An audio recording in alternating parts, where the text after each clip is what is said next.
Good morning, everybody. Welcome to Tollcross International Swimming Centre. This is the Scottish Swimming National League Finals.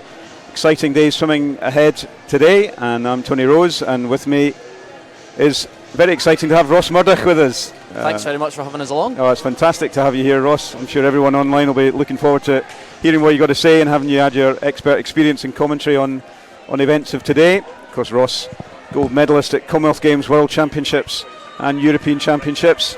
Just been swimming in the ISL as well, so I'm hoping to have lots of opportunity to ask you about your experience and bring your flavour to this meet. Absolutely, yeah. I'm pretty fresh from the trenches of ISL, getting in and doing a lot of racing, so my eye's certainly in at the moment, so I'm looking forward to seeing how this pans out. I've never seen anything like this before in Scotland, so it'll be great to see how it all pans out. It is fantastic. It's not quite the ISL, but it's as close as we're going to get to it for a few years, and these swimmers, for them it'll be as big as the ISL, I suspect. Absolutely. So just a quick introduction to the events. We've got an A and a B final in the Team Champs, 10 teams in each event. The B swimmers are going to swim their races first, and then it'll be the A swimmers thereafter. And just to let you know who's in each of the finals. So in this B final we have in lane 0 Heart of Midlothian, in the lane 1 City of Glasgow B, Mulgai and Bearsden in 2, Dundee City Aquatics in 3, Inverclyde in 4, Ren 96 in 5, in 6 is Swim West Lothian, Warrender B in 7, in lane 8 University of Aberdeen D, and in lane 9 Firsts of Falkirk Integrated Swim Team. So that's the B finalists. I'll come through into the A finalists as well. I might as well do that. So in the A final we have East Lothian in 0, in lane 1 Stirling, in lane 2 North Lanarkshire, Dumfries in 3, 4 is South Ayrshire, 5 is City of Glasgow A, Aberdeen Dolphins in 6, Hamilton Baths in 7, Warrender Baths A in 8, and in lane 9 the University of Aberdeen. So there's your runners and riders in each of the A and B final. And in this B final, the first event, as you can see on the screen there, it's the mixed 4x50 freestyle relays. We'll be running these 15 and under, boys and girls, and then it will be the open, boys and girls as well. So it's a busy programme, and as we go through it we'll no doubt get into the swing of this. It can be a bit confusing to begin with, but kicking off with this mixed 15 and under 4x50 freestyle relay in the B final. So these mixed relays are relatively new. Ross, I know you've had some mixed relay experience yourself. Yeah, it's certainly an interesting thing being part of a mixed relay. It's a hard life for the girls when they dive in beside the boys, I can tell you. Ali Atkinson could attest to that, swimming beside Shimanovic. Not a bad challenge there. So in this final we've got Layla Witherspoon, Hearts in 0, Marcus Blake in 1, Ben King in 2, Kane Buchanan in 3, Archie MacArthur in 4, Adam Scott in 5, Ewan Jones in 6, Ellie Craig Collins in 7, Greg Hall in 8, and Susan McNair. And as you say, Ross, there's a mixture of boys and girls in this, and you can already see the difference coming through. It's absolutely amazing to see the way that the teams have all got their own tactics on how it's going to pan out over the course of the race. Some people have actually just doubled up on 2 girls at the front there. They're really looking to load the back end of this race, and the tides can turn really quick in these types of races, and that's what makes it really exciting. Oh, totally. And so lanes 4 and 7 have gone 2 girls at the front end, so let's see how this transpires as we go through. But at the moment it's lane 6 and lane 1, so City of Glasgow B and Swim West Lothian, and in lanes 8 to 9 University of Aberdeen in first. So it's still pretty close across these 4 teams, but as you can see, only 2 teams have boys, 3 teams have boys coming in this last heat. Let's see how quickly they can close up, but at the moment it's City of Glasgow B team in lane 1, and also first here in lane 9. Warrender are coming really hard on the way home here. So let's see how we transpire. Coming in for Warrender in this leg is Mano Drysdale, and he's coming strongly, but he's got a lot to do on Glasgow over there in 1. And in lane 2 we've got Mulgai and Bearsden. This isn't a bad start to the meet. It's going to be nip and tuck as we go here. And let's see who's going to get it. Oh, very coming in lane 2. I think it's going to edge it. Oh, very, very close there. And we can confirm that it was Mogain Bezen coming in first in lane 2. In second was City of Glasgow B. And in third, just equal second there, was first in City of Glasgow. And Warrender coming in fourth. Well, if the rest of the race is all like that, Ross, I think we're in for a cracking day swimming. 4/10 between first and second, and we've got a joint second there. That's a pretty impressive racing and great tactics all round. I think everybody's paced that pretty well. Yeah, so a great start to the meet there.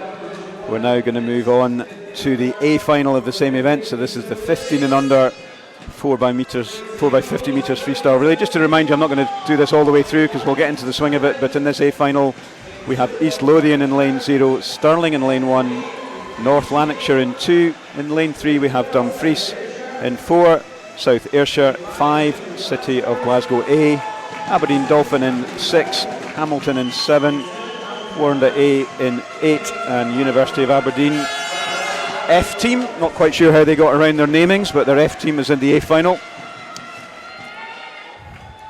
And so these are the A finalists. Just for those, just while we're waiting for the swimmers to come out, these finalists have been worked through. There have been 2 heats swum by each of the clubs across Scotland over the last couple of months, recorded times, put them into Scottish Swimming, done the totals across those events over the 2 events, and the top 10 teams are in the A final, and the next 10 teams are in the B final. Each club's only allowed 1 in each of the finals, so you'll see City of Glasgow and Warrender and Aberdeen, the largest clubs really, have got swimmers teams in each event, in each A and B final. Just to say, in that first race, there's a confirmed order. Unfortunately, there was a disqualification for a technical infraction for lane 0. It's a bit of a shame.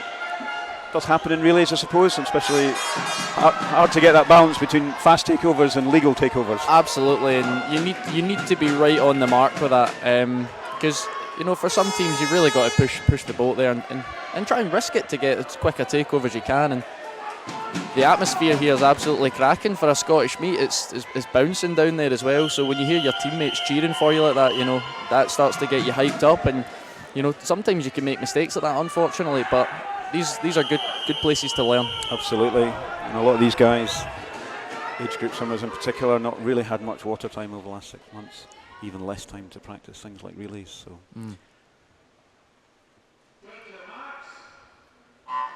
So here we go. And unlike normal swimming competitions, there's no seeding in the middle lane and out. These lanes were all drawn at random, and so it makes it more tricky to see what's going on along the pool, but makes it more interesting just to spot it out. And again, splits here between boys and girls going in first.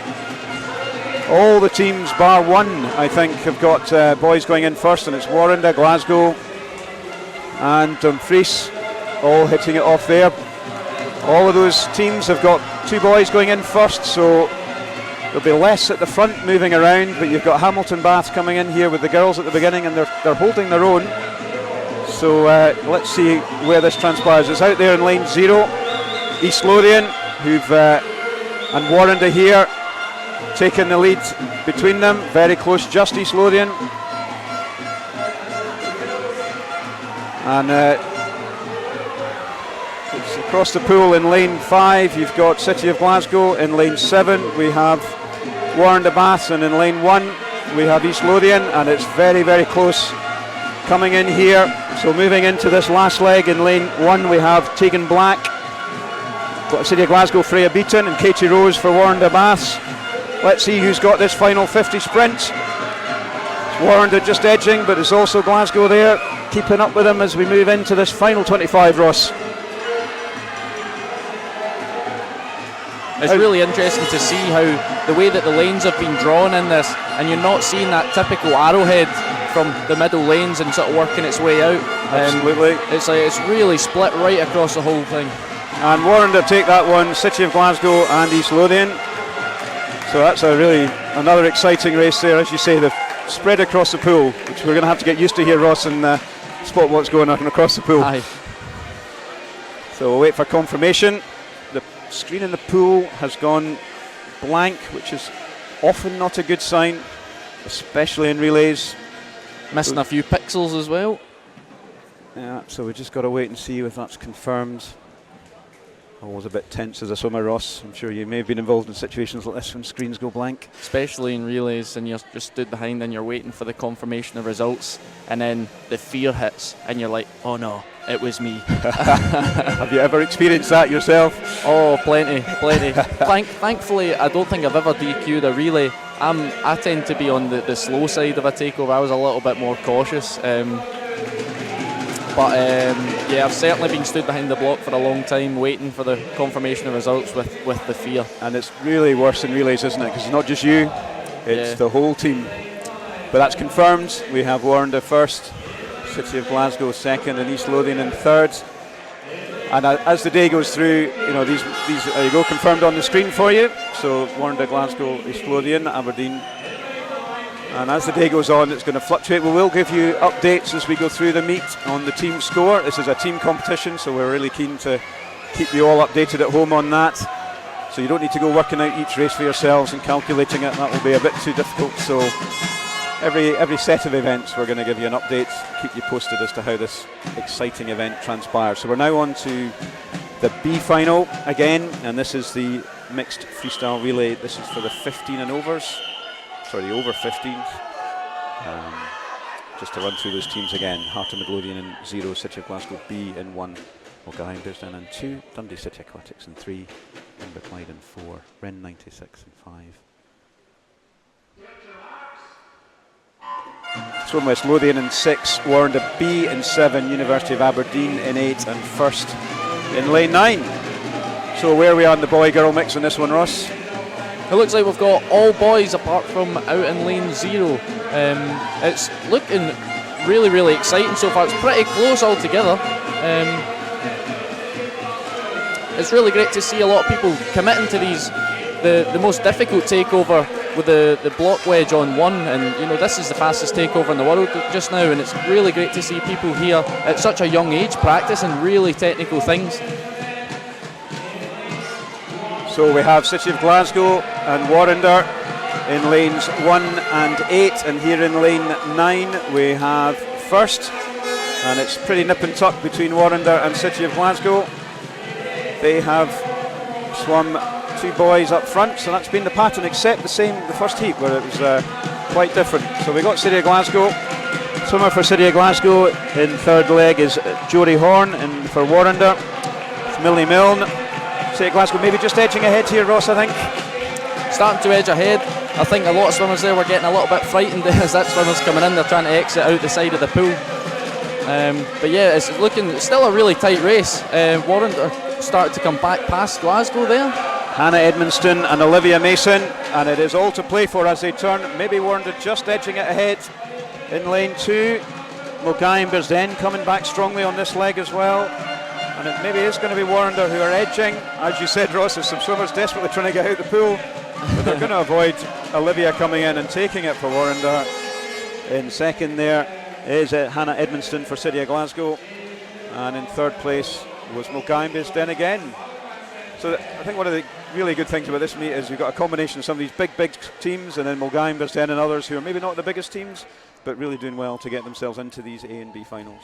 Yeah, it's great to see there's a great mix of the bigger teams that can manage to field 2 teams in the A and the B finals here, and you've got some teams that are just here in one or the other, and they're really fielding their best teams, putting everything on the line for it. And as I said earlier, the atmosphere here is actually really good. Every team's getting behind their team, and it really it kind of feels like what the ISL is. Just at a different level. It's great to see how much everybody's getting behind their teams here. And I think you can see that from the way the racing's been going. Everybody's pumped up.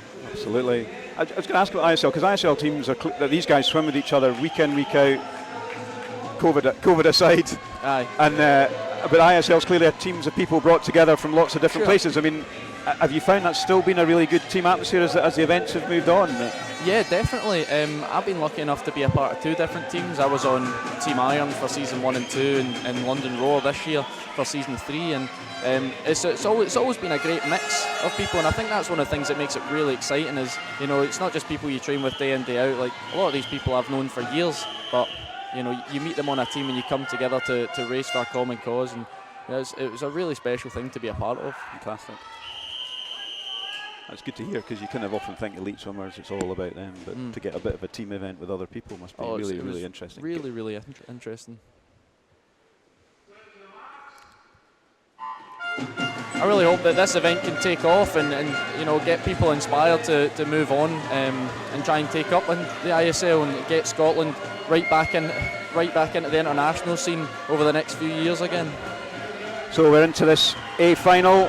These are 16 and over swimmers. Interesting, very different mixes of age groups in a lot of these events. You've got Glasgow going off strong with the men. That was Gregor Swinney, 24-year-old Gregor Swinney, one of the fastest swimmers around at the moment. Moving on to Rudy McKinnon, who's one of the fastest youngsters around at the moment. So it's really not that surprising that City of Glasgow are dominating this final here. South Ayrshire beside them, and in lane 9 here you got University of Aberdeen. So this is less close than the previous ones. Although, having said that, we have First and City of Glasgow. Very clear to see that Glasgow had a really strong first 100 metres there in that relay, but things are starting to pick up and get a little bit closer in the back half. And it's actually going to be University of Aberdeen, in lane 9, who have taken the lead on this one. Very strong female legs here. University of Aberdeen, City of Glasgow, and in lane 4 we have South Ayrshire, Lucy Grieve, well known as a flyer, but she's really pushing hard on Drew McKenzie. And then in lane 9, the Guy Alcaraz. Got swimmers at the end having to wait for swimmers to finish. And it is Aberdeen who take this. Second is City of Glasgow, and third, South Ayrshire. And I think that is one of the advantages for these mixed medleys. You know, for a smaller club to be able to have 4 of the same, 4 men or 4 women is more difficult. But in the mixed medley, someone like South Ayrshire, big club but not one of the biggest, coming in there, 2 females, 2 males, nailing in third place. Yeah, absolutely great to see. Great tactics. They managed to work that really well. Yeah, fantastic to see. So Aberdeen performance in first, City of Glasgow second, and South Ayrshire in third place there. So after the frenetic start to that event with some mixed medley freestyle relays, we've got the mixed medley relays coming up in the middle, which is even more exciting because you've got different strokes, boys and girls swimming. You know, you've got your own experience. I think you won a gold medal, didn't you, in the World Championships in the mixed medley relay? Yeah, I was part of a mixed medley relays. I would be the heat swimmer generally. I would always be holding up the fort for Adam in the heats, up for a lot of years. So I've got a bit of experience in this event, short and long course. Yeah. So that's in the middle there. We're now moving on to individual events. This is now the 15 and under 200 IM. We'll have 2 of these. This is the B final first, and in this event we have in lane 0 Isla Grant, Cassie Wiper in lane 1 from City of Glasgow B, Ailey McNair, Mulgine Bearsden in 2, Lisa Stoves, Dundee City Aquatic in 3, April Craner, Inverclyde in 4, Beth Hunter, Ren 96 in 5, Natalie Moody, West Lothian in 6, Natalie Cooper, Warren B in 7, in 8, Emma Jupp, Aberdeen Performance D, and Zoe Crawford from first in lane 9. So many of these swimmers will have been swimming at the Scottish Winter Meet last week, which was a really good meet over the 3 days. Some fantastic swimming in your event. Callum Melville, I don't know if you saw that, the youngster. I heard about the smashing a few junior records. A few junior records have fallen, and you know it's fantastic. That's exactly what you want to see. You want to see people standing up, you know, because we've had a fair few good swimmers on our time over the years, and see people breaking those records that other people have held. That's exactly what you want to see. Absolutely. So we're moving into this B final.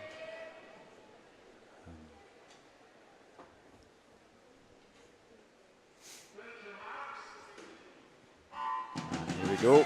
So 200 IM, 55, 50 back, 50 breast, 53. Ever do much IMing in your swimming life, Ross? Not too much IM, but I can tell you from what little experience I have, the 200 medley is one of the harder events. It's almost like you have to sprint every single stroke, and having spent quite a bit of time with Duncan Scott over the last few years and watched his ability in this 2 medley, he tells the exact same story. It's pretty much you have to go out as hard as you can and hang on through every stroke. Because they're all so different, you just need to attack every single leg.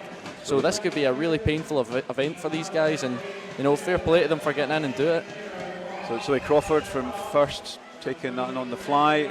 I suspect the lead will change as we go through. Lucy Stove, she had a really good meet last week at the Scottish Short Course. Pretty sure she got youth finalist in this individual medley. And this is the 15 and under, and out there in lane 0 we got Isla Grant, Heart of Midlothian, also swam last weekend. Pretty even across the field. Lane 6 is Athena Pearce from Swim West Lothian, and at the halfway it is Zoe Crawford from first. See what happens on this breaststroke leg. I know Lucy's strong on the breaststroke. The breaststroke leg's generally the leg. It's a key one in this medley. It's at the 3/4 mark of the race. It's when things start to get painful, and this is where someone who's a real good technician starts to come through the field. So let's hope we see some of that here. So we've got a few swimmers coming back together in second, but Lucy has stretched away on that breaststroke leg. Youth finalist last week, strong on breaststroke. Got a really strong pull there, moving right in towards the 150. She's opened up 5-6 metres in the space of 50. Often happens in the IM. Yeah, as I said, the breaststroke leg is a really key leg, and it's a place where you can start to make moves. In any 200-metre race, is round about that third 50 you want to start making moves, and it just so happens to tie in with a breaststroke leg here, which I think makes it a really good position for someone who can do breaststroke. It's a great place to try and stretch a lead and try and focus your race around that 50. So Lucy has really capitalised on that strong breaststroke. No one's going to touch her. Isla Grant, strong freestylers, come in lane 0. So she looks like second. It is closer, getting closer for third, but I think it's lane 6. Athena Pearce from Swim West Lothian, and also the first swimmer Zoe Crawford in 0 and 9. Oh, it was. So Athena's pad. It's changed. Yeah, so Athena maybe just didn't quite. Oh, very close though. So she gets it at third. So in first, we'll get the confirmation for you guys at home on the screen. But on the board here, we have Lucy Stove coming in first, 2:27.95. In second, it is Isla Grant from Hearts in 2:32.46. They are confirmed. And third, Athena, edging out by 9/100ths of a second. Zoe Crawford in first. So pretty close there. And you were saying about Duncan with his IM. But it's his breaststroke. He's really worked. I mean, he's probably had some pretty good training mates on breaststroke. Ross, you might have a comment on that. He's had a few good mates to train with. The likes of myself and Craig Benson over the years. We've worked him hard on the pool, and I'm not shy in saying that there's a few times where Steve's turned round to us and said, right, you boys, let's have a little race, and he's absolutely thrown me out. He's absolutely come through on that breaststroke leg, and you can see where he's really strong, and with a breaststroke. Duncan's rate is so high on the breaststroke, and that's where he gets his strength, and being brave through that point, and being willing to attack really hard on the breaststroke leg, and he's been training at that really well, and he's absolutely moved that on. That's great to hear. Despite the fact you're all world elite swimmers, you're all swimming together, keeping each other going, really encouraging, supporting each other. Absolutely. I mean, we had a great training group at the University of Stirling. It's a pleasure to turn up to training every day, and as I said, like Duncan would beat me sometimes at my own event in the pool, and that's just the type of athlete you need to train with. Absolutely. Is somebody that can teach you a lesson, and you're like, oh God, I need to step my game up here. Well, it's like having a competition every day. Every single day. No hiding place. No hiding at all. It's amazing to train in a centre and in places where everybody's got similar goals and a similar mindset, and you really drive to get the best out of one another every day. And that's one of the big changes in British swimming, isn't it? 10-20 years ago you had to go to the States to get that. You had to go and get a scholarship and swim in the big team settings that they had there, and all of a sudden in Britain we've got 4 or 5 places that you're swimming with world beaters every day. It must be fantastic. And a number of those programs are here. So University of Aberdeen has a performance set up that's got age group and older, university swimmers. Stirling Relay is just university relay, so there's no younger age group, so they're not here. Glasgow's somewhere in the middle. They've got a few university swimmers there, but also got the age group set up. So a bit of a mixture in the way these setups work. No right or wrong model either with the way these things work. It's in some respects it's great just to have a purely performance centre, but then again it's nice to have a club that can feed into a real performance setup and almost see that there is a direct pathway as a young swimmer straight into that programme. So there's no right or wrong way for these things, and You know, this is just kind of the start of all these journeys as well. They're only getting more defined as we go along. So in this heat is the A final of the girls 15 under 200 IM. We have Tegan Black in 0, Perry Scobie in 1, Lucy Nemo in 2, Georgia Dickey in 3, Hayley Robertson in 4, Coco Croxford in 5, Jessica Beaton in 6, Kirsty Gilmore in 7, Kiana Kurtzer in 8, and Amber Edgerton in lane 9. So this is the A final. Doesn't mean these swimmers are necessarily faster in any individual event than the swimmers in the B final. It's all down to where your team ranks and where you landed in the final. But they'll all just be delighted to be here. Very strong start in lane 8. Kiana Kurtzer, also Coco Croxford in City of Glasgow, and from first, Hayley Robertson, youngest sister of Katie and Erin. And it's Kiana, Coco and Hayley as they move through the backstroke, turning at the far end. Lots of technical skills in the IM. Every turn you can possibly do in the IM, Ross. Quite got to get it in the right place in the right order. Lots of technicality here. Yeah, there's lots of technicalities here. Lots of different ways you can do this back to breast turn as well. There's a flip turn, there's a classic touch turn, or the Hannah Miley special backflip. Lots of different ways you can do it, and you need to make sure you absolutely nail this stroke count. There we go, a classic backflip from lane 8. So we have 2 flips and a side turn there. No Hannah Miley's yet. So maybe at this age that's probably pushing it a wee bit. It's hard work, you know, trying to get those turns right, because you do a backflip turn, you actually miss out on the breath, and that's something you need to think about as you're about to go into a breaststroke pullout and trying to stay long through that first phase. So a good close race here, as a lot of them are turning out to be. South Ayrshire again showing strongly in lane 4, City of Glasgow A-team in 5, and Warrender A-team in lane 8. So it's a real tight race. Very tight here. Less than half a second, I suspect, between the three of them. It's just Kiana. Is there a disadvantage for Kiana not being in the mix with the other two, do you think, or is she just going to swim her own race here? I think there's maybe a slight disadvantage, but she's lucky. She's breathing towards them on this way down, so she knows exactly where she is in the race.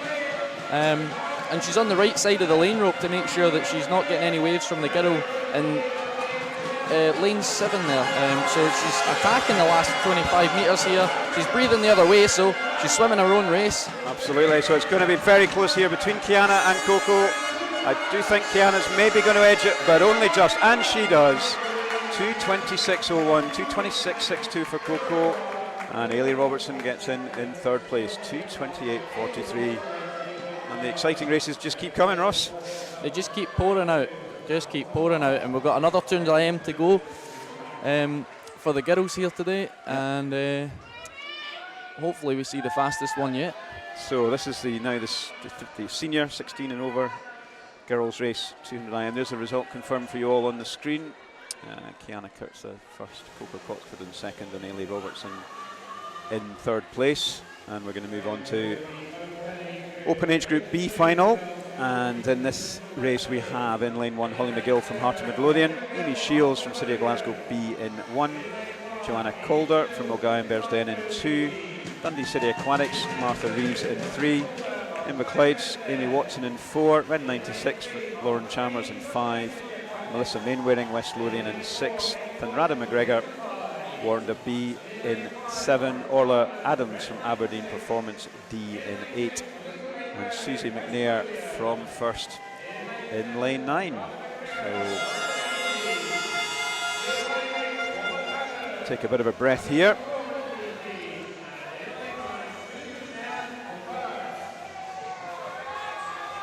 As we move into this B final of the Open 200 IM. Quiet, lots of noise in the pool, and then as soon as the whistle goes, everyone's respectfully quiet.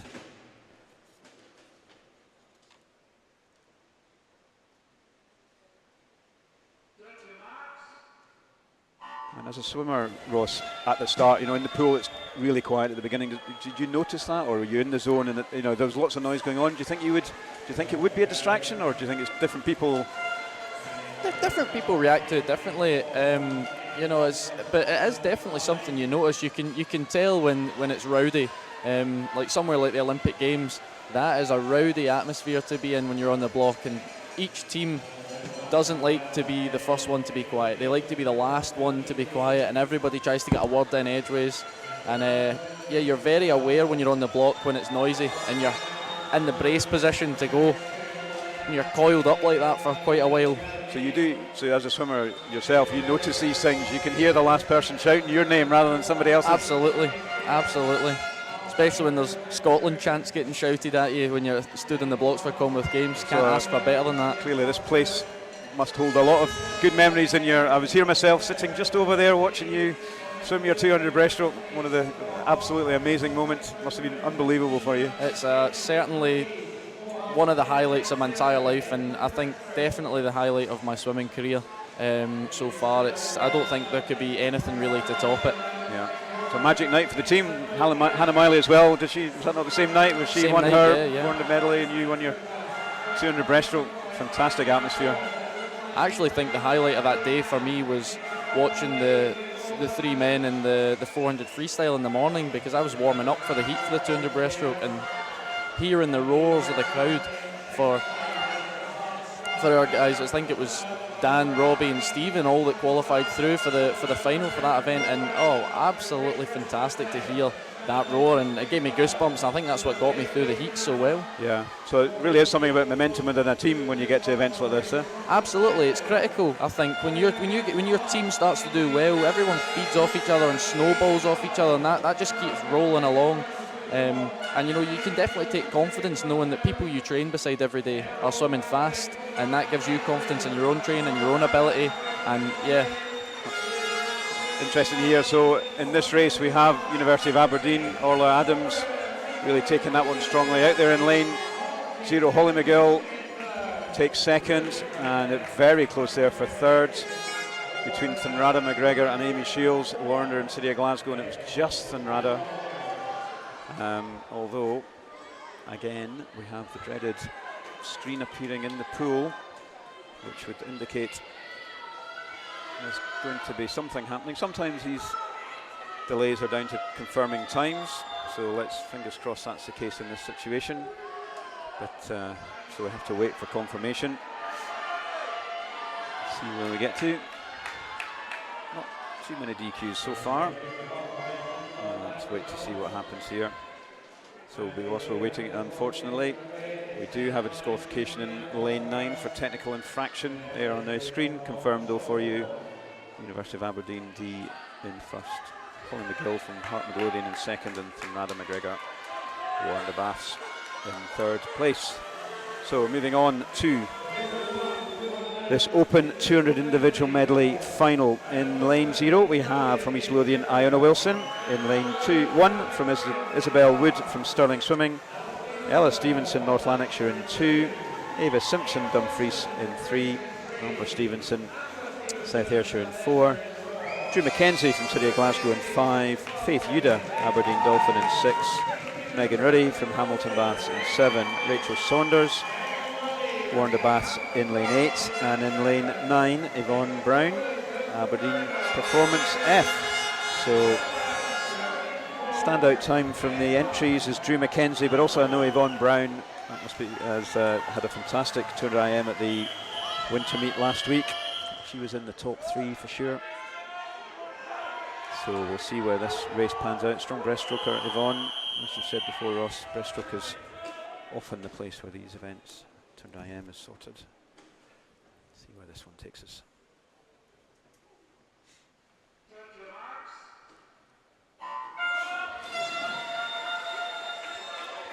So here we go. Drew McKenzie, strong start in lane 5. She had an outstanding set of swims at the winter meet last week. 16-year-old, and it is her, along with Yvonne maybe, in lane 9, who's taking this one out. Rachel Saunders as well in lane 8, but it's pretty close across the field here. Pretty close across the field. Certainly lane 5 with a really, really long technique here on the fly and really strong out the back of the stroke. She's made that look really easy there. As we were saying, technical turns in medley, but short course swimming, the turns clearly a big part to play, given how many turns there are in any of the individual events compared to long course. Absolutely, and the way that you get round the wall, you don't need to be fitter than the person in the lane next to you to get time off of them. If you can be quicker round the wall, you don't have to be a faster swimmer to do that. So it's really key when you've got 7 turns to go through in a 200 metre race. It's practicing your stroke counts and hitting your walls right and being confident in them is really, really critical when it comes to these longer races like this.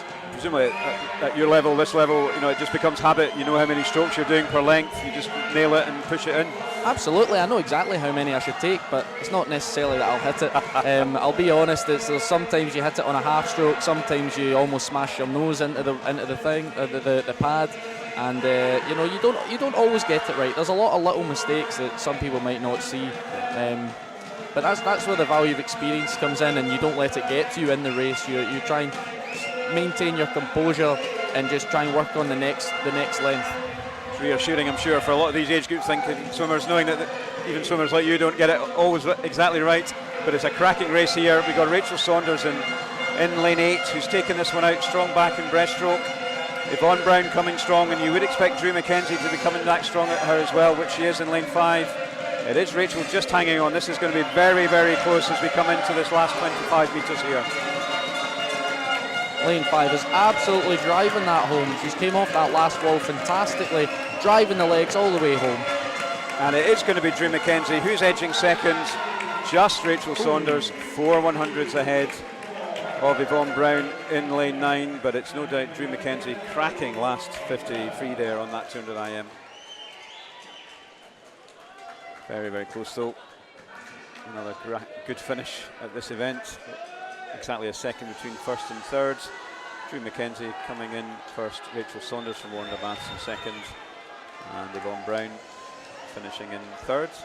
So in terms of, do you prefer long course or short course, Ross? What was your preference? Growing up, I didn't have much access to a long course pool. We would do long course training maybe twice a year or something like that. So initially, I was always a short course man. That was always where I liked to go. But when I moved to Stirling and started to take things a lot more seriously and try to be a professional at swimming, I definitely favoured the long course event. I found that the walls and things like that, the turns were probably the weakest part of my swimming. So. I was like a diesel engine. I just need a straight line, and once I get up to speed, I'm good to go. I'm sure that's slightly understating it a wee bit, Ross, saying you're a diesel engine, but in the next event, we've now got the boys 200 IM starting off with the 15 and unders, and we've got the B final. So we have Josh Elliott, Heart of Midlothian in 0, Gregor Ross, City of Glasgow B in 1, Fraser Donaldson from Mulgine Bearsden in 2, Evan Davidson, Dundee City Aquatic in 3, Lewis Gray, Inverclyde in 4, Adam Scott, Ren 96 in 5, Cal Muirhead, West Lothian in 6, Mano Drysdale, Warnda in 7, Daniel Hall, Aberdeen Performance D in 8, and Samuel Beetham first in 9. We've saying earlier on, Ross, about some of the youngsters who've been coming through as age groupers. One of those is in lane number 3, Evan Davidson. He broke 3 or 4 national age group 14-year-old records last weekend at the Scottish Winter Meet. Quite recall if I am was one of them. I've got a feeling it might have been. He's in this B final. I mean, he's making this fly leg look absolutely easy. So long, so powerful. Got a great second kick there, and he's absolutely cruised that through there. 27.69. It's a pretty good first 50. I'd say and from evidence of last weekend, his last 100 in these events is even stronger than his first 100. So we'll see how that pans out. Strong backstroke here in lane 5 from Adam Scott, from Ren 96, and also in here in lane 9. We've also got Samuel Beetham from first, but it's Evan who's really taken this one by the scruff of the neck. So why don't you just, in this 50, talk us through Evan's technique in this one, Ross, from your perspective as a elite breaststroker. So coming through, you can see as he's pulling his arms, he's really trying to keep his legs straight at the back, and there's a small overlap with the hands going forward into streamline and a kick coming in to make sure that when he's applying the most amount of force from his legs, he's in the best position possible at the top, so that he's generating so much speed and holding on to so much speed at the front end of that breaststroke. And you can really see how he's made his way through there. He's increased his lead on that breaststroke leg. He's got great technique there, and Yeah, I don't think there's going to be any question who's winning this race here. Absolutely not. Destroyed the field in that breaststroke. In fact, you could argue destroying the field on the freestyle as well. You know, there was no doubt from the dive who the winner was going to be today. It was a great race, but you know, it's still pretty tight for third here.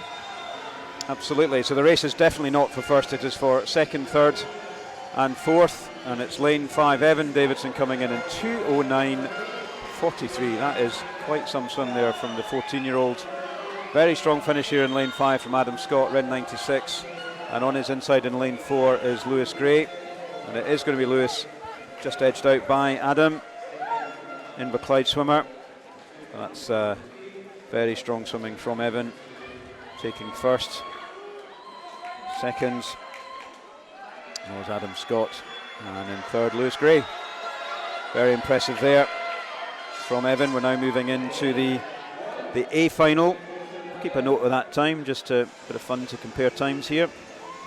2:09.43. In this final, A final, we have Stefan Kravic, East Lothian in lane 0, Murray Dixon from Stirling Swimming in lane 1, Robbie Carlisle, North Lanarkshire in 2, Luke Scott, Dumfries in 3, David Traynor, South Ayrshire in 4, Max Pelosi, City of Glasgow in 5, 6, Aberdeen Dolphins, Callum Gold, Ethan Stewart from Hamilton in lane 7, James Burnett, Warren de Baths in 8, and we have Calvin McDonald, Aberdeen Performance. F team in lane 9. So again, fastest seat here out in lane 0, Stefan Kravic.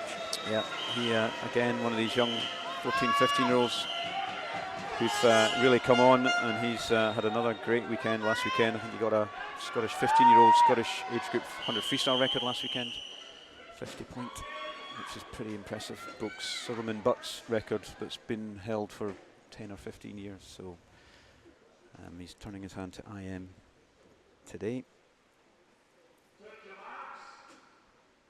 Sneaking suspicion we may see him in the 100 front crawl later, but we'll see. So nice dive out here from Calvin McDonald in lane 9, and Stefan out there in lane 0. Fly is one of his strongest strokes. Not sure he's got a weak stroke, but it's definitely fly, one of his strongest.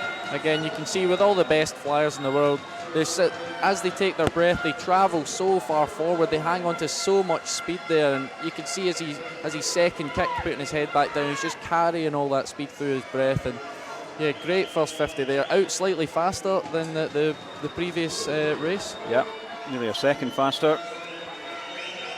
Callum 1 year older than Evan from the previous heat, and it's really, this is likely to be who's going to be second, and it is very second at the moment is lane 1, so that's Murray Dixon from Stirling, but it's very close across the 4 swimmers.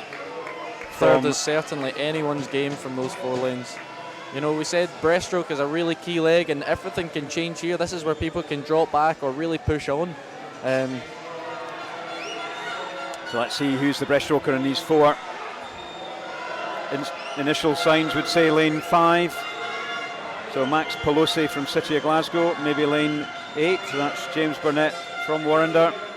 Yeah, 2 different tactics there. We've got someone trying to hold their length in lane 5, and then in lane 8 there's a little bit more rate involved. There's definitely different ways to swim this race. No doubt though, Stefan Kravic out there in lane 0, turning at first. It's now closed up between Murray Dixon, Max Pelosi and possibly James Burnett. So all to play for in this last 50 freestyle.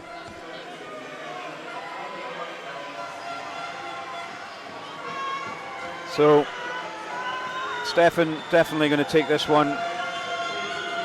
Murray's maybe just edging back again on Murray the freestyle. Looks like he's got slightly more legs at the moment, so he's probably going to be carrying a little bit more momentum coming in through the last phase here. But no doubt that Stefan takes it 2:10.54.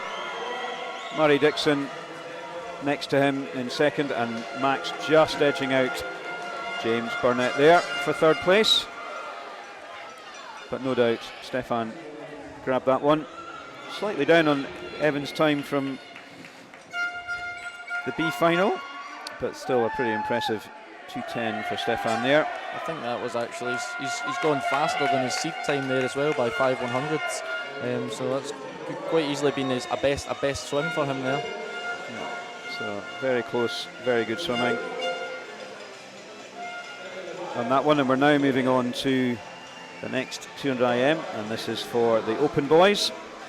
And in this we have, in lane 0, Finn Maguire from Heart of Midlothian, Archie Dixon, City of Glasgow B in 1, Jamie Glenn from O'Gine, Bearsden in 2, Travis Davey, Dundee City Aquatics in 3, Matthew Garrity, Inverclyde in 4, Ewan Houston, Ren 96 in 5, Ewan Dunce, West Lothian in 6, Brody Gordon Gibson from Warrendabath B in 7, John Taylor, Aberdeen Performance in lane 8, and in line 9, Bailey McGinley.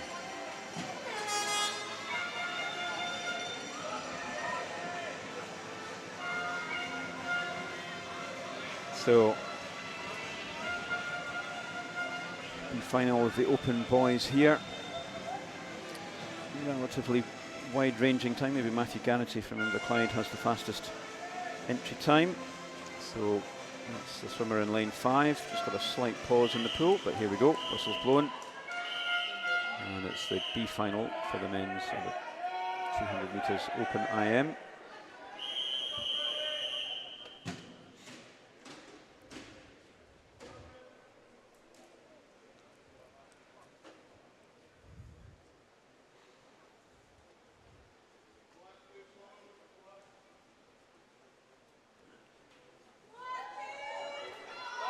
No. So, bit of a pause at the beginning here.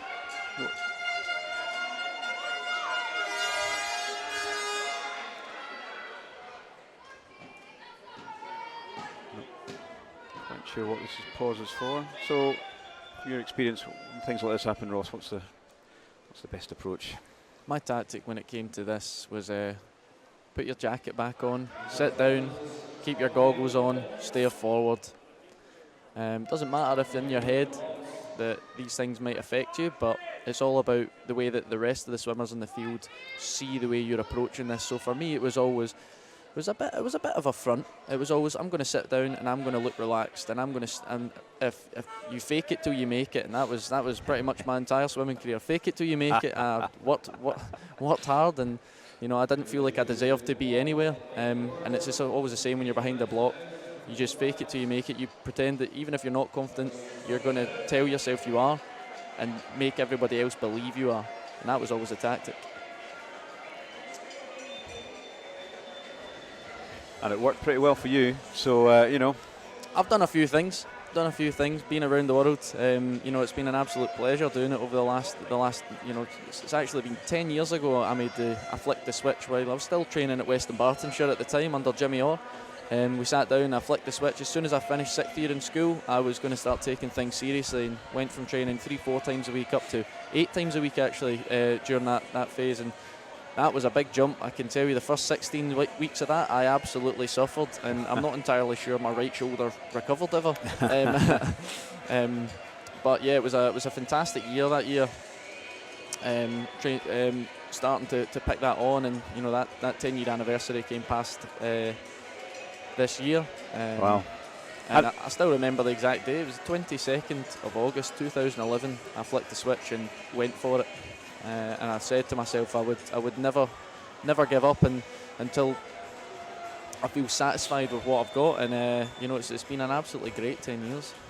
And increasingly unusual though, isn't it, that kind of, you're saying 3 or 4 sessions until you got to 17, 18 and then ramping it up. A lot of these youngsters are already 13, 14 doing those 8 sessions a week. Aye. And you took a while to get there. I mean, it clearly worked for you, and different people do different things. I think Duncan Scott was a very prominent, very young age grouper, plateaued a wee bit, and then all of a sudden at 15 and 16, other guys swim all the way through and others emerge.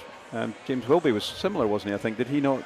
Yeah, very similar. I think I'm not entirely sure of Wilby's age group career, but certainly when he moved to Loughborough, he's been training there for a long time now. But it wasn't really until 2016 he wasn't far away from making the team. And 2017, he got on his first World Championships team there, and it's literally been strength to strength. Yeah. I think for the Commonwealth Game trials, I think he made the Commonwealth Games cut in the 100 breaststroke by 100th of a second or something like that. And then he went on to win the 200 at the Commonwealth Games, and then ended up finishing the year going 58.6. He went 59.96 at the trials for their Commonwealth Games in the December, and by the end of the year he was going 58.6. You know, sometimes all it takes is for someone to break that mental barrier themselves, and then all of a sudden everything just starts clicking on. Yep. And do you feel, in terms of that kind of ramping up at a slightly older age, that's helped you in terms of longevity and freshness and all that, or you've just taken it as it comes? I certainly feel that when it helped with the freshness at the start of my career, and certainly through the back end of my career, that, you know, when it's great when things are going really good and you're winning medals. You know, it's easy to stay motivated.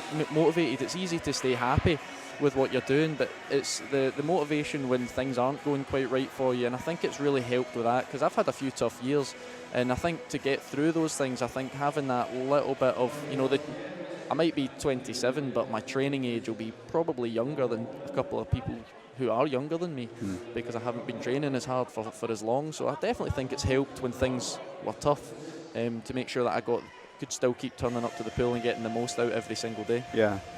And I think that is one of the challenges, isn't it, with age group swimmers or whatever, in terms of, you know, it's not easy when it's going well, but it definitely becomes more difficult when things aren't, and it's sort of getting through that it's a really helpful lesson if you can get through it. Absolutely, and one thing I would love to stress while I'm on the airwaves is, you know, I was never that great an age group swimmer as well. You know, I would win some district medals here and there for the West Districts, and, you know, I'd go to the inter-counties. I went round the block, but I never made a UK school games. I never made a WISE tournament. I don't even know if the WISE tournament still goes ahead. Unfortunately, you know? Not. No, that all finished. It was a stalwart of the whole swimming calendar, you know, I think, for many, many, many years. But everybody would go to the Scottish schools every year to try and make that team. Yeah. Everybody wanted the tracksuit bottoms. Absolutely. And if you're a big name on campus, if you had those tracksuit bottoms, let me tell you. Absolutely. And I never got a set, and it took me till I was 17 before I truly believed I could do anything in swimming, at the Scottish short course that year in Inverness.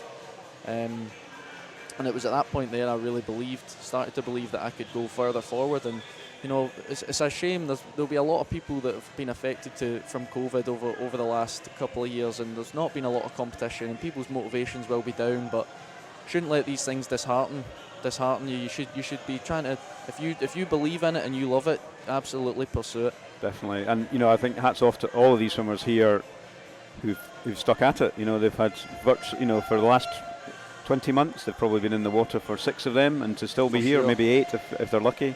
Yeah. You know, to still have stuck through that with the swimming regime, and it has it changed a wee bit, because clearly in swimming in days gone by it was lots of hours, lots of meters, you know, every morning, every night, and you just have to keep going, whereas COVID, people had long rests. I've come back, some of them are swimming faster than they've ever swum before. I mean, it has thrown things up in the air a wee bit, I think, from a definitely has. Philosophy of training. I think I mean, for us in Stirling, we were one of the first sports to go back after COVID, and we'd had 15 weeks out of the water, yet, you know, Duncan still had a fantastic, and I had a great ISL last year as well, but, you know, people are still doing best times off of having that amount of time out. I mean, we were still active, but, you know, it's definitely changed the way that we view our own sport. And just a short pause there. One of the blocks looked like it was a wee bit wiggly, and it's now been fixed. And so in this B final, we have Finlay Maguire, just to remind you, Archie Dixon, Jamie Glenn, Travis Davey, Matthew Garrity, Ewan Houston, Ewan Dunce, Brodie Gordon-Gibson, John Taylor, and Bailey McGinley. And it's Brodie Gordon-Gibson won the youth 100 fly final last week at the winter meet, so not surprising he's up there. Also Archie Dixon from City of Glasgow, also swimming in lane 1. So it is the Warrender swimmer and the City of Glasgow swimmer. Lane 4 as well. Expect Matthew McGarrity, strong breaststroker. So this is maybe one of the tightest races across the board we've seen so far. Certainly got 7 swimmers right in amongst it, right together, coming into arguably, well, I'm biased, the most important leg of the 200 IM. I'll just say it. Yeah, well, do you know what? I think there are many people might take you on that one. Even if it wasn't you, I think you'd think breaststroke. And looking lane 8, John Taylor looking very strong. And also lane 4, Matthew McGarrity. Again, we can see different swimmers' strengths here. You know, some people have to hold their length on this breaststroke. Others, they have to get the rate up and really, really drive forward. Very good example of breaststroke pulling you through on an IM. Matthew McGarty was back in possibly 4th or 5th at the turn into breaststroke. He's now first by a good 4 or 5 metres. Likewise, John Taylor. Body lengths on the others, I think, by the looks of that. It was an outstanding leg there. And it's Matthew, very strong swim here. And it looks like he is going to take first. Pretty close between John Taylor of Aberdeen Performance in lane 8 and out there in lane 1, which is Archie Dixon from City of Glasgow. And there's no doubt, though, that that strong, your bias was proven correct there, Ross. Breaststroke did play the most important part. It absolutely shook up the whole field there. We had 7 guys going in pretty close together, and the breaststroke leg is the one that, you know, the breaststroke's a hard stroke and not a lot of people can get it, and it really does shake up the IM quite a lot. So definitely proved invaluable there for Matthew Garrity, who 2:09.48. Still the fastest swim is young Evan back in that first heat. I think you were right to say we should compare the times, because I think we're just starting to see now how impressive that first heat of the 200 IM actually was. And you'll be doing well to be up with these guys. So some pretty outstanding swimmers here. We'll run them through for you. Owen Williamson from East Lothian in 0. Nathan Campbell, Stirling Swimming in 1. Cameron Dorham, North Lanarkshire in 2. Austin Sinclair, Dumfries in 3. Dylan Cashmore, South Ayrshire in 4. Mark Ford, City Glasgow in 5. Tom Robertson, Aberdeen Dolphin in lane 6 in 7. Adam Airley from Hamilton. Mika van Blerk from Warren de Bath in 8. And Jamie Ferguson, Aberdeen Performance in 8. Mark Ford broke the age group 100 backstroke record for Scottish age group last week, 52 point. Not normally an IM swimmer, but I suspect he's a strong fly backhand free, so it'll be interesting to see how he performs here in the IM.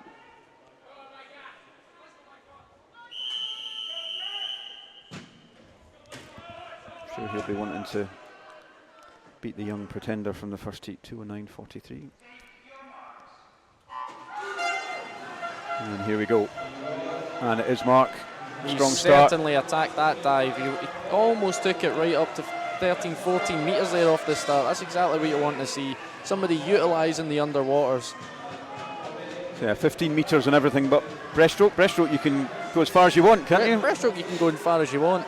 You absolutely can, and there's been plenty of times I've gone past 15 on a start like that as I've gotten a little bit older and a little bit better at my skills. But yeah, you see the guys, usually the best in these events, they utilise the underwaters quite a lot, and you can really see Mark absolutely destroy the first 50, and even now it's hard to go more than 4 kicks off on the backstroke leg, and you can see there he's taking it right to 10 metres. It's a masterclass in underwaters for the 200 medley here.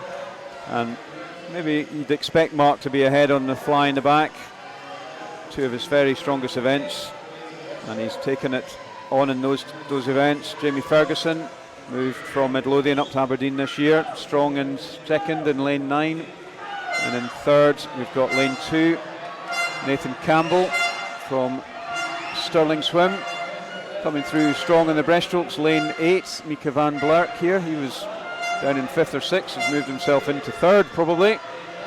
Expect he's left too much to get up on Jamie Ferguson, but he's going to give it a go. But Mark Ford, unusually his caps, he's gone on Santa Elf on the cap front there with a bit dangling off the top. Very festive, but he's managed to get rid of it there.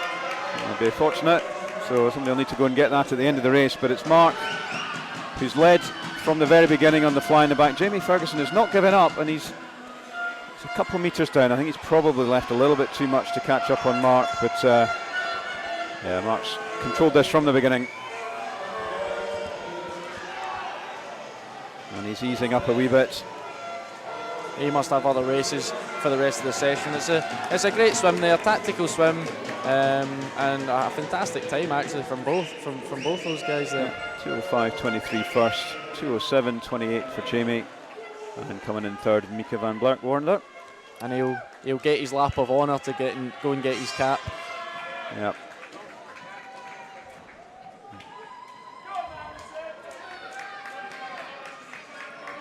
Taking his time. I think you would take your time after. He needs to go 2 metres down after to pick up his hat. He needs to hold his breath. He's just done 200 metres max. That'll have been a hard 5 seconds going down there for that. It's, the empathy of a swimmer there. So we're moving now on to the girls 15 and under 100 freestyle. This is the B final in this event in lane 0. Lucy Atherton, Heart of Midlothian. Talia Blackley from City of Glasgow in B. Hannah Lockington, Mulgine Bearsden in 2. Lauren Ferret, Dundee City Aquatics in 3. Eva Clyde's Honor McGeechan in 4. Amelia Ray, Ren 96 in 5. Emma Russell, West Lothian in 6. Warren Bees, Ellie Craig Collins in 7. Aberdeen Performance D, Madison Stewart in 8. And Firsts, Madison Gallica in 9. And it's not that Emma Russell, in case you were thinking one of your teammates has decided to come and change teams. I did think when I was reading through there and I had to double check the team. So into this 100 freestyle.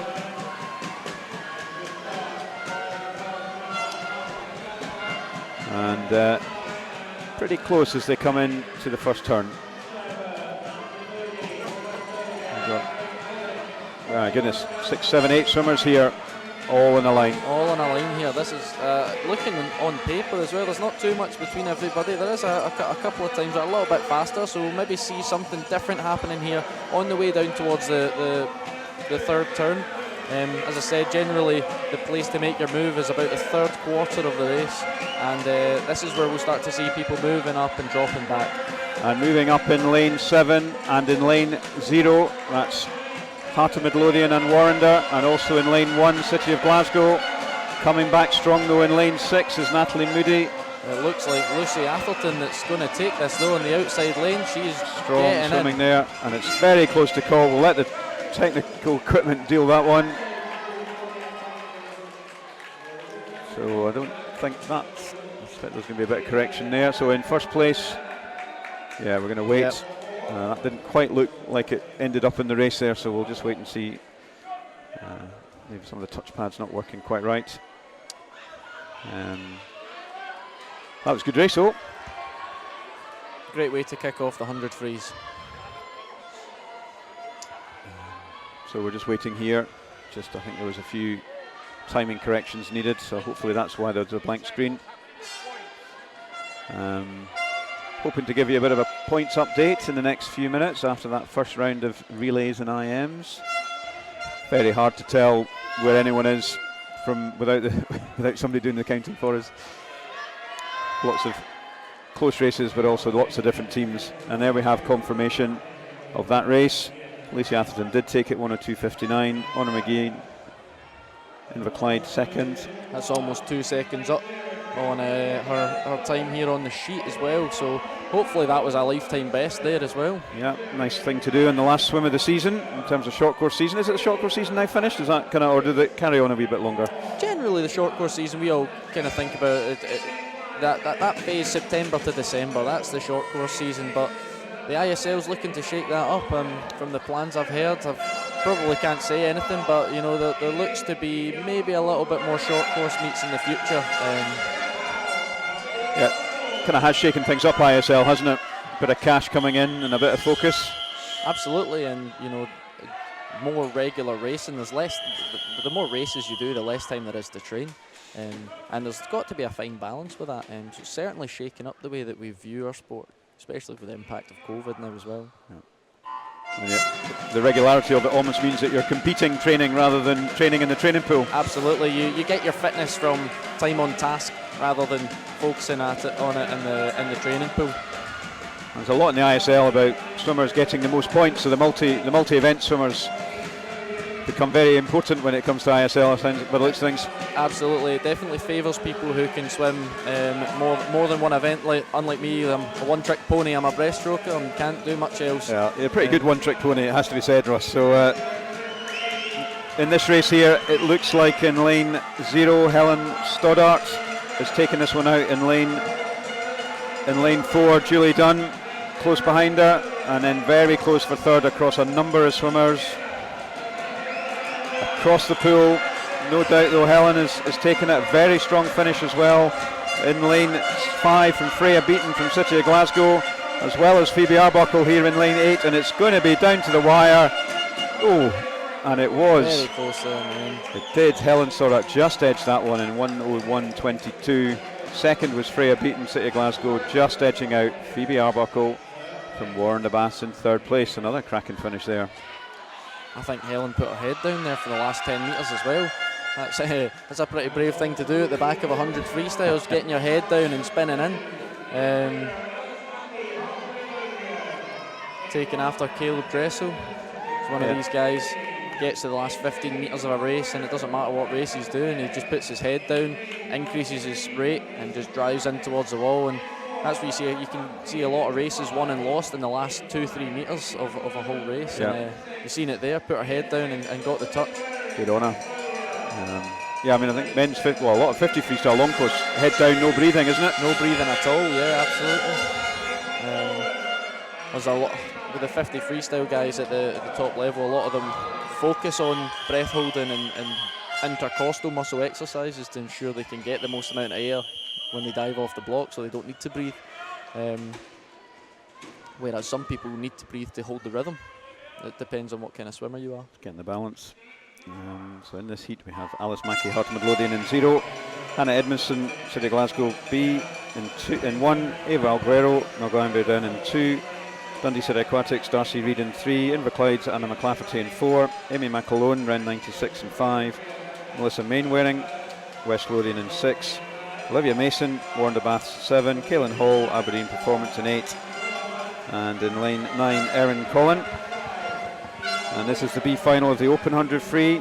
You won't have it on the screen, but there's a number of younger swimmers who are clearly swimming up in age. Some of these teams maybe not got the full complement of age group and over 16. So a few youngsters. One of them is Melissa Mainwaring in lane 6, who's only 15, competing against these older girls. And it's going to be very close here between Kaylin Hall and Olivia Mason, both coming at it in this last 5 metres. And it looks like it's going to be Kaylin Hall just heading out to Olivia, and it is 50. Oh, well, not come up on the pad. We'll wait for that in the pool. There we come. Yep, Kaylin Hall gets first, 58.60. 58.74 Olivia Mason, and the youngster Melissa Mainwaring coming in third.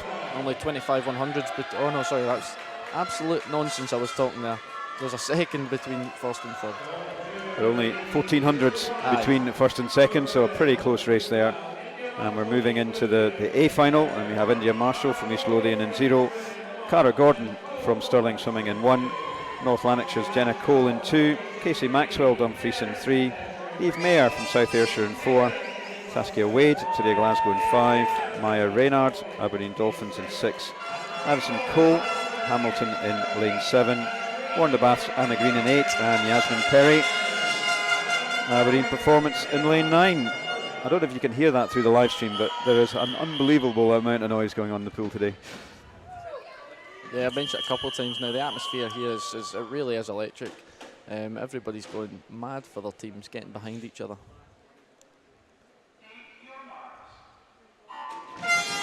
End of term party feel about it, which is great at a swimming event. And in this heat, Yasmin Perry has got the fastest qualifying time, with also Saskia Wade from City of Glasgow in 5, and then Anna Green, more of a backstroker known as, in lane 8, but she's holding her own here in lane 8 as well. And out there in lane 2, Jenna Cole. So no doubt about the person out front though, Yasmin Perry. Straight arm there in the lane 8. I was just about to say, we've got a straight armour, Yasmin Perry there. It's a really interesting. You don't see many people doing straight arms over the 100 free here in Scotland, so it's great to see a bit of different technique going on and how that's paying off for her. And it really has, because she's going to take this one by a good couple of metres. Nice swim there from Yasmin. 56.71, so that's a great swim from her. 58.44 for Anna Green in second, and Jenna Cole, North Lanarkshire, is third.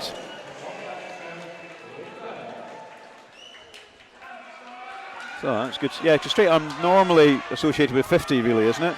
Yeah, generally you would associate that with the 50 specialists. It's something that's a really difficult thing to do for a prolonged period of time. Think about the longer the lever, the more force you need to apply at the other end of it. It's you need to have a lot of strength to be able to carry that off. So it's not just swimming freestyle. There's a lot of stuff that goes into being able to swim like that. So very impressive swim there. Yeah. And a big uplift on her entry time. Not sure if she went faster than that last weekend, but a 56.71 is pretty good going. So we're now moving into the boys. This is the 15 and under boys. This is the B final. And in this we have in lane 0, Aidan Lapsley from Heart of Midlothian, Marcus Blake, City of Glasgow B. In 1, Charlie Traherne, Mulgowan Bearsden in 2, Dundee City Aquatics, Connor Brearley in 3, Inverclyde, Oliver Patton in 4, Harry Cough, Ren 96 in 5, Ben Sheriff, West Lothian in 6, Robbie Boyd, Wonder Baths in 7, Greg Hall, Aberdeen Performance in lane 8, and in lane 9, Cameron Gill from first. Bit of face body paint in lane 6, I don't know if you spotted that, somebody looking very blue. Very blue. Fantastic reaction there from lane 5, 0.58, anything sub 0.65 would be considered fast on a reaction there. 0.58 is blistering. But it's lane 6, that's Harry with the paint on, who's really taken this first 50 out. By no means the fastest entry time either, so he's definitely got the bit between his teeth. So it's Ben Sheriff in lane 6, sorry. And in lane 9 here, Cameron Gill from first.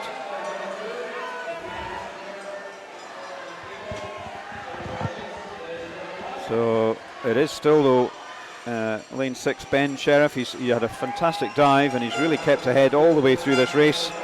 And he is going to take this. It's a very good last 50 from Greg Hall here in lane 8 as well. Against Cameron Gill, and out there in lane 1 is Marcus Blake. Good finish from Greg, but it's no doubt that in lane 6, got the wrong name here, so on the screen it's Callum Sinclair in lane 6 from West Lothian, 55.29. In second was Greg Hall from University of Aberdeen Performance, 57.868, and in lane third from first, 58.08 for Alex Blake. A few last minute changes to the entries here, but try and keep you up to date with them. You can see them on the screen. And we're now moving into the A final for this boys 15 and under 100 freestyle. Zach Slater, East Lothian in 0, Ben Montgomery, Stirling Swimming in 1, Jamie Glenn, North Lanarkshire in 2, George McGough, Dunfries in 3, Ben Caldwell, South Ayrshire in 4, Max Pelosi, City of Glasgow in 5, Archie Smith, Aberdeen Dolphins in 6, Dean Bargetti, Hamilton Baths in 7, Ben Kelly from Warrender in 8, and Leighton Burr, Aberdeen Performance in lane 9. Starting to see some names being repeated here now. They're getting to the 2 swims that they're allowed to swim here, plus then they get relays on top of that. So there'll be a few tired bodies after the 200 medley trying to do this 100 free as well. Absolutely. There's a short break halfway through the event. I think when they were running the heats, most of these clubs just ran it one after the other. So this is fairly luxurious in terms of timing, but it's gonna be hard when you're in this competitive environment. Swimming against faster swimmers. Strong start in lane 8 from Ben Kelly, Warrender swimmer. Also in line 0 from East Lothian, Zach Slater. 14-year-old Zach. We've got 13-year-old in lane 7, and it's between Zach and Ben at the moment. Ben looking like he's edged at 26.17. So Ross, it looks like it's a 2-horse race here. Looks like a 2-horse race for sure.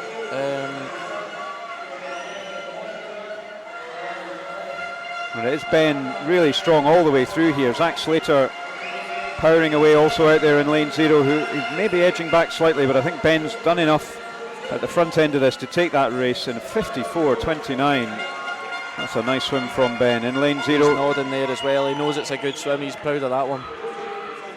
Not just for him, for the team as well. Good to get that first place. And there we have confirmation.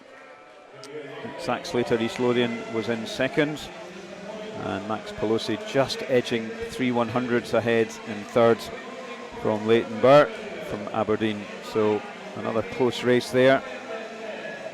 And we're now moving into the 15 and over. It's 100 freestyle again. And in lane 1, Fraser Claxton, Heart of Midlothian.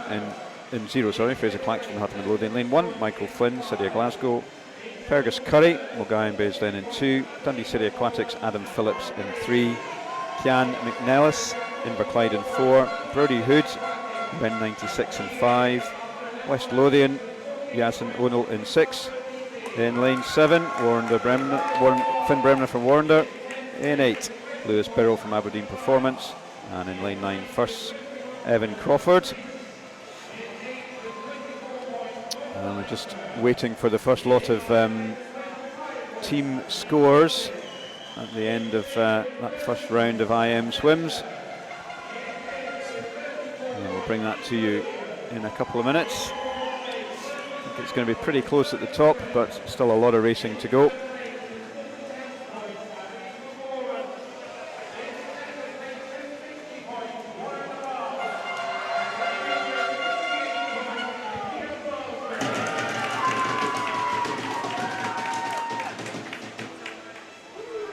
So I'm just going to bring you the team scores after event 106 in Division 2. We have West Lothian with 26, Mulgine Bearsden 28, then 96, 8th and 29. First and Hearts are equal 6 with 35.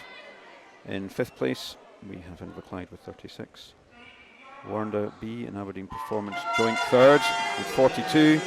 Dundee 2nd with 44, and in the lead is Glasgow B with 48. And I'll bring you tease you and leave you with the Division 1 to come after this 100 freestyle here. And it's a strong start from City of Glasgow with Michael Flynn. And he's taken that out very strong, a 24.88. Yeah, he's absolutely attacked that there, and I think this is looking really strong. Strong race for second as well. Out here in the outside lane, 6 to 9 is looking real tight there as well. So Finn Bremner, Warrender, Lewis Birrell from Aberdeen Performance, ex-Warrender swimmer. So in lane 8, and Evan Crawford first, just trailing a bit, and it's a really strong finish here from Finn, but no doubt about Michael Flynn taking that in a 51.75, 53.91 for Finn, and as lane 8 touchpad not come in again, here we go, 3rd, 54.4 for looked like Lewis Birrell in lane 8, so there we have it confirmed, although changing team again. You can really tell it's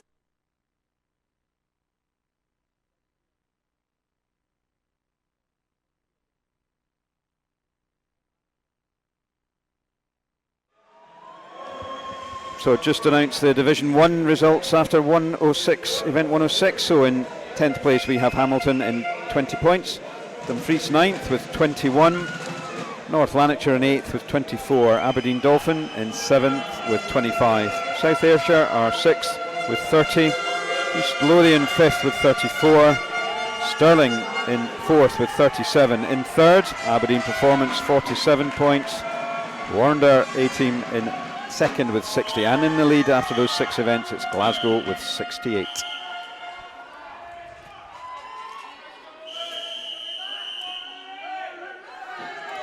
So moving into this A final, or Division 1 final, Luke Porteous in 0, Greer van der Meulen in 1, Cameron Dorn in 2, Ruben Kelly 3, Ross Arentz in 4, Rory McKinnon 5, Finlay Clubb in 6, Craig Greenock in 7, Owen Ray in 8, and Fraser Agnew in lane 9.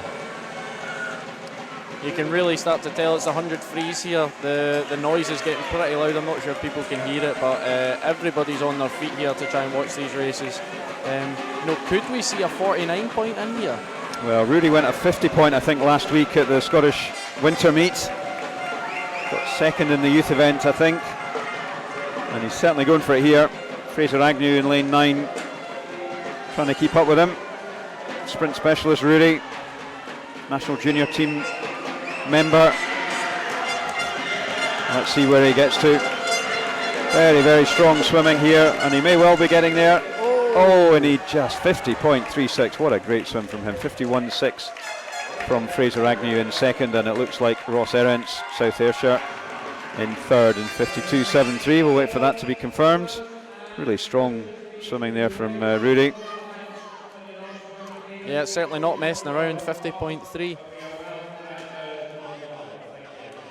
Very impressive for the 17-year-old.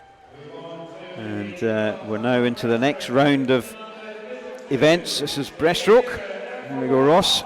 And it's 100 breaststroke.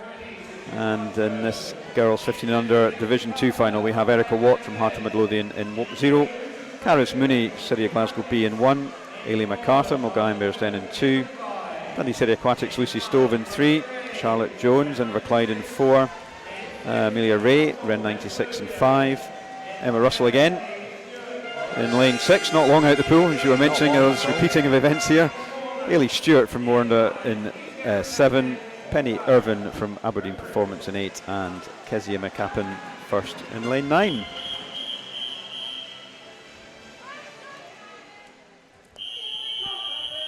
Having these shorter turnarounds between events, I think it makes things really exciting as a swimmer. It's tough to do, but it's really exciting. Been able to have short turnarounds in between, because a lot of swimmers, you know, the competitive side of it, that's really what you're training for. Because nobody thinks training's truly fun. You know, you need to work at it and stuff, and it is enjoyable.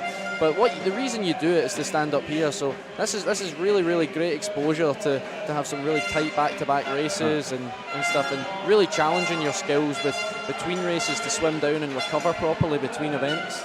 Yeah, and plenty of opportunity at this venue for swimming down. A couple of pools there, very close between Lucy Stove and Ailey Stewart, Dundee swimmer. Lucy won the Turned IM, I think, in the Division 2 final just earlier on. So that's one of these swimmers that Ross was just talking about, having a fairly tight turnaround.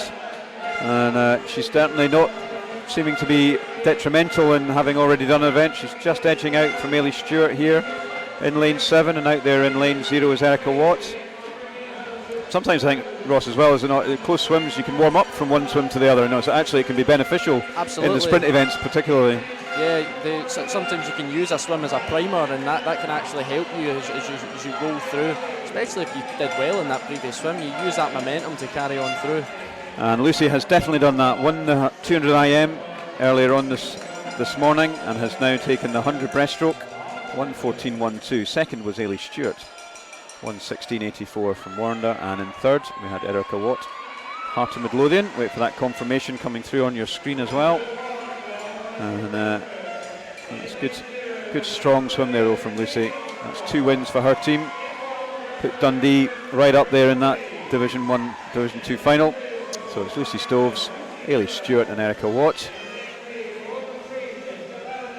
And moving into the Division 1 final. Keep calling it A and B, it's not. It's Division 1 and 2. This is Division 1. And in this Division 1 final we have Ailey Armstrong, East Lothian in 0.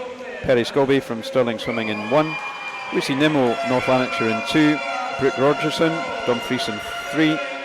Katie Broadfoot, South Ayrshire in 4. Amy McLeod, City of Glasgow in 5. Madison Christophus, Aberdeen Dolphin in 6. Rebecca Cole, Hamilton in 7. Sarah McNaughton, Warrender Baths in 8.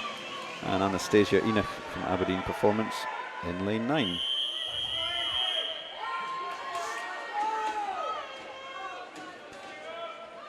Shout out for lane 6, got an 11-year-old swimming in this Division 1 final.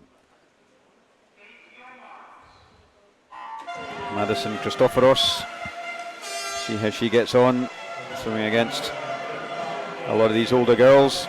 And it's maybe Ailey Armstrong out there in lane 0, strong start. Sarah McNaughton in lane 8 as well. So you're saying about different technique in breaststroke, Ross. You know, quite a good examples here of a number of different breaststrokes. Lane 4 compared to lane 5, they're all different, aren't they? And that's one of the reasons I absolutely love breaststroke, is there's no right or wrong way to do it. You know, there's your way, and you need to work it out as you train for it along your own journey and stuff. And no 2 breaststrokes are the same. I mean, I'm sure the same can be said for the other strokes, but there's so many different technical elements, because it is the slowest of all the strokes. And there's the most resistance of all the strokes as well. So it's about limiting that resistance and finding your own way to do it. And you know, you can really see, like with the breaststroke, it's so different across the board. Some people need a high rate, some people need a low rate. Some people have a really wide pool and a narrow kick, or the opposite way around from that as well. Great race here Very well paced swim in lane 5 from Amy, who has taken that one in a 1:16.17. She really wasn't in the lead probably in that race at all until the last 5 metres. Paced it perfectly. In second, Ailey Armstrong from East Lothian, 1:16.99, and in third ended up, looks like Perry Scobie from Stirling in lane 1. We'll just await final confirmation of that. But yeah, very well paced race there from Amy, bringing in the lead for City of Glasgow. And that is confirmation. Amy McLeod, Ailey Armstrong was second, and Perry Scobie coming in third, just edging out Sarah McNaughton in fourth. So moving into the girls' 100 breaststroke Division 2 Open final. Holly Lumsden from Heart of Midlothian in 0. Heather Lees from City of Glasgow in 1. Kirsty Wicklow, Mulgine Bearsden in 2. Grace Prain, Dundee City Aquatics in 3. Amy Watson, Inverclyde in 4. Susan Orr, Ren 96 in 5. Ella Balanovska, West Lothian in 6. Thunrada McGregor, Warnder in 7. Ola Adams, Aberdeen Performance in 8. Ava Kirkham from first in 9. So did your technique change over the years? Absolutely, yeah. I think there was, as you start to train more and become a little bit stronger at it, my technique certainly changed between 2012 and 2014. There was almost chalk and cheese comparing them. I was always a swimmer who liked to be a little bit longer through the stroke and stuff. And I think that only got stronger as I worked on that and found what my strengths were and my weaknesses and pushed that on. And you know, I think one of the big points of breaststroke is actually being able to attack the in sweep and get yourself up quite high in the water. And you can't underestimate how much strength it really takes to do that. And once you can get that down, you can it takes a bit of time, but you can get yourself into a better line when you come up and down into the stroke and falling into that line and the power you can produce there. So I would definitely say my stroke changed over the years, and you should never be closed-minded when someone questions your stroke and questions your technique, because these are the small changes you can make and make a big difference to your stroke or your times. And then, you know, for me it made a difference to my career. Yeah, so marginal gains, isn't it? Is that what Chris Brailford, cycling head of performance, used to call it? We've got lane 8 here. Quite a big margin for Orla in the lead here. We've got Thunrada in our inside and fighting it out with lane 4, Amy Watson from Inverclyde, and it's all, the race is the second, and it is Amy. So Orla, I think, touched that. We'll just wait for confirmation of that. Yeah, Orla gets that 1:11.55. Thunrada McGregor second, 1:13.52, just edging out Amy Watson from Inverclyde by 2/100ths of a second from second to third. As confirmed on the screen there, very close second, third. Thunrada just edging out, but no doubt Orla Adams taking first place.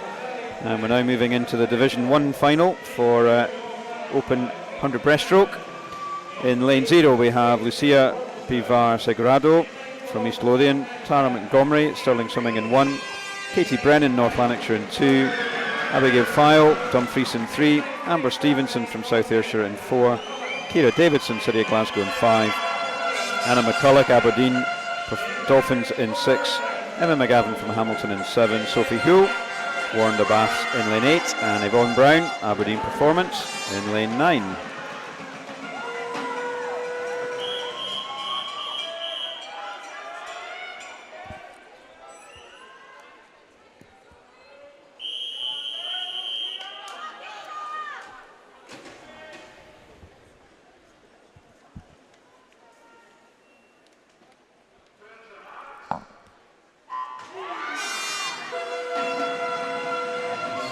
A couple of youngsters in here again. Seems like Hamilton fielding some of the youngsters in the Open. Strong starts from lane 5. That's Ciara Davidson, City of Glasgow, and Sophie Hull, Warren de Baths. Both of these guys taking it out.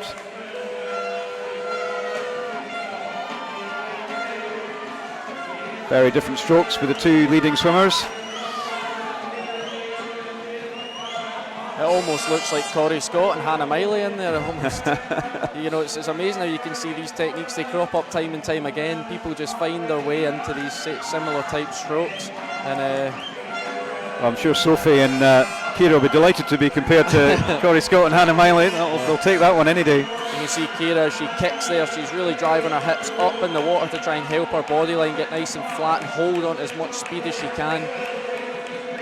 And it's working very effectively for her. She's taken this one out. It's going to be another win for City of Glasgow, starting to stretch away, I think, in the team competition. Strong finish from Yvonne Brown. Yvonne Brown has really come through there in the last 20 metres. Just leaves just it. Edged out 1:12.19. Yvonne Brown second, 1:12.67. Sophie Hull 1:14.03. Yvonne probably more known as a longer distance swimmer, so just getting going in that 100, you could see that there, that she'd plenty coming back with it. Maybe I'll compare her to myself then. A bit of a diesel engine, got a little bit there in the back end. Absolutely.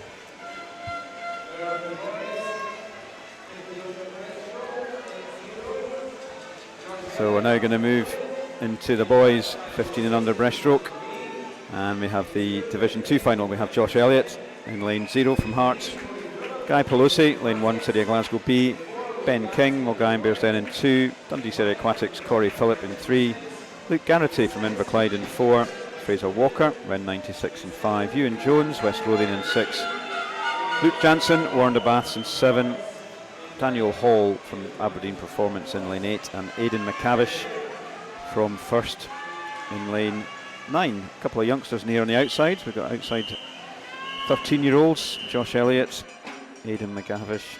Josh is doing this last weekend at the winter meet, and I think Chris Jones was comparing Josh's technique to Adam Peaty, so we'll maybe get your take on this. Look then. Which he said was, for a 13-year-old, was pretty hard to sustain for more than 50, but he managed it. So, well, I can absolutely see the similarities there. You can see how high he gets his hips on the kick, similar to what I was talking about last, and he really drives his head down to get himself into the line and hold on to as much speed as he can. And you know, he's not spending too much time in that position up in the water during the recovery, where you're actually moving your slowest. Looking at the different tests we use, you can see that sometimes you almost stop moving in breaststroke at certain points of the stroke, and there's really no dead spots there in that stroke. And he's holding his own, the youngster, 13. He's in the mix for first, second, third and fourth, which is very close over on that far side, as well as in lane 7. We've got Luke Jansen from Warren de Baths, and it is maybe Josh, the youngster, in lane 0. Just edging that turn with 25 to go. Great turn from him on his inside. Guy Pelosi trying to hold with him. And Luke Jansen here in 7 as well. But it's going to be the 13-year-old Josh Elliott, who has swum this very, very well. What a fantastically paced race there. And he does take first in a 1:11.16. Great swim from him. Second, right on his inside, 1:12 dead from Guy Pelosi. And in third was Luke Jansen from Warren de Baths, 1:12.45. A nice swim there from the youngster. It was great. It was textbook as well. Strong through the first 50, pushes the third 25, and then brings it home as strong as you can. Great race maturity for somebody so young. Absolutely amazing to see. I don't even know what I was doing at 13, but I can tell you it probably was not this.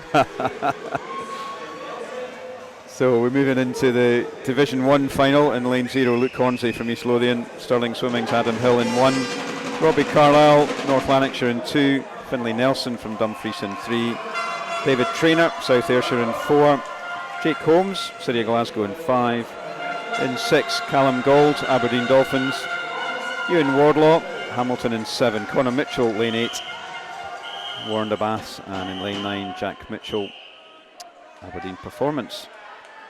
So range of 15, a couple of 14s in here as well, lanes 1, 6 and 8. Fastest qualifier is the 14th. See how these guys match up.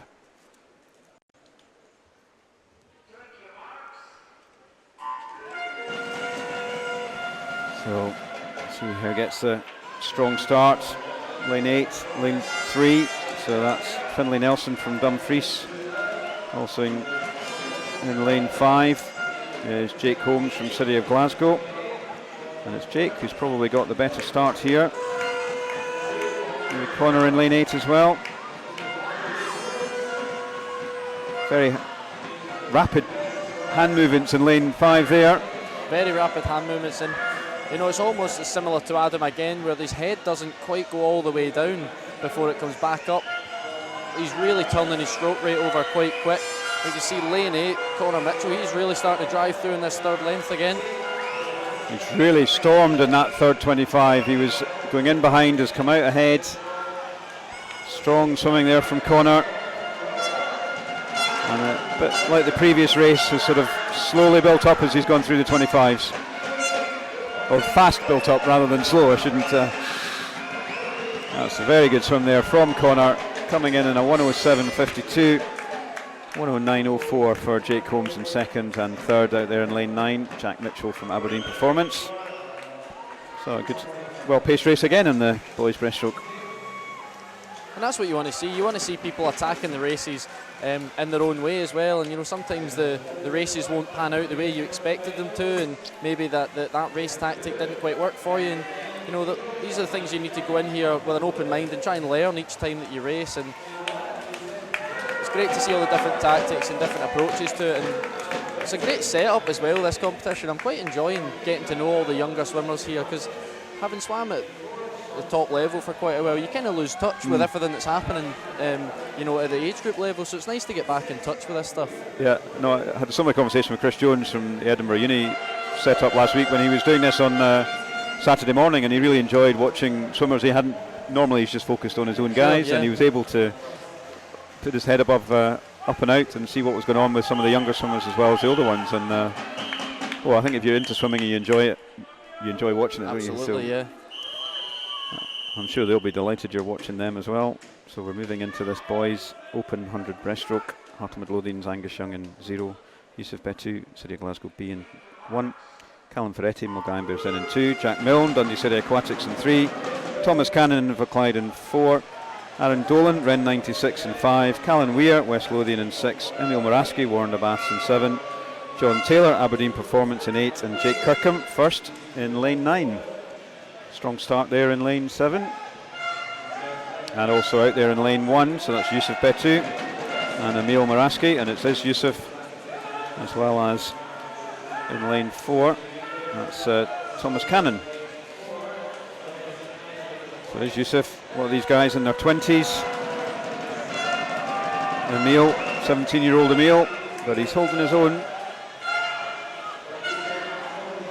But it's definitely Yusuf out there in lane 1. Lane 4, Thomas Cannon and Emil, maybe just fighting it out for seconds.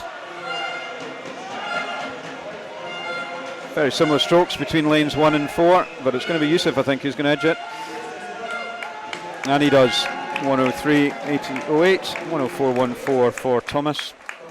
And Emil coming in, 105.09. Strong swimming there. And not a name many people will have been expecting to see in the next race.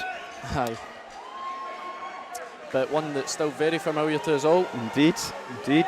Wishing you were out there yourself now. Now you've seen Craig swimming, or are you?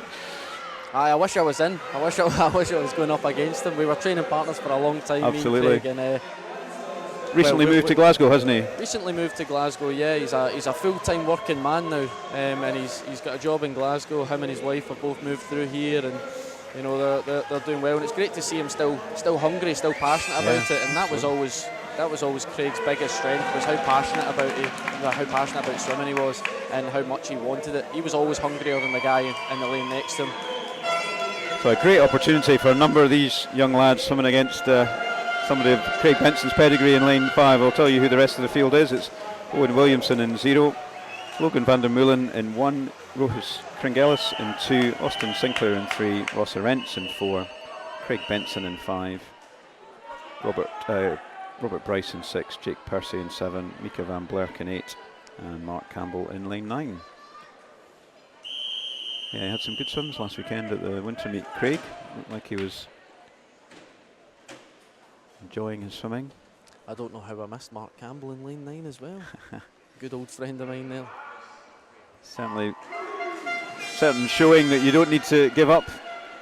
30 years old in Mark, so he's 14 years older than the boy but next to him, Mika van Blerk. Yeah. And actually 16 years older than lane 2, which is Rohis Kringelis. Great experience for these guys to be swimming with people like Mark and Craig Benson. Absolutely. And it's Craig Benson who's taken this one out in 5. Mark Campbell's pushing him though in lane 9. It's not going to be easy. He's not going to have it all his own way, Craig. Absolutely not, is he? Only 2/10 separating them at the 50 turn.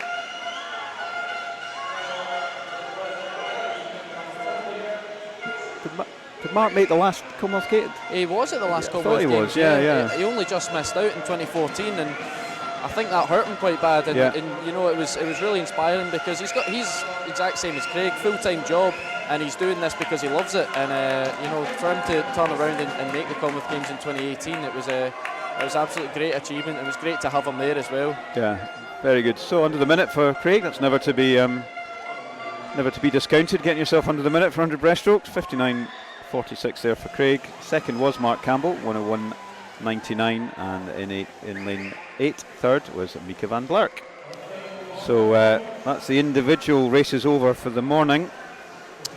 We now have a series of relays here. We're going through the medley relays, both girls 15 and under and open, and boys 15 and under and open, Division 1 and Division 2. So back to the single sex relays, so slightly less uncertainty around who's going to be going ahead or not, but equally as exciting as ever with the relays. And on this 15 under team, just to remind you of the teams, getting to know these off by heart I'm sure, but in this Division 2 final, in lane 0 we have Heart of Midlothian, Isla Grant, Erica Watt, Orla McInnes, Lucy Atherton, Melissa Menny, Caris Mooney, Louise Connell, Talia Blackley, City of Glasgow 2 in 1, Abigail Hill, Ailey MacArthur, Ailey McNair, Grace Noonan in lane 2, Anna Easton, Lucy Stove, Chloe McLean and Isla Gilmurray in lane 3, Dundee City Aquatics in lane 4, Miriam McConnell, Charlotte Jones, Honor McGeechan, Betty Fisher in 4 for Inverclyde, Rebecca Somerville, Amelia Ray, Beth Hunter, Amy McAlone, lane 5 for Wren, 96, Molly Weir, Ella McBellanowski, Natalie Moody and Emma Russell from West Lothian 6, Naomi Wilson, Ellie Stewart, Anna Perry, Alex Coy from Wonderby in 7, Eva Smith, Penny Irvin, Chick Yu Yang from Aberdeen Performance with Madison Stewart in the final leg, Zuzia Smith, Casey McCappin, Madison Gallagher and Susie McNair from 1st and 9, just giving a call out to all these swimmers. And we've got the next stage of results in as well. Team competition, we'll bring them to you in a minute.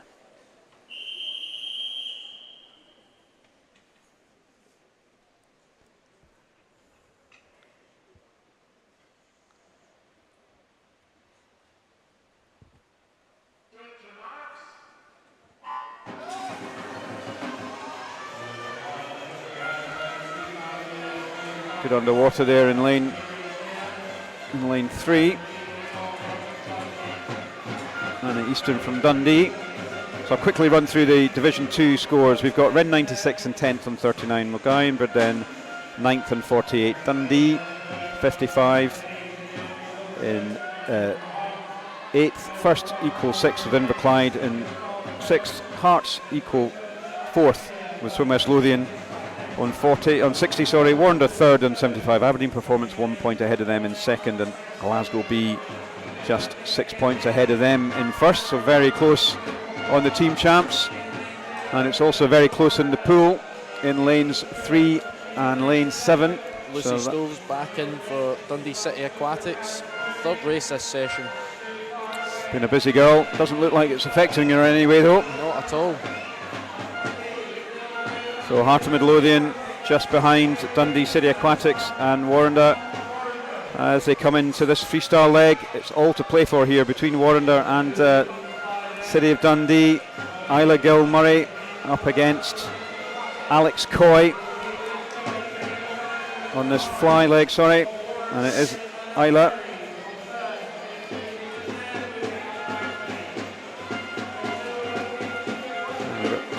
So really stretched out here.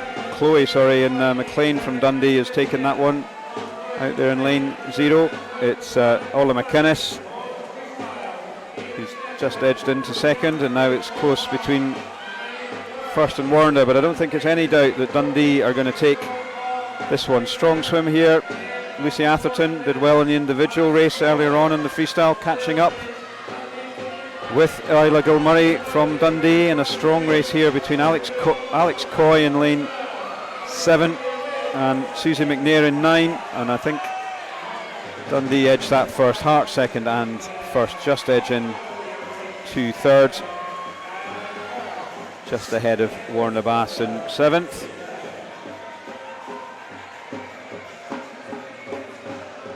Oh, unfortunately though, the screen has gone again in the pool. Let's hope that that's, whilst we're waiting for the screen to clear. After 113, event 113 in Division 1, we have in 10th Dumfries on 30, Hamilton Baths 9th on 34, in 8th North Lanarkshire on 39, Aberdeen Dolphin 7th on 45, South Ayrshire 6th, 54, Stirling Swim just 2 points ahead of them in 5th on 56, East Lothian in 4th on 64, Aberdeen Performance on 81 in 3rd. We have Warrender in 2nd and 100, and as with the Division 2, we've got Glasgow in the lead, 7 points ahead on 107. So it's still all to play for on the team competition, I think there, Ross. Yes, certainly. I mean, just from my experiences from the ISL to try and compare to here is, you know, there'll be big point swings at certain points during the matches, as each team has, you know, so each team will have different strengths within all of its swimmers, and you know there can be point swings the entire way, and you know it's so tight there between the top 2, top 3 there. So yeah, I think we could probably expect that the top 3 are probably going to be set now at this point, but you know, you never know. Nope. Yeah, I mean, our 3rd Aberdeen performing Division 1, there's nearly a 20-point gap. In Division 2 between 3rd and 4th. In Division 2 there's 10, so I'll see where we get to. Much closer in Division 2.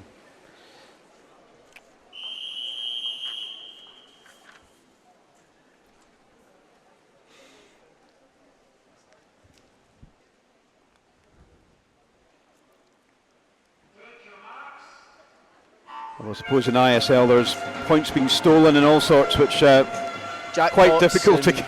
all these things that you can't quite plan for them. You can do your best to try and plan for them. We had Ian Wright, the head coach of Glasgow, on our team in London, and you know he's big into the numbers, and he would run the numbers every day, and we got to see his spreadsheet, and he really was a master statistician, trying to work out where we're weakest and where we're strongest, and how can we hold on to those points. And hopefully as this type of league matures and stuff, you know, those types of tactics and plays will come in where everybody thinks about their own strengths and also the other strengths of the other teams, and you know where they can maybe afford to lose some points and pick them up elsewhere. I'm sure there'll have been a bit. Ian Wright, clearly a Glasgow coach, would have been doing the similar meticulous preparation for this event as well. If I know Ian half as well as I do, he will have done the exact same thing for this, because he absolutely loves swimming, and that's one of the real strengths of us on London Roar this year was having him on board. So it is Warrender against Glasgow. Katie Rose going in for the Warrender A team on the fly. Glasgow swimmer is Coco Croxford, and it is Glasgow and Warrender again between each other. Katie's going to hand over to Phoebe Arbuckle. Glasgow Coco is handing over to Freya Beaton. I think Phoebe and Freya had a good race in the freestyle earlier as well, so it's all to play for here. Tidy takeovers, and it's safe from there, and both Glasgow and Warrender are through. There was something in the ISL, wasn't there, where there was a bonus point where Duncan went really fast in the first race, and then they stole all the rest of the points or something, was it? Yes, I think I think you're maybe in the 400s. There's 400s. You can steal points through different points. In the freestyle, it was who could get fastest through the first 100. And medley, sorry, I'm going to interrupt you here, Ross, because it was a very, very tight finish between Warrender and Glasgow. And Warrender just edged that one, 2:03.84 from Warrender and 2:04.48. Sorry, I asked you to give us an ISL update, and I completely cut across you. I shouldn't do that, so sorry, do carry on.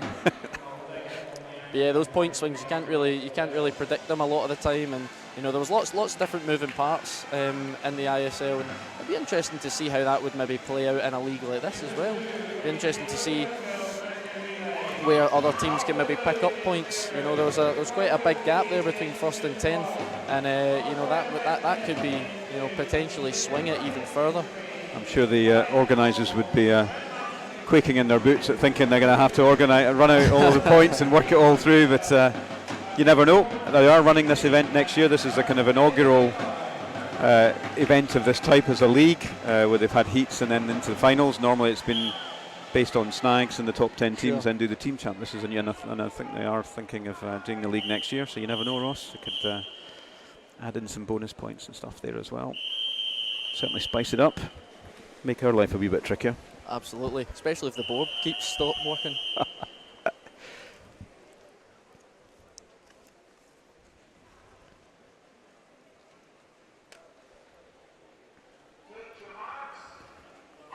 So girls Division 2 final.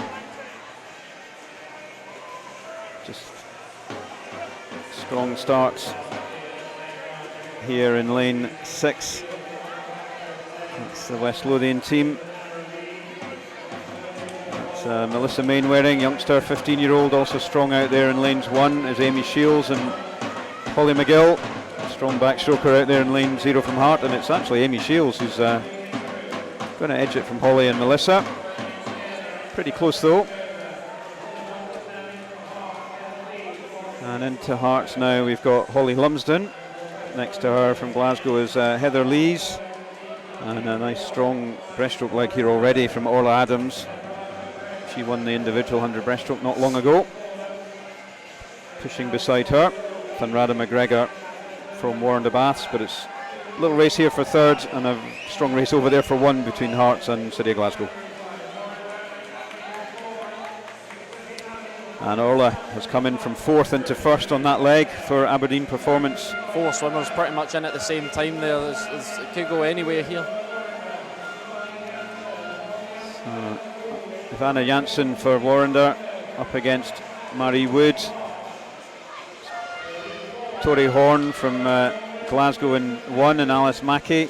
And it is Glasgow's maybe just edged ahead here. And she's going to hand over to Hannah Edmiston.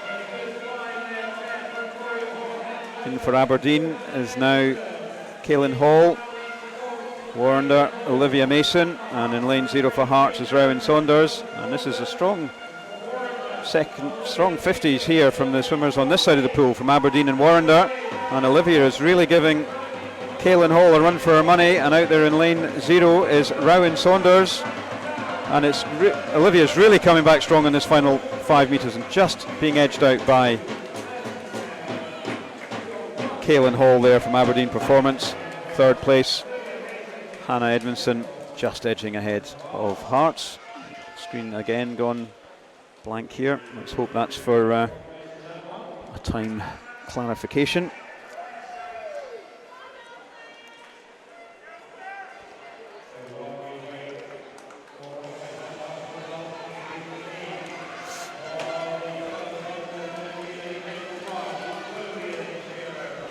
So in this Division 1 final for the girls 4x50 medley open relay, so just to remind that in the Lothian in lane 0, Stirling Swimming in lane 1 in North Lanarkshire in lane 2, Dumfries in lane 3, South Ayrshire in lane 4, City of Glasgow in 5, Aberdeen Dolphins in lane 6, Hamilton Baths in 7, Warren de Baths in lane 8, and in lane 9 we've got Aberdeen Performance.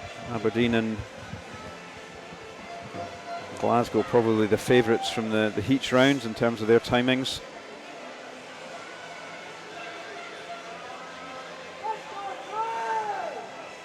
See how it plays out in this league final.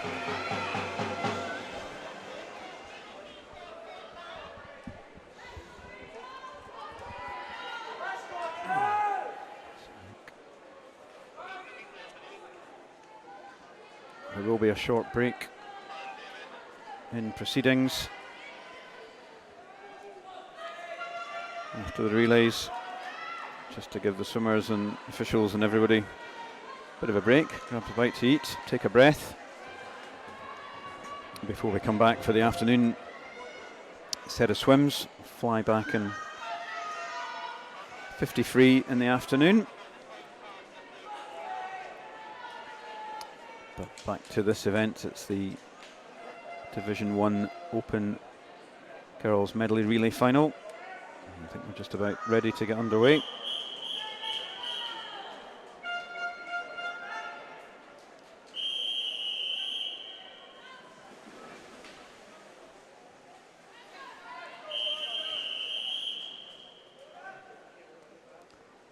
So, backstroke first.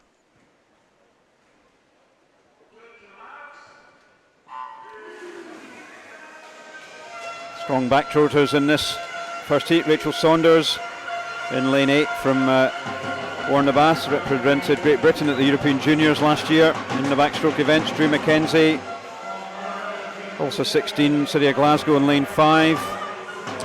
And it's those two swimmers battling it out in lane 9. Elaine Murray from Aberdeen Performance.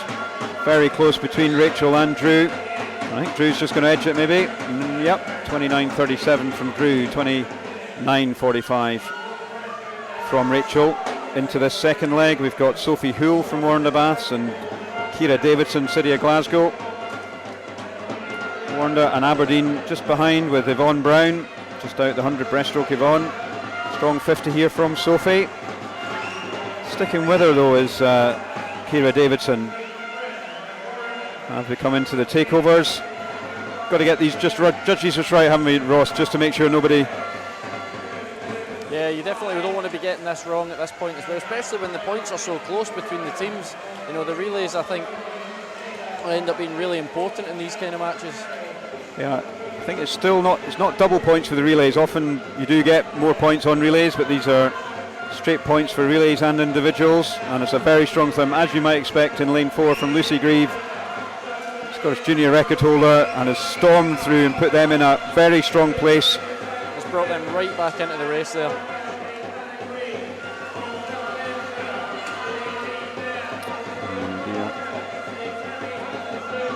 And it's very close. Warrender, Natalie Jones here. Swimmers just getting out of the way. Warrender going to hold on. We've got Guy Alcaraz in lane 9. Coming strongly back on the Warrender swimmer, but I think it's going to be Anna Green takes it. Second was Guy Alcaraz, and third South Ayrshire just edging out City of Glasgow. Wait for confirmation of that race. And there we have it, Warren just edging ahead of Aberdeen Performance, although the screen has gone blank. So we're going to have to wait and see. And whether that's going to impact on the final result or not.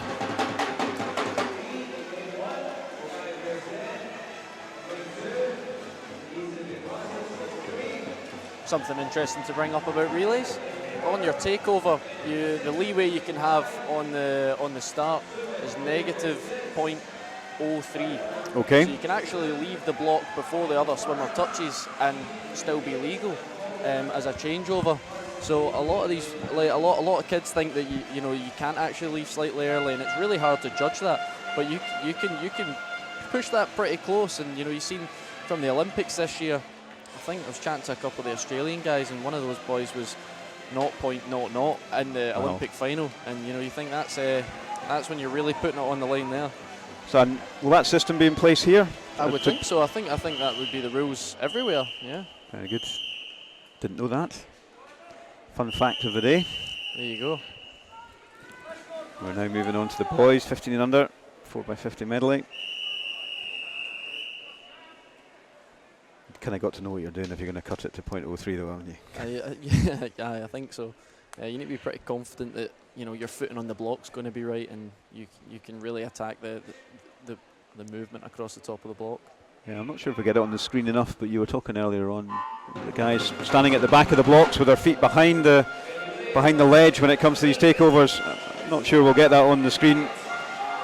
That's a relatively new thing Yeah, it's relatively new. I think it's come across from the States, from the NC2As, and you know there's a lot of experimentation there with takeovers because there's plenty of relays and plenty of opportunity to race. So certainly from my experience, I've really benefited from doing that. And it's great to see a lot of these young kids experimenting with the way they're doing takeovers and not just going for the standard 2-footer. That's exactly what we want to see. People who want to get better and want to understand different ways of doing that. Close here between Guy City of Glasgow in lane 1, Warrender in lane 7, and in lane 3 we've got strong swim there from Corey Phillip, who's coming in, and he's really closed up on the Warrender and City of Glasgow guys, and it is still City of Glasgow Guy Pelosi just handing over, and I think we've got Evan Davidson doing the fly leg in Dundee City Aquatic. Already had a strong swim in the IM, and he's really coming back on the City of Glasgow swimmer here, and he's got Dundee straight into what looks like a lead as they come into the freestyle leg, handing over to Kane Buchanan, Glasgow handing over to Marcus Blake, and West Lothian just edging in third, Callum Sinclair to Ewan Jones. Good takeover there from Warrender, Mano Drysdale, Chris Mather, sorry. But it looks like it's going to be Dundee who've really come through on this latter half of this medley relay, and it's going to be Kane Buchanan taking first, City of Glasgow taking second, Marcus Blakely, and it's very close here between West Lothian and Warrender Baths, and the Warrender swimmer edges out by 3/100ths of a second. So you mentioned NC2A there, Ross. Do you want to, for those who may not be familiar with it, what's the setup with NC2A? Well, the NC2As is the collegiate system that works in America, and basically just all these colleges, they're part of different conferences, and the aim is to qualify for the NC2As. That's a lot of people. That's for them. That's bigger than the Olympics over there. That's really how big it is. And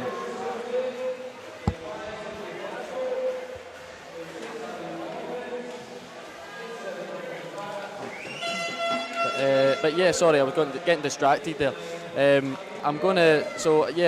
collegiate system, there's plenty of opportunities to race there, and it really is. It's almost bigger than the Olympics for some of the guys over there, and they retire off the back of their college careers because you know it doesn't get much bigger than that for them. Yep. And there's I guess Bucks is the equivalent in the UK, which has grown in the last number of years, where you had some Mason there, where you had some top drawer swimmers. Not quite NC2A, but.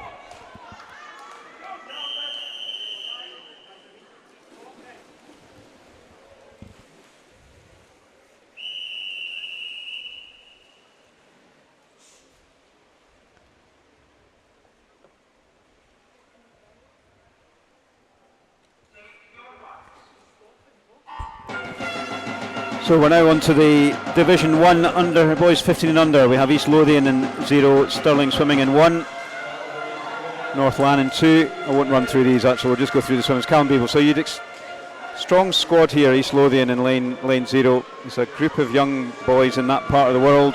This one is Callum Peebles on the backstroke. He's going to hand over to Luke Hornsey. And on the near side here we've got Warrender Baths and Hamilton Baths. But it is East Lothian out there, and Aberdeen Performance following Warrender in lane 9. So Luke Hornsey on the breaststroke.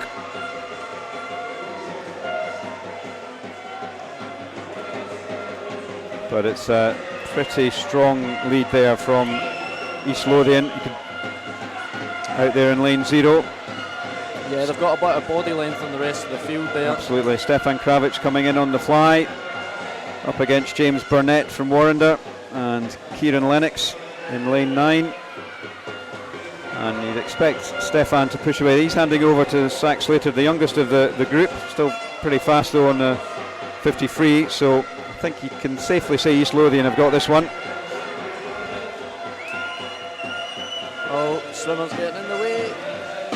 Very close here between Warrender and Aberdeen. Good takeovers from both. So we got Ben Kelly, won the 100 free earlier on up against Leighton Burr. Expect Ben to power away, but I don't think he's going to get back on Lane 0 East Lothian, who have really taken this race by the scruff of the neck, and it's Zach Slater coming in 1:48.56, Ben Kelly second, 1:47.16, and Aberdeen Performance coming in third, 1:53.82. Pretty impressive swim there, East Lothian. And they take that one quite clearly. So moving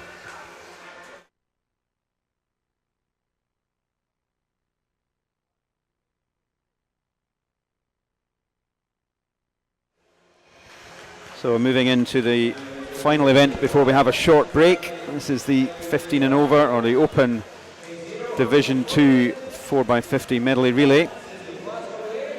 And Hartson 0. There's a result up on the screen there from the previous race. So that is East Lothian coming in first, Warranderey second, and Aberdeen Performance in third. So East Lothian just getting a bit in the mix there in terms of the points totals. That'll help them cement fourth, if not push up into third. And two more races before we have a short break. Let everyone get a bit of fresh air. But it's been a good morning setting of swimming. Some really exciting races, Ross. Really close races. Really interesting techniques that people are doing, and it's just great to see everybody back racing, to be honest, isn't it? It's just great to have everybody in tow cross. Totally. It's been a very difficult 2 years for everybody, swimming as much as anyone else. Lots of indoor facilities not open for long periods of time. These swimmers making the most of being back in this. And let's see where we get to on this Division 2 final. Strong start here in lane 8. Matthew Brown from Aberdeen on his inside. Alex Thompson, Warrender, out there in lane 1. Lewis Lawyer. Paralympian Lewis swam at Tokyo earlier in the year, and he's had a very strong start. Second then coming in, John Taylor from Aberdeen Performance. And in lane 3, it's Callum Ferretti it's Jack Milne from Dundee City Aquatics. Strong breaststroke leg here. In lane 7, Emil Maraski, Warrender. He's edging ahead of the others, but he's got a lot to do on Yusuf Betu, who was second, I think third in the individual 100 breaststroke just earlier. He's handed over to Mark Elric. Strong 100 flyer. In lane 7, it's got Brodie Gordon-Gibson from Warrender Bath's B team. Very close though between a number of teams here in third place. Mark certainly making the use of the underwaters there. Head down off the dive as well into the turn. It was a pretty brave swim there from him. Yeah, strong Glasgow team here, and it's no doubt they're going to take this. I think Warrender have had a good strong swim in second as well, followed by Aberdeen Performance, but no doubt about who's going to take this. A number of swimmers having to wait, not want to get run down by Michael Flynn, but he takes that in a 1:45.16. These swimmers just need to wait where they are. Second is Warrender Baths, and in third place it is Aberdeen Performance. Lewis Birrell coming in, Matthew Brown coming in there, so we'll just have to let that race result confirm. Looks like in the building anyway the Glasgow squads team hasn't come up on the screen, so we'll just have to, I suspect the swimmers are a bit rusty, the equipment's a wee bit rusty as well by the looks of things. There's a few not surprising, if it doesn't get used on a regular basis, it can get... The ref's going to be putting in for a wee bit extra time here, I think, for our lunch. True swimmer, thinking about his stomach virtually before anything else. Even if you're not swimming.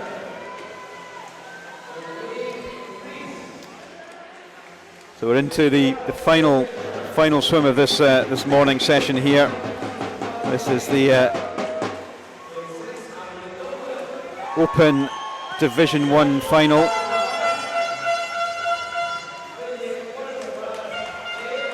East Lothian, Stirling Swimming 1, North Lanark 2, Dumfrieston 3, South Ayrshire in 4, City of Glasgow in 5, Aberdeen Dolphins in 6, Hamilton 7, Warrender 8, and Aberdeen Performance in 9. And this Glasgow team is a very strong swimming team. We've got Mark Ford, Scottish age group record holder on backstroke, Craig Benson, speaks for himself on the breaststroke, Gregor Swinney, fastest 100 flyer in Scotland this year, Duncan Scott aside, and Rory McKinnon,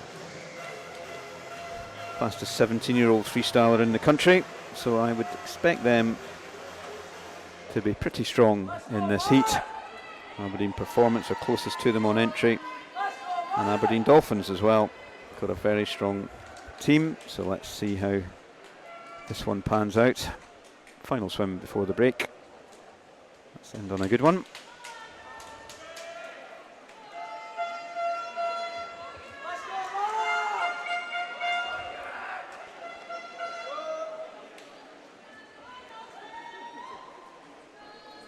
Slight pause before we get going.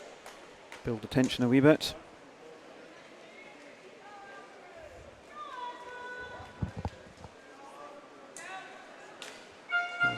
There's a slight issue with one of the blocks earlier in the session. Not sure if nothing obvious going on with the equipment. You kind of take it for granted that these things are going to work, don't you, in terms of blocks and Absolutely, ledges and stuff. And happens all over. Yeah. The World Championships in 2019, the backstroke wedges, they were failing all the time. Really? Yeah, there was a guy, Simone Sabioni, he ended up protesting and sitting at the side of the pool while his race went away, and he got to swim his race again because the wedge had slipped, and after it slipped in the main thing, he was going to get to swim it himself, and as he went to go again, it slipped again. Wow. There was lots of equipment failures, so he ended up trying 3 times to swim 100 back, and on the 3rd time he did make it through and qualify for the semi-finals, so fair play to him for sticking by. Yeah, absolutely. I mean, that's didn't Kathleen Dawson she didn't have to swim a race twice as well, and yeah, that's right, because the equipment failed at the European Championships this year for another girl. Was it Louise Hansen? Don't know. She won it twice, didn't they? I'll go. Yeah, Kathleen won it twice. I think that's probably a first in history, is winning the same race twice. I did read something about that it hadn't happened at a major event. I have swum in this or Aberdeen at the Scottish Age Group. Saw the lights turned out halfway through a race, and it was an 800 free, and they just kept swimming. Fair play. It eventually got hauled to stop, but these things do happen. Part and parcel of it. And again, so you got all the relay swimmers now having to just compose themselves, start again.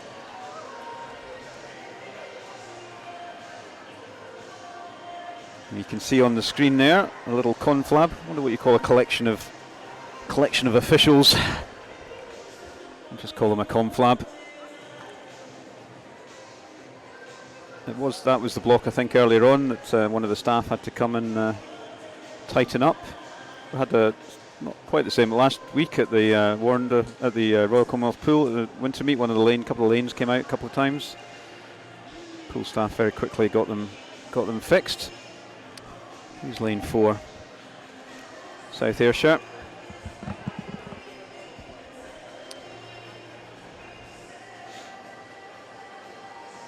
Interested to know where this protest came from, whether one of the swimmers noticed there was something there or the officials has brought it up.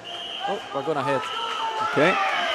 You'd think as a swimmer coming on there with nothing changed, it was slightly off-putting, but if there was something wrong, there's nothing wrong, why are we waiting? But they've just got in, going to get on with it. I guess with the break coming up, they can see if there's something they need to do in terms of replacing, but for now, this is the Division 1 final for the men's open 4x50 medley. I think Aberdeen Dolphins, City of Glasgow, Aberdeen Performance are the form teams coming in, and it is City of Glasgow in lane 5. Mark Ford, can I expect that? Very strong first 50. He is not hanging about here at all. Not bad, 24.87. he's handed over. Nice to know when you finish your 50 brack to see Craig Benson flying over the top of you. Not a bad wingman to have in a medley relay. He's a dab hand. He swam in at the Olympics in 2012 in the heats of the medley relay, and they came 4th in the final there. So he knows his way around a takeover. So nice and safe on the takeovers. They're going to win this. They definitely don't want to be DQ'd. And so it's Glasgow followed by Aberdeen Dolphins. That's Tom Robertson, Warren de Baths. After Aberdeen performance, we've got Cameron Travis, Callum Rose from Warren de Baths. But it's reasonably close between Glasgow and Aberdeen performance, but I think it's going to be Glasgow taking on. Yeah, I think the fly leg there made all the difference for Glasgow. Yeah. Rory McKinnon on the freestyle coming in from Gregor Swinney. I say Gregor is, I think, the fastest short course fly swimmer at the moment in Scotland. And he handed over to Rory, who has brought this home very nicely from Fraser Agnew, Aberdeen Performance, and it looks like Aberdeen Dolphins, Finlay Club in 3rd, very close here for 4th. First swimmer, so South Ayrshaw's Lewis Hammond coming back strongly on Warrender, but it's going to be Warrender in 4th place. I think we'll just wait for the scoreboard in the pool. Has not registered Glasgow finishing. I think that's nothing more than a issue with the time pads, but we'll wait to get that confirmed. Didn't look like there was anything of issue on the turn takeovers, but we'll just wait for that. But that's first session over. Ross, some really fantastic swimming there. Very exciting as well, so everyone's got a little bit of time to catch their breath, us included. Aye. And we'll be coming back, once we've got this race confirmed, we'll be coming back in about half an hour. That's about as approximate, as detailed as we've got. 13:41, so just looking to see if we've got a time for when you're going to be coming back, just to allow you all to go and walk your dogs, or make a cup of tea, or have your lunch. So just to let you know, we'll be back racing at 2:10, so if you want to come back and join us at 2:10 for the afternoon session, we'll be kicking off this afternoon's swims with some freestyle teams, girls and boys freestyle teams, but until then, we'll thanks to Ross for keeping us right in this morning's session, and we'll see you in about half an hour's time for the second part of this National League final here at Tollcross. Good afternoon, everybody. Welcome back to the Scottish Swimming National League's finals here at Tollcross International Swimming Centre in Glasgow. Really fantastic sets of swims this morning across the relays and individuals. Great atmosphere here in the Tollcross Centre. Kids really enjoying the kind of end-of-term feel to a really exciting team event, and that's certainly proved correct this morning. And as you can see, just everyone gathering themselves to get ready for this first event, which is going to be the girls 15 and under 4x50 freestyle relay. You've replenished now, Ross. Are we all ready to go, do you think? Replenished, had my sandwich, not hangry anymore, you know, all that good stuff. Excellent, I'm glad to hear it. Me too. Wasn't very long for a break, was it, really? No, it was pretty quick. Enough time to get a roll and get a cup of tea. Excellent. Replenished and ready to go. And swimmers as well, hopefully, already had their lunches, so I'm sure they'll be eating. What's your eating regime through a day of, or a session of competition? Do you have a kind of routine if you're going to swim morning heats, evening finals? What's your eating regime for that kind of day? For something like that, I think I try and have a meal about 3 hours out from whenever I would race. That's I normally try and eat about 3 hours before a race. That's enough time to get that digested and actually use it as fuel. Anything after that time is generally just to satisfy hunger cravings, to be honest. But during racing, after the warm-up, I'll always have a little bit of a banana or something like that just to try and top up and make myself feel a little bit more energetic as well. But I always found like the most important part was what you put in after your race. It was always fueling up with a lot of carbohydrates, so it's a lot easier to get in liquid form. So using some sort of protein shake with a carbohydrate blend in it, I always found to be really useful. Just for getting the calories in and the carbohydrates into your body to make sure that while you're still receptive to it, because you've been exercising, it just gets soaked right in. Yep. Well, hopefully these swimmers have been doing something like that in between, as you said already. There's lots of multiple swims going on today, so they'll be hoping to replenish themselves between those swims as they come in to this next set of relays. Lots of relays, given there's male and female and mixed medleys and mixed freestyle, so it's a relay fest, and if it lives up to the relays we had this morning, we're in for a cracking start to this afternoon session. I'm just going to give you the results after the morning session.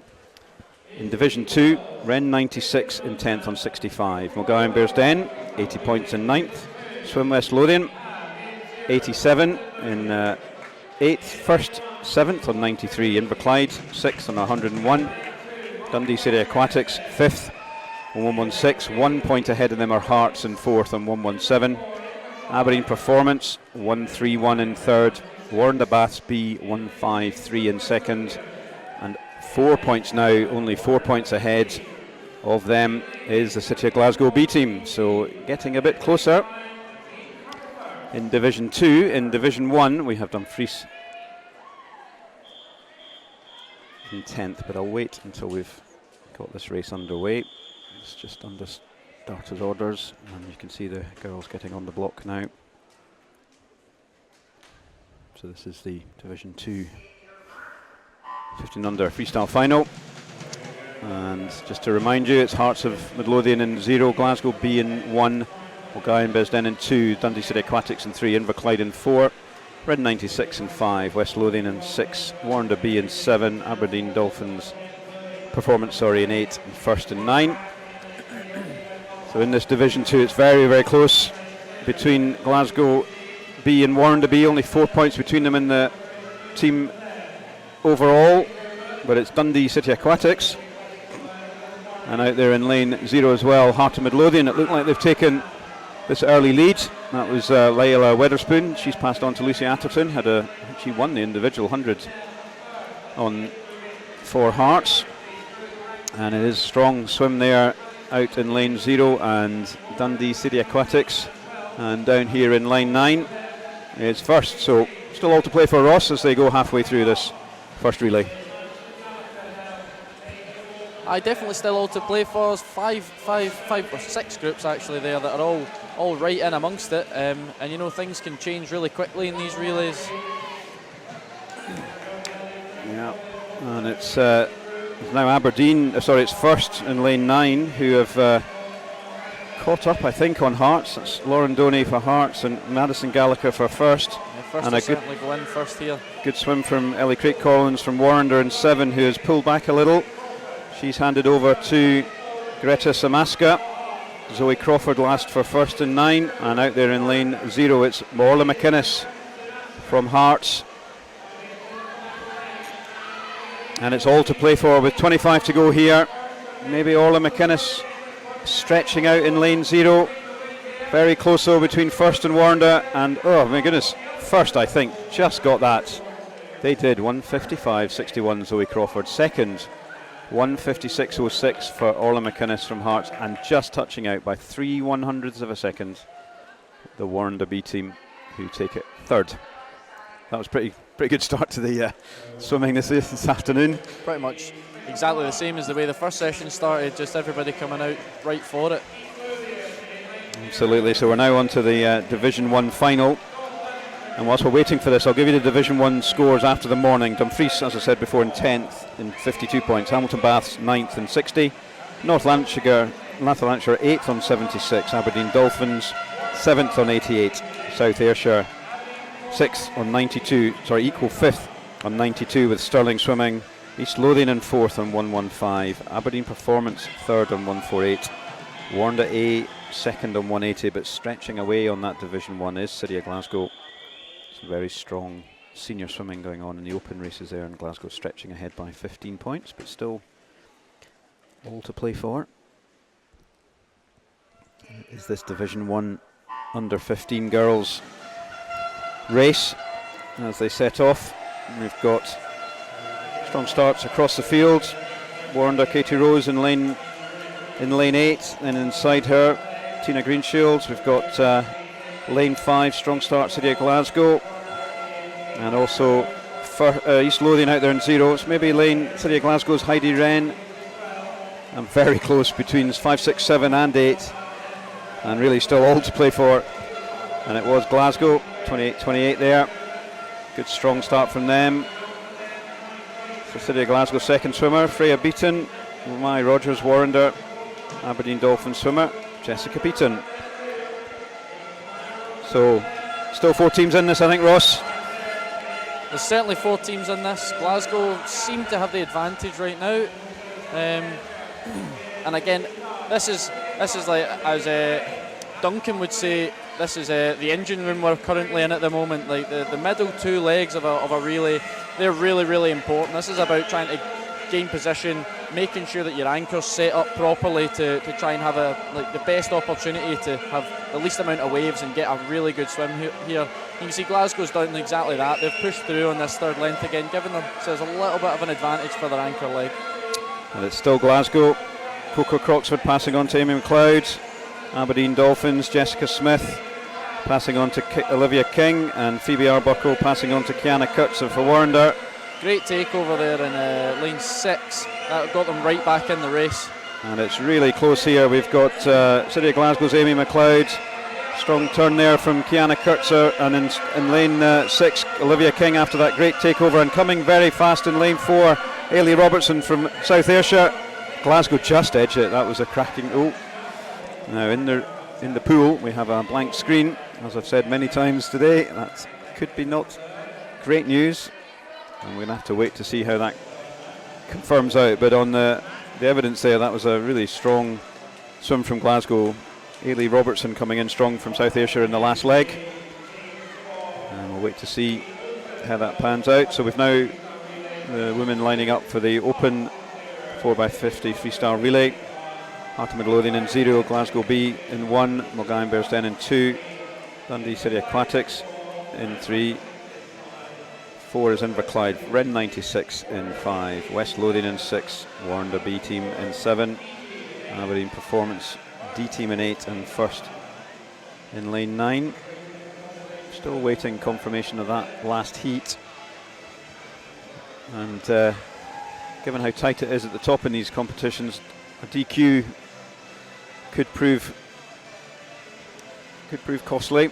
Be very costly if you get disqualified in these events, especially when you've got so many swimmers involved in it. If you get disqualified, everybody's exerted themselves for no points. And we have double confirmation DQ. there. Warrender A in first, South Ayrshire second, Aberdeen Dolphins in third, and unfortunately disqualifications in lanes 1 and 5 for Stirling Swimming and City of Glasgow A. Technical infraction.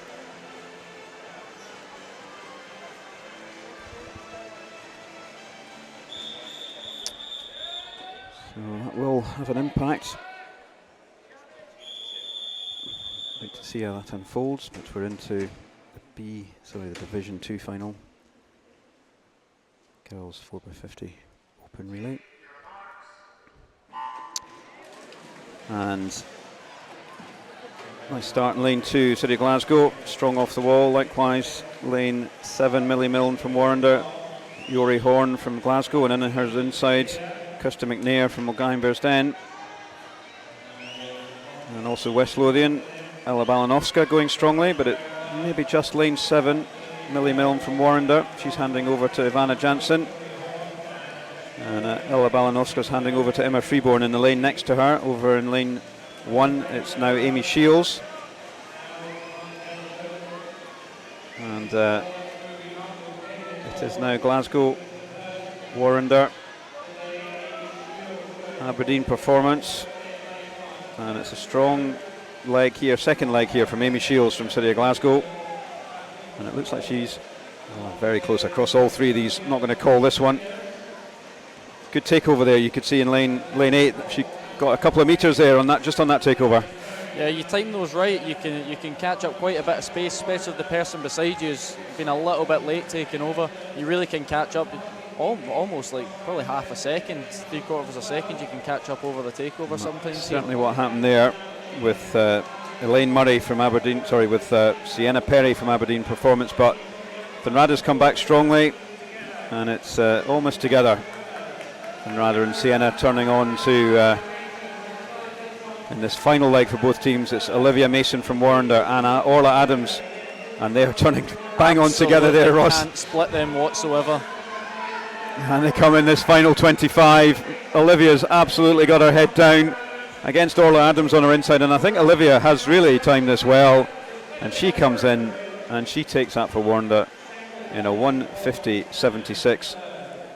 Second was Orla Adams, University Aberdeen Performance, and in third was Mogayan Bearsden's Eva Alguero. 1:53.81. That's confirmed. So living up to their morning's billing, these relays, and it's the final female relay. It's the Division 1 of the girls 4x50 metres freestyle relay.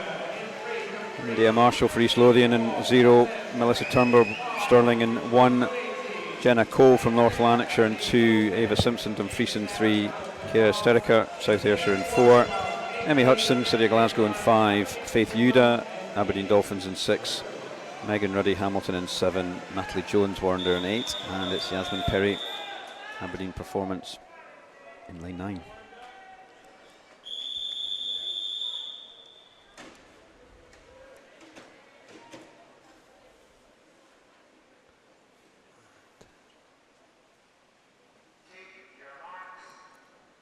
All girls ready, off they go. Strong start by the looks of it in lane 4. That's Kira Sterica. That's a very good dive from her. Lane 9 as well, we're looking pretty solid off the dive there. Yeah, so, and it is lane 3, Ava Simpson, Dumfries, Kira Sterica, lane 4, South Ayrshire, and out here in lane 9, Yasmin Perry, and it is Yasmin, who I think just dodged it there. No, it wasn't actually, it was Kira Sterica. Strong takeover from Aberdeen. They've really, in this second leg, just pushed a bit further ahead. And that's Guy Alcaraz, strong senior swimmer. South Ayrshire's Eve Mayer. He's taken it. Warrender now in third, just ahead of City of Glasgow. Third swimmer was Saskia Wade from Glasgow, so it should be a strong leg from them. Aberdeen Performance with Elaine Murray. And it's Amber Stevenson from South Ayrshire trying to hold off Saskia. And it's Natasha Simpson from Warrender in lane 8. And it's a strong leg there from Glasgow on South Ayrshire, but Aberdeen Performance. Anya Slessa going in. South Ayrshire's Lucy Greaves, so look at that already off the start. Look at Lucy Greaves start there in lane 4. Yeah, she's absolutely attacked that. Put her head down through the first 20 metres, get herself into a really good rhythm before she attacks the wall, gets round it. Great underwater skills there. That's really given her the South Ayrshire an advantage. It is very close now between South Ayrshire and Aberdeen Performance, and it is Aberdeen Performance. Take that by 3/100ths of a second from South Ayrshire in second. In third, looked like City of Glasgow. Fourth is Warrender, so that was a really, really strong finish there. The screen has gone again in the pool. Just wait to see. We've already had one DQ in the relays this afternoon.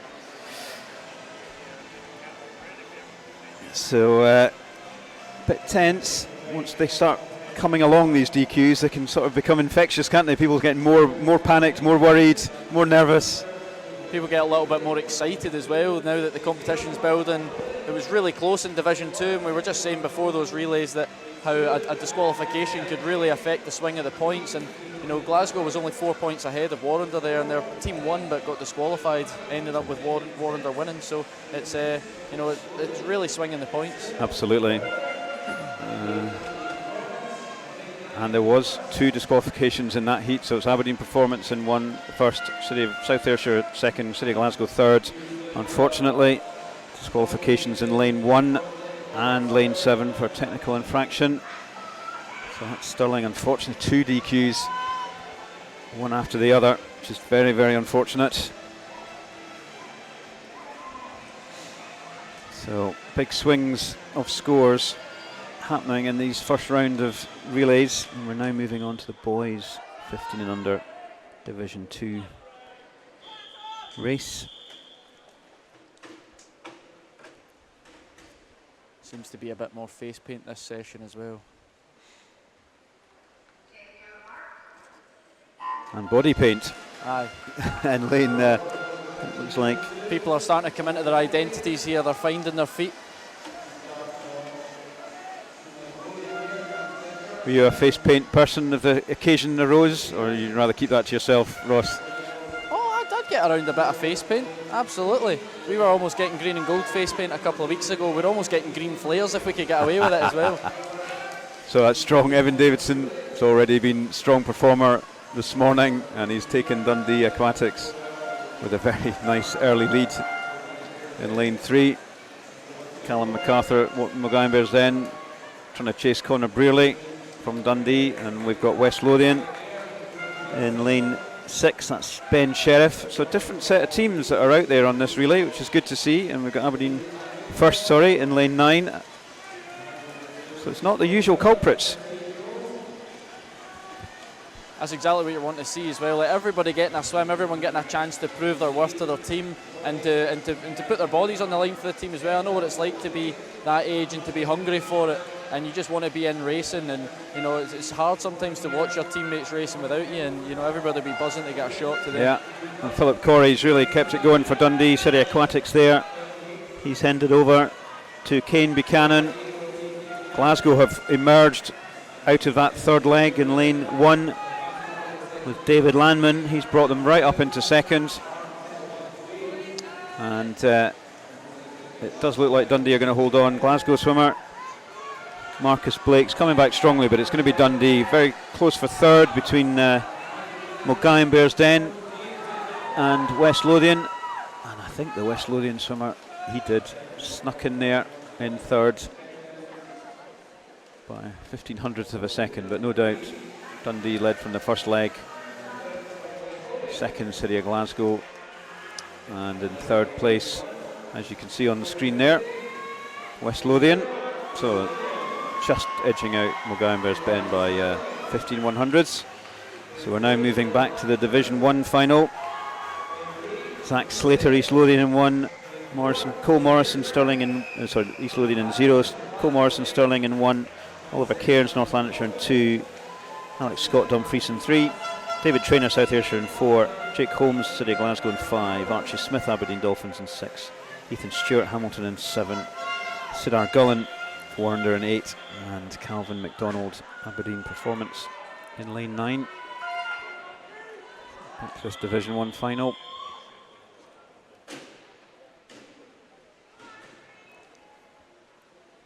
Glasgow, Ayrshire, Warrender have been dominant in the relays so far, but this requires 4 good freestylers, 15 and under in each team. I think East Lothian will have a really strong team in this one as well. Strong start though as well in lane 8 from Sidar Gullen, Warrender Bath swimmer, Glasgow swimmer Jake Holmes, and it's Zach Slater from East Lothian. So those 3 teams on this first leg. Strong takeover there from lane 8 as well. That's going to really help them through this leg. Making sure they're tight and real tight changeovers is going to give them an edge. Sean Cy Griffiths, he's up against it though. He's got Luke Hornsey in lane 2, lane 0 East Lothian swimmer, City of Glasgow swimmer Adam Scott, and in lane 1 Stirling swimmers Logan van der Meulen, and East Lothian have just taken 3 or 4 metres on that leg with Luke Hornsey. Callum Peebles following him. Kai Connolly, Glasgow swimmer, and it's James Burnett from Warrender. Murray Dixon, Stirling swimming, but my goodness, East Lothian have just romped away in this second and third legs. Yeah, they've torn away through that the middle two legs there, and there's no doubt that they're going to win this race here if there's no disqualifications. But the race for second is well and truly still on. Warrender looking really strong still, but you know, it's going to be difficult to see anyone that far across the pool as well, so you're not quite sure how the race is going to go. Yeah. Just need to all race their own race. So he's swimming his own race there, Ben Kelly in lane 8, Max Pelosi, Glasgow, and I think Ben has, Stefan Kravich led the East Lothian teams to a dominant win. Looks like Warrender second and City of Glasgow in third, but that's a 6-second difference between first and second there, which is, I think that's a definition of dominance. Certainly is. Yeah, there was no doubt about that at all. Who was going to win there, and you know that's a lot of time in the pool. It's a lot of time. Yeah, strong quartet there from East Lothian in this 15 and under boys.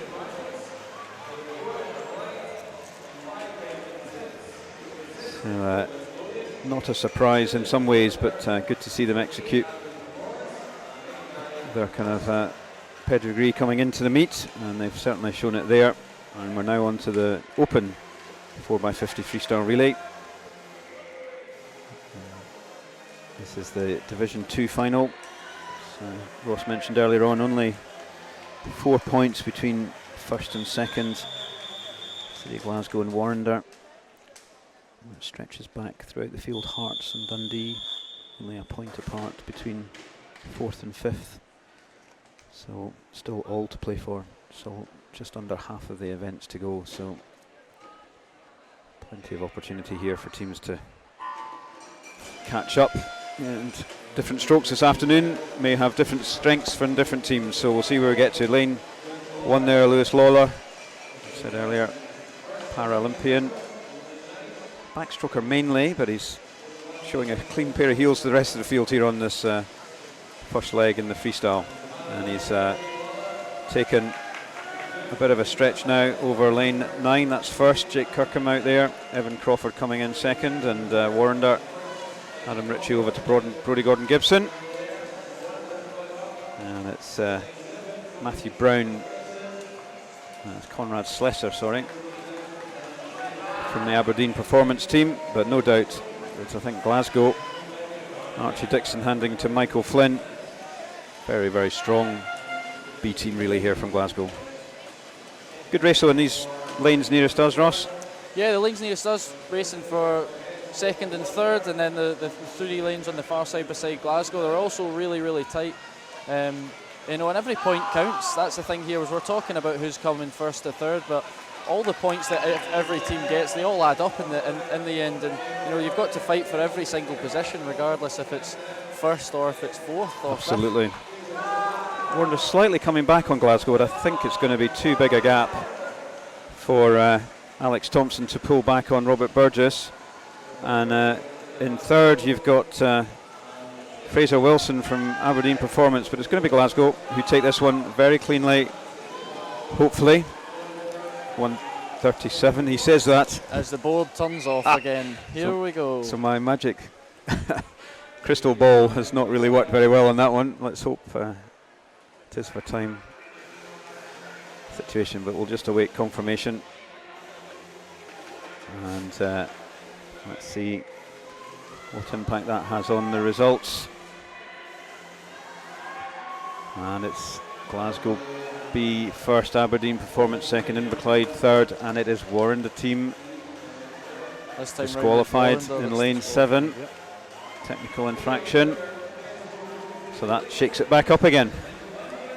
Still all to play for, really. Yeah. Like those disqualifications, you know, that's one apiece on this side of the Division 2 relays. So yeah, it's going to be close. I'm looking forward to seeing the next points update. Yeah.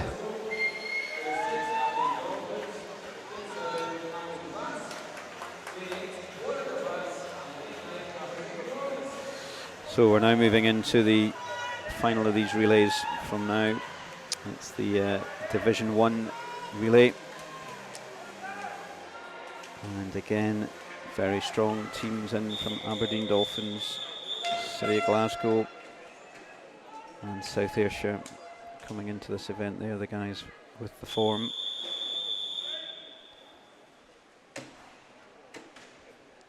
Mark Ford leading again for the City of Glasgow team like he did in the medley relay.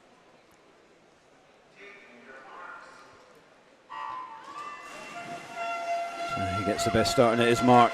What a great dive there. Yeah, he knows his strengths. He knows he's strong underwater off the dive, and he's going to use that here on the turn. Like, he needs to get under all the waves he's just made on the way into that wall to make sure that he's got clean water to take his first stroke on the breakout. So Glasgow Aberdeen performance. Oh, very good takeovers there. Mark Campbell, sprint specialist, breaststroker, attacking the freestyle leg though. Love to see it.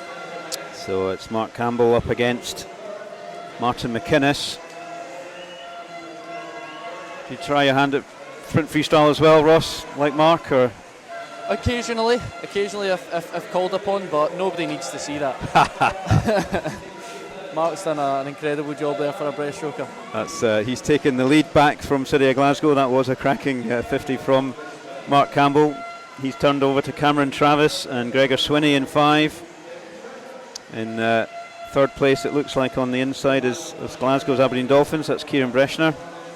And it's very close here between Aberdeen Performance and City of Glasgow. Aberdeen Dolphin, South Ayrshire and Warrender, but it's Aberdeen Performance squads and City of Glasgow in this last leg. It's Fraser Agnew up against Rory McKinnon. Rory has the form coming in. You would expect him to just edge this, and is he going to do it? Oh, he just does. 12 100s, Aberdeen Dolphins in third, South Ayrshire followed by Warrender. Hopefully no screens going blank in this race. Just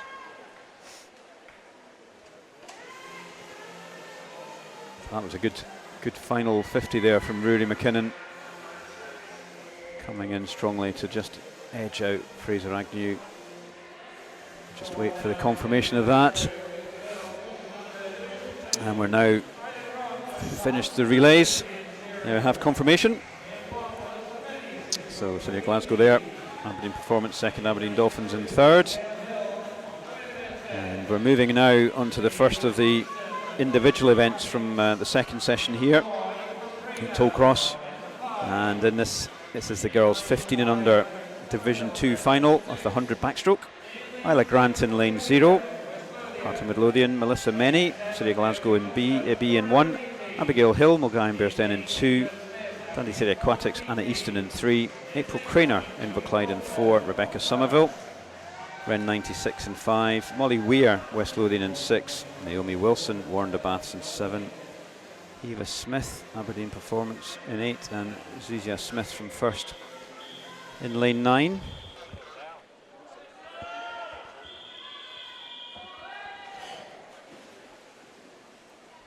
Using the ledges here.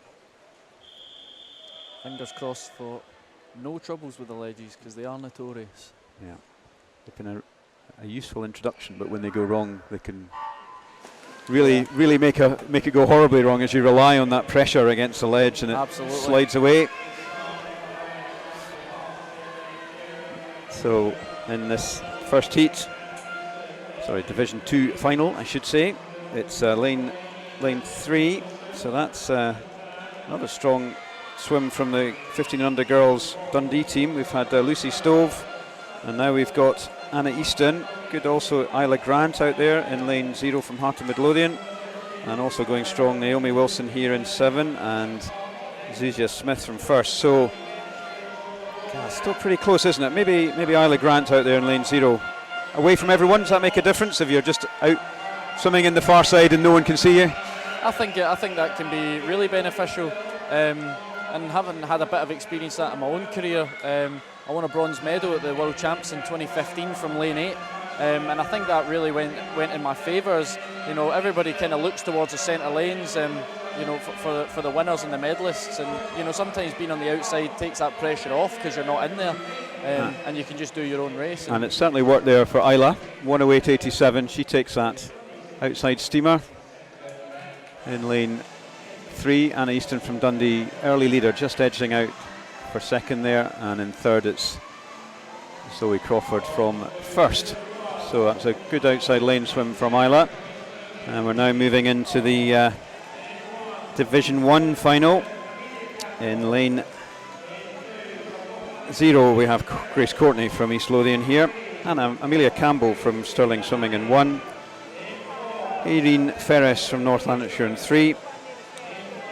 Isla Hannay from Dumfries in 3. Sophie Gibson, South Ayrshire in 4. Heidi Wren, City of Glasgow in 5. Aberdeen Dolphins, Jessica Beaton in 6. Emma McGavin from Hamilton in 7. Katie Rose, Warren de Baths in 8. And Amber Edgerton from Aberdeen Performance in lane 9. So, let's see how Heidi Wren had a very strong swim at the winter meet last weekend. I think she got herself into the B final, I think. Performed very well. Big improvement on the entry time she's got here. So let's see whether she can carry that through into this event as well. Strong start from her. Going with her on her inside, Jessica Beaton, Aberdeen Dolphins, and Katie Rose, Warren de Baths in lane 8, and out there in lane 0 is Grace Courtney from East Lothian as well. So it's Heidi Wren, very strong second 25 here, who's edging ahead of the field. She is turning first. We've got Grace Courtney in 0, and then it's going to be close here between the Aberdeen Dolphin swimmer Jessica Beaton and Emma McGavin and Katie Rose. And I think maybe Heidi Wren's just edging ahead of Grace as they come into this last 25. Edging ahead, and with a great split on the first 50, she could possibly go better than what she's down for here on paper. And it is Heidi Wren who's taken this one out strongly. It's between her and Grace Courtney. Katie Rose coming in lane 8 as well. And it's going to be close for second, I think. And it is 66.83 for Heidi Wren. 6 100ths ahead of Katie Rose and 66.89. And then another 6 100ths to Grace Courtney in lane 0. But I feel like I'm saying this in every race now. The screen has gone blank again.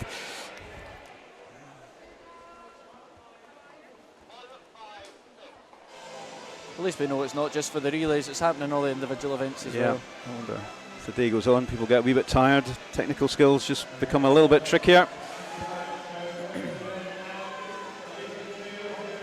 We're now into the Division 2 final for the girls' Open 100 backstroke. Holly McGill in lane 0 for Heart of Midlothian. Amy Shields, City of Glasgow B in 1. Kirsty McNair, Mulgine Bearsden in 2. Dundee City Aquatic, Simone Finlayson in 3. Molly Cannon, Inverclyde in 4. Lauren Chalmers in 5 from Ren 96. Athena Pearce, West Lothian in 6, Olivia Mason, Warren de Baths in 7. Marie Wood in lane 8 from Aberdeen Performance, and Zoe Crawford from first in lane 9.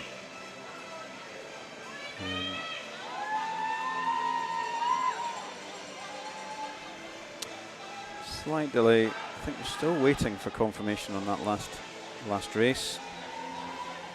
At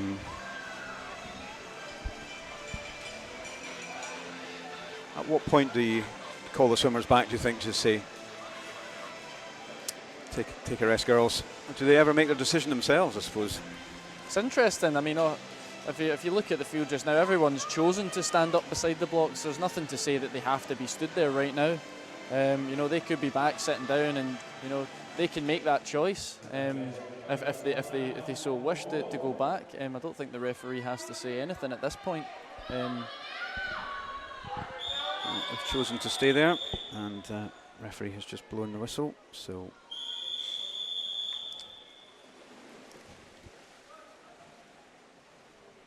getting ready to.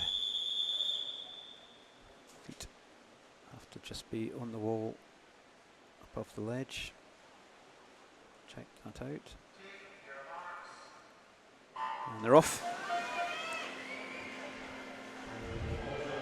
Again, start so important here And very strong starts there in lane 1, Amy Shields and Zoe Crawford here. No, sorry, Aberdeen performance swimmer, that's Marie Wood. Both got themselves a metre or two up on the rest of the field.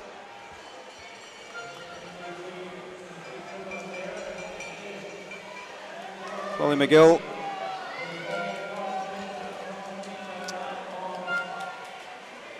Just missed out on a Scottish junior record for 200 backstroke last weekend at the Winter Meet 8-100s, but she's been led here by Amy Shields, City of Glasgow. It's going to be close as they come in to this final turn. Oh, pretty much together. And it is that far side. We've got Holly. It does look like Holly has the momentum coming up towards the last 5 metres. She is a 200 specialist, and she's showing that here. Wow. I think we may wait for clarification on that one.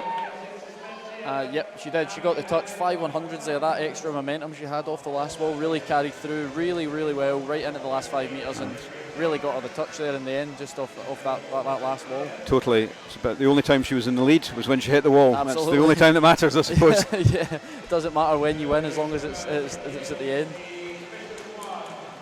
So that was a really cracking race there from Holly. Pushed though very hard by Amy Shields from City of Glasgow. Just waiting confirmation of that as we come up on the screen. The girls, as you can see, just getting out the pool either side into this Division 1 final. We've got Louisa Stoddart, East Lothian in 0, Cara Gordon, Stirling Swim in 1, Ella Stevenson from North Lanarkshire in 2, Ava Simpson, Dumfries in 3, Erin Hammond, South Ayrshire in 4, Drew Mackenzie, City of Glasgow in 5, Faith Yuda, Aberdeen Dolphins in 6, Emma Leggett, Hamilton Baths in 7, Rachel Saunders, Warrender Baths in 8, and Yasmin Perry from Aberdeen Performance in lane 9. Some strong swimmers in here. Drew Mackenzie, 16-year-old from City of Glasgow. So he came really through strongly in a number of events last weekend at the winter meet. Rachel Saunders represented GB at the European Junior Championships last year. So this should be a really strong competition. You've got Ava Simpson, 18-year-old from Dumfries, also in on a 62 points. So it should be a good race across the field. And that's the last heat just confirmed. Holly McGill first, and she did edge out by 500s Amy Shields. So that's been confirmed, and we're just, that's your lineup for this Division 1 final as they get into the water.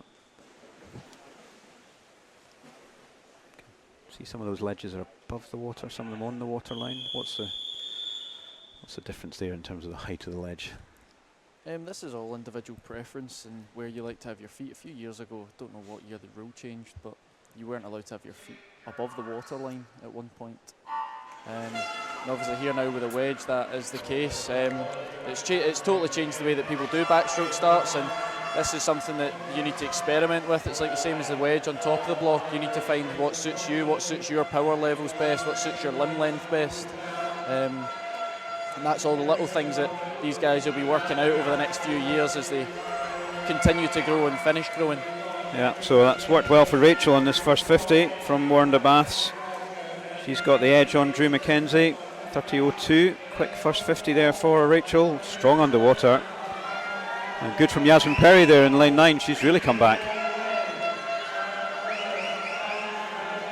And it is Yasmin in 9 who's closing in on Rachel as they turn. See what this turn comes out like, Ross. See. She was strong in the freestyle earlier on the back 25, so we'll see what she's going to be like in this last 12 metres. So this is 4 people across the field. Rachel's maybe got the edge, but they are coming back close behind her, but I think Rachel is going to edge it. That was 102.30 for Rachel. Drew Mackenzie. 8 100s between the second to fourth. That's really, really close swimming there. Drew doing a good one for the team, her team there, edging into second. All these little points, 200s, it's an extra 2 points. Could make all the difference as we move through the day, but we've got Rachel there first from Warrender Baths, Drew Mackenzie second, and Ava Simpson just edging in third, 600s ahead of Yasmin Perry. Coming into 4th place. So we're now moving into the boys backstroke. And this is the Division 2 final. Jedrzej Przejocki from Heart of Midlothian in 0, Alex Robin, City of Glasgow in 1, Callum MacArthur from St Milgaume Bearsden in 2, Ewan Weir, City of Dundee in 3, Oliver Patton, Inverclyde in 4, Adam Scott, Ren 96 in 5, Cal Muirhead, West Lothian in 6, Robbie Boyd, Warren Bass in 7, Logan Jackson, Aberdeen Performance in 8, and Samuel Beetham from 1st.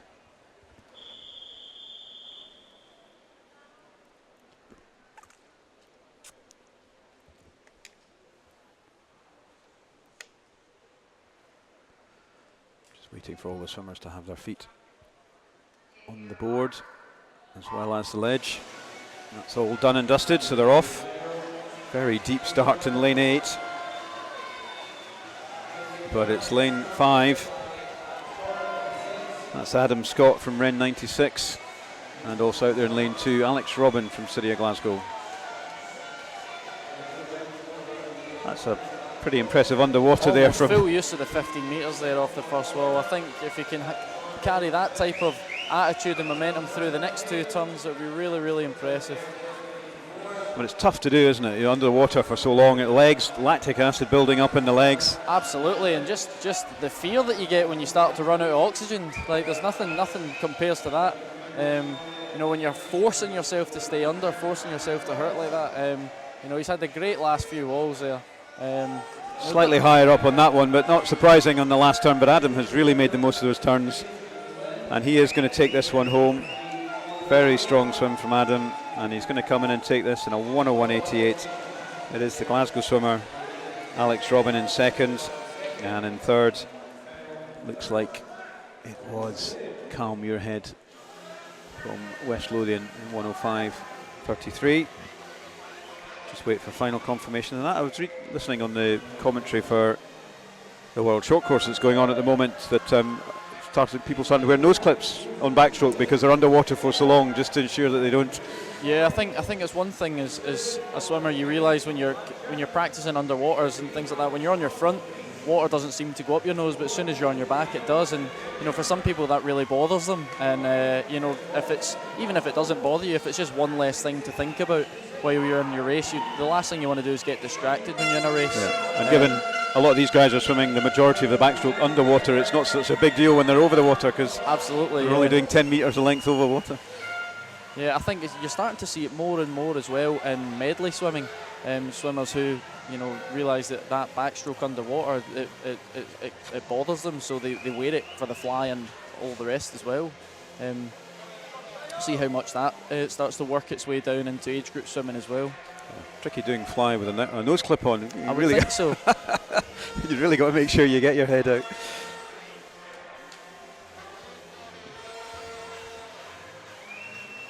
So we're just waiting for the confirmation of that Division 2 result of that race. Did look like Adam, and it's confirmed Adam Scott first, Alex Robin from Glasgow in 2nd, and Cal Muirhead, West Lothian in 3rd. And we're now moving into the Division 1 final for the 15 and under boys.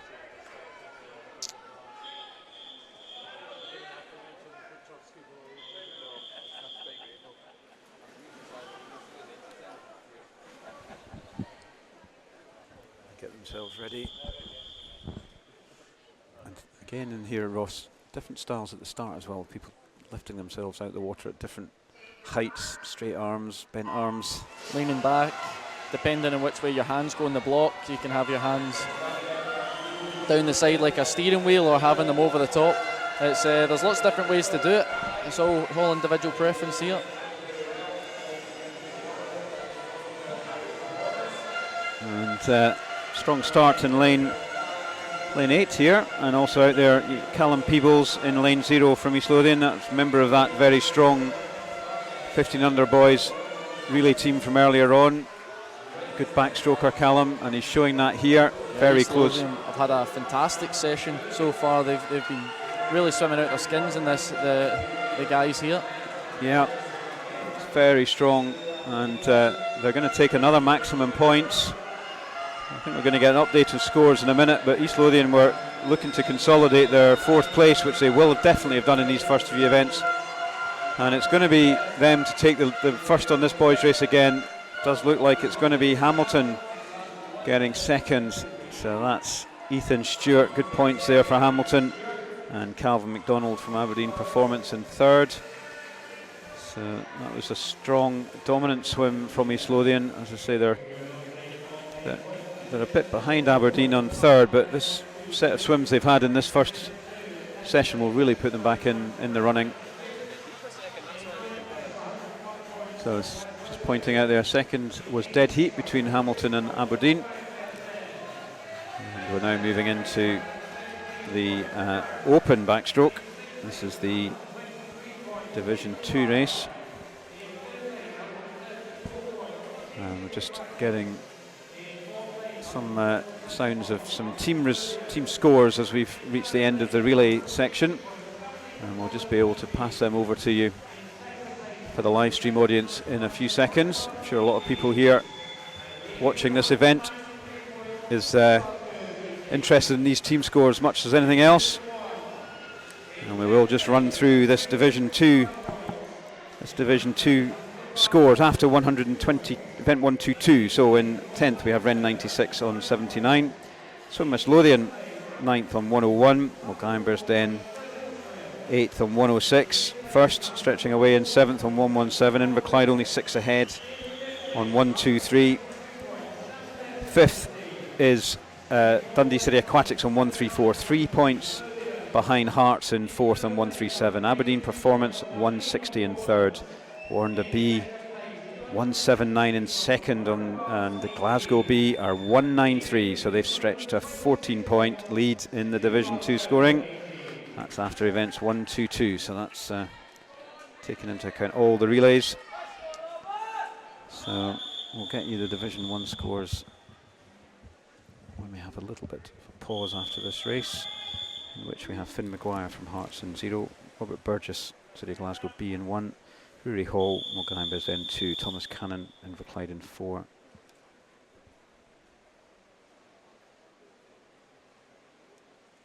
Ewan Houston, Wren 96. 5, Ewan Dunce, West Lothian in 6. Warren de Bass, Alex Thompson 7, Matthew Brown, Aberdeen Performance in 8, and Jake Kirkham first in 9. Oh, I've got the wrong heat there, I do apologise.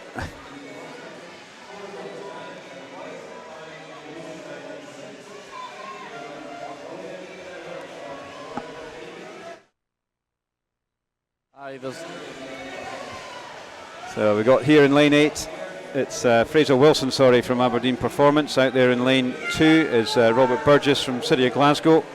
Alex Thompson on their inside in lane 7 as well. Pretty close between these three. And also in lane 5, Ewan Houston from Wren 96 as well. And lane 4, Thomas Cannon, Inverclyde. Very close for 3rd place here, but it's no doubt, I think, that Robert Burgess from City of Glasgow is going to take this one. Very strong there, 57.86. Fraser Wilson in 2nd, and it looked like Ewan Houston just edging out into 3rd. Need to wait for confirmation on that.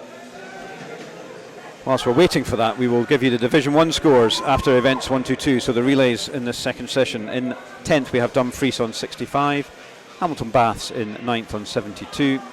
8th we have North Lanarkshire, 95 points. 7th is Stirling on 104. Aberdeen Dolphins 6th on 114. South Ayrshire 8 points ahead on 122. In 5th, East Lothian pulling away slightly in 4th on 139. Aberdeen Performance 182 in 3rd. Warrender 217 in 2nd, and 9 points ahead in Division 1. It's still City of Glasgow A on 226, so despite that disqualification they had earlier on, they've still managed to maintain that lead as we've ended that first set of relays this afternoon. And we're now moving into the Division 1 Boys 100 backstroke race. Charlie Smith, East Lothian in 0, Alexander Harris, Stirling Swim in 1. Cameron Palmer, North Lanarkshire in 2. Reuben Kelly, Dumfries in 3. Callum Dunn from South Ayrshire in 4. Mark Ford, City of Glasgow in 5. Kieran Breshner, Aberdeen Dolphins in 6. Adam Airley, Hamilton in 7. Ewan Beattie, Warnder in 8. And Conor Massey, Aberdeen in. I'd expect this to be a Mark Ford victory. Calamity aside, Conor Massey in lane 9 will give him a good run for his money, but Mark did break the Scottish 18-year-old age group record, 52.99 if memory serves me right, last weekend. He's certainly not messing about here. Certainly not. 26.09 first 50. There's 2 races here. Mark and Conor and the rest of the field. Strong swim though in lane 6. Kieran Breshner, only 17, Aberdeen Dolphin swimmer. And it's pretty much even across many of the others. But Mark Ford here won the 200 IM earlier. This is back on familiar territory, more familiar territory for him. Got that. Clock's not stopped for him, but we'll get that corrected. And just a wait for that, but certainly no doubt that Mark, 54.85 for Mark. Conor Massey from Aberdeen, 55.59 second. And we'll just get this up on the screen for you in a minute. In third is Kieran Breshner from Aberdeen Dolphins. So pretty dominant race there from Mark Ford. He's been pretty dominant the whole day so far. Glasgow 15 and over boys have been clearly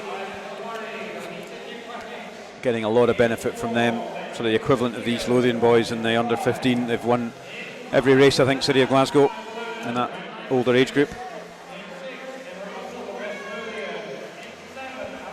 It's one of the programmes that you were talking about with the mix of senior and junior. City of Glasgow has both age groupers as well as a number of either university or senior swimmers swimming with them. Yeah, they've got that really good feeder system that sort of brings in kids from the Learn to Swim scheme right through to the point where, you know, we've got some Craig Benson there now as well. You know, all the way through from Learn to Swim pretty much to Commonwealth Games. You can clearly see how to progress in that club.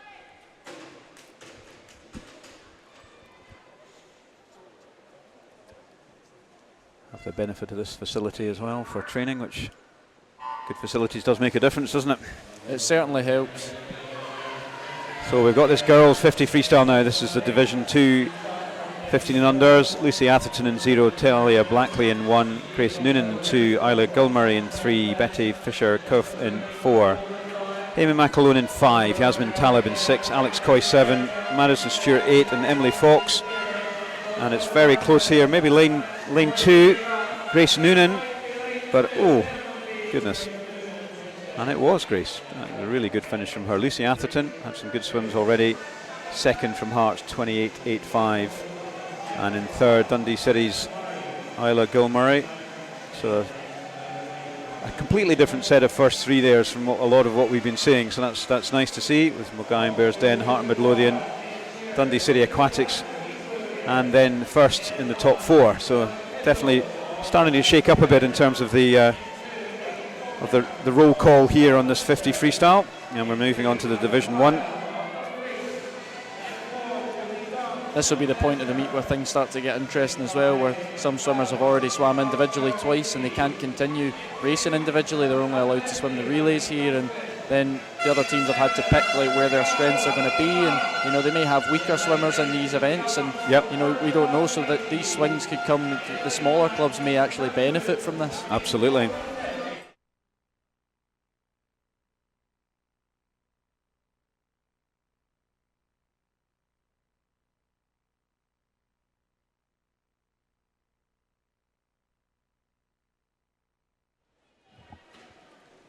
Just to, I think we went offline for a little while there. Apologies for that, but we're back up and running now into this girls 15 and under Division 1 final.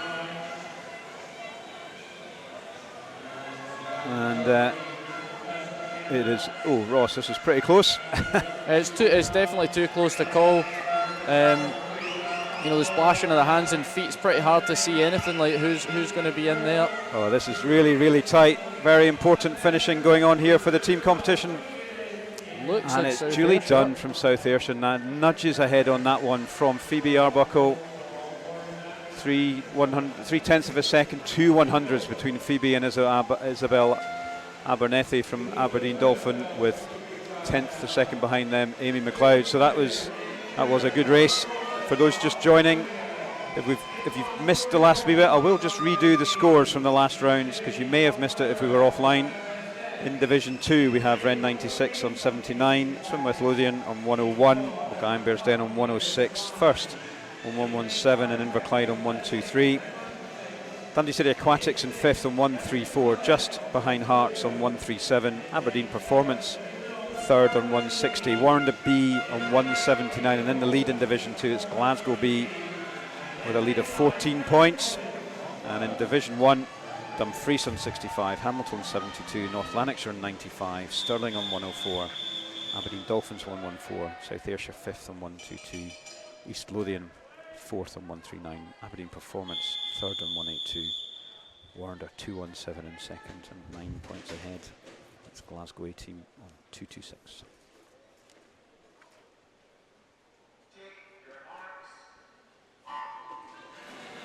And we're into event 128. This is the Open Girls 50 metres freestyle.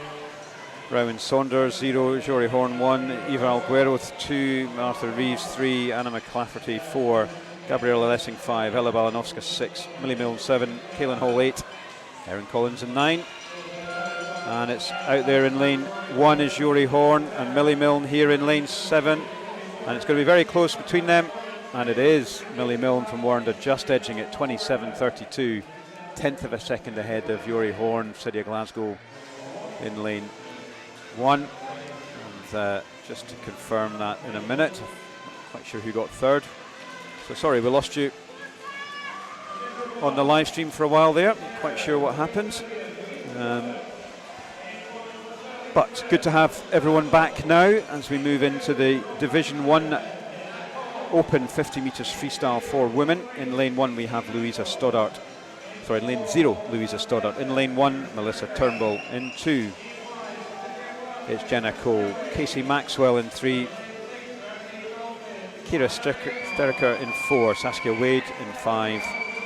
Maya Reynard in 6. Jennifer Kelly in 7. Anna Green in 8. And it's Anya Slesser in lane 9. I think we are still awaiting confirmation.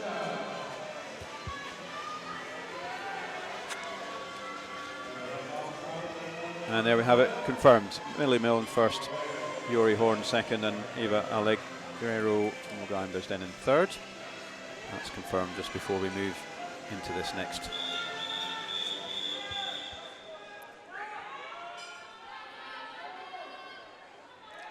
Next heat here. This is the Division 1 race for the Open Women's 50 freestyle.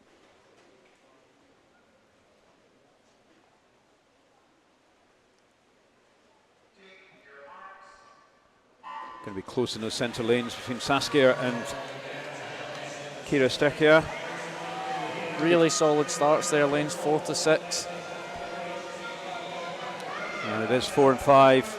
The times would have suggested it would be between Kira and Saskia, and it's proving to be that as we come down with 10 metres to go. Maybe Saskia just edging it.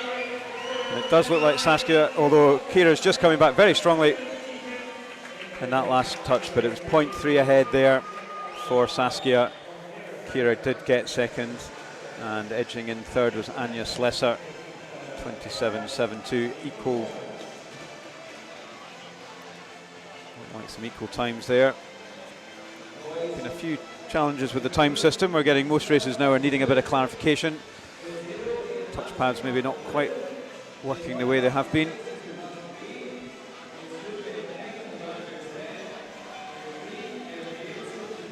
I'm sure it will all get sorted, and it's now the boys' turn. 15 and under Division 2 final. Aidan Lapsley in lane 0, Marcus Blake in lane 1, Ben King in 2, Evan Davidson, Dundee City Aquatics in 3, Corey McGivern in 4, Harry Keogh in 5. In lane 6, Callum Sinclair. Just confirmation there of that result from the previous race. Lane 7 is Luke Jansen, Warnder, Greg Hall from Aberdeen in 8, and Ewan Stevenson in lane 9. So Evan Davidson again, saw him in the turned IM swimming almost the fastest swim of all the boys' heats this morning. Back in the water on this 50 freestyle. Got Callum Sinclair in lane 6, West Lothian, got fast entry time, so let's see. And again, Evan showing how it's done on the dives. Callum not that far behind him, no? Not too far. It's really hard to tell at this point as they're swimming down away from us sat in the box. But yeah, it definitely looks like Evan's had a fantastic swim here. Yeah, it's Callum really pushing him hard, but I think Evan's going to get it from Callum. And in third place was Ben King from Mulgai and Bearsden. That's a strong swim again from Evan. 24.96, just snucking under that 25 seconds for 50 freestyle. Callum Sinclair confirmed in second, and then Ben King just edging out Marcus Blake for third place. No problems there with the time system or the finishes, so that's good. And then we're coming now on to the second of these under 15 under boys 50 freestyle. This is the Division 1 final. Zach Slater from East Lothian in 0, Ben Montgomery, Stirling Swimming in 1, Sean Parker, North Lanarkshire in 2. In lane 3, Finlay Nelson from Dumfries, South Ayrshire's Benji Jeffries in 4, Jake Holmes, City of Glasgow in 5, Archie Smith, Aberdeen Dolphins in 6, Matthew Lees, Hamilton in 7, Ben Kelly, Warnder in 8, and Kieran Lennox from Aberdeen in 9.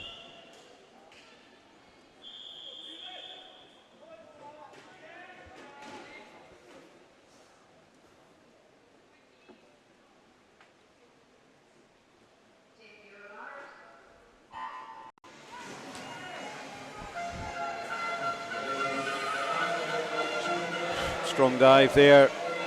Kieran Lennox in 9 took every centimetre of that 15 metres that he's allowed. And he's done it again on the turn. Ben Kelly next to him, and in lane 3, Finlay Nelson. And it's very close here between the Warrender swimmer. And I think we will wait to see confirmation of that. It's very close between 8 and 3, so we'll just await confirmation on that one. Mr. Laurie is officiating out beside lane 9, so you know he has been known to disqualify his own son back in the day. So you know, hopefully he didn't quite catch if he'd gone past 15. I'm sure if he had, he would. It's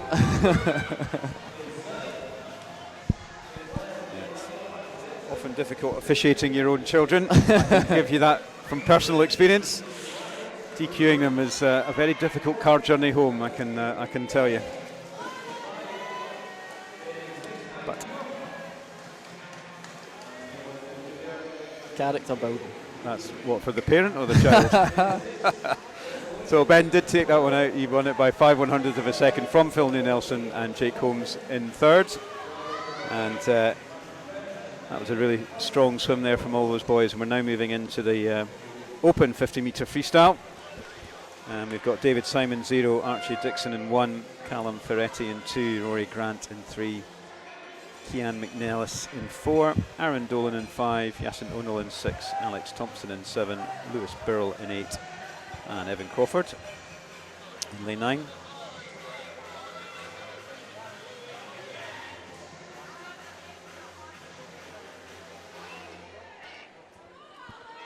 Just awaiting,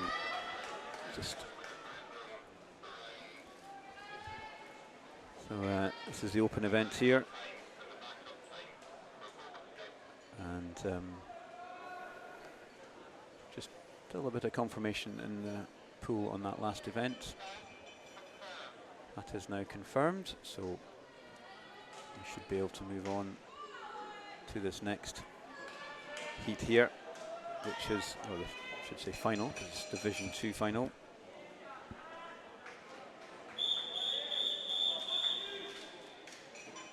And say again, we've got David Syme, Archie Dixon, Callum Ferretti, Rory Grant, Kian McNellis, Aaron Dolan, Yasin Ono, Alex Thompson, Lewis Burrell and Evan Crawford.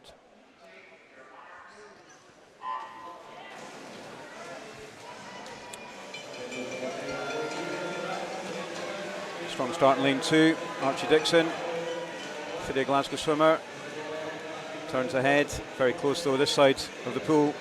Ross, 4 swimmers, pretty much in a line. Pretty much in a line there, all had different tactics, some people breathing, some people not, trying to hold their rhythms there. And yeah, absolutely cracking from start to finish there. Archie Dixon there. Yeah, Archie definitely got that first. We're going to wait some confirmations. Archie Dixon first, Matthew Brown, Aberdeen performance, and second, Alex Thompson. He's giving it some pumpers in there as well. He's really happy with that swim. So maybe that's under 24 for the first time, I suspect, for Archie. 23.96. Good swim from him, 17-year-old. That might be the pumpers. Were you a demonstrative swimmer? Do you think yourself a demonstrative swimmer at the end of a race, Ross? I don't even know what that means. Do you pump it a lot at the end of a race? If I've swam well, I give it some, aye. Yeah, there's some good photos from me back in the day on the lane ropes. Aye, I'd definitely give it some. Certainly, and I'd absolutely implore everybody who swims well to give it some. Absolutely. Be proud of what you've done. Absolutely. So we're now moving in to the Division 1 final. It's Sam Downey in 0, Greer van der Meulen in 1, Jack Murphy in 2, Ryan McCarty in 3, Lewis Hammond in 4, Rory McKinnon in 5, Findlay Clubb in 6, Jake Percy in 7, Owen Ray in 8, and Eddie Watson in lane 9.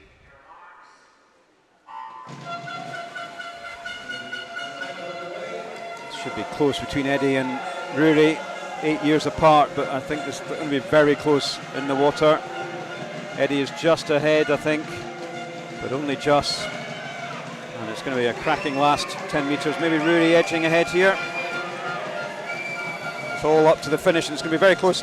Oh, Eddie did just touch him out. 23.08 from him. Rory McKinnon 23.22 in second, and in third Lewis Hammond, Ayrshire 23.92, and Findlay Clubb Aberdeen Dolphins coming in fourth, and Owen Ray, Warren de Baths in fifth, 100th of a second ahead of Greer Vermeulen. That's pretty close.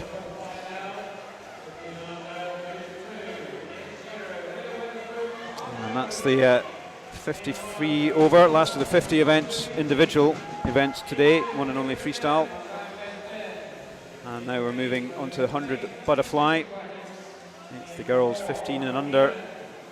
And it's the Division 1 final first, Division 2 final first. So Orla McInnes, Parliament Lothian and Zia, Louise Connell, City of Glasgow in 1, Ailey McNair, Mulgine Bearsdown in 2, Chloe McLean, Dundee City Aquatics 3, Anna McGeechan, Inverclyde in 4, Beth Hunter in 5 from Wren 96, Natalie Moody, West Lothian in 6, Anna Perry, Warren de Baths in 7, Chik Young Ya from Aberdeen Performance in D, and Madison Gallagher in 9. So Ola McInnes in 0. Your teammate Kiana, I think, is Stirling University swimmer, I think. Absolutely, yeah, I never even clocked the name. Yeah. There we go. Fly again. Can be quite challenging following a senior sibling who's absolutely clearly at the top of their game. Aye, that's the difference. My brother's over there running the DJ deck and I'm on the commentary. Oh, brilliant. Everyone's doing their bit. Everybody's doing their bit. It's a family affair here. Although he's not taking any claim for the records themselves, is he? I think he's disassociated himself with the music choice. Well, we've got a Protocol 1, Get Hey Baby on.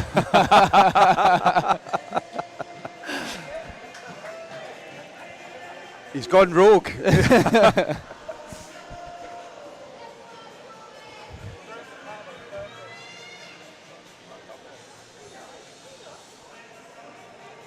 it's getting the reaction he was needed in the pool. That seems to generate a bit of excitement. More from you than anyone else, Ross, but never mind. I think it's perked me up for sure. Is that the family tune, is it? Oh, God knows. Might be today. I'll certainly be playing it in the car home.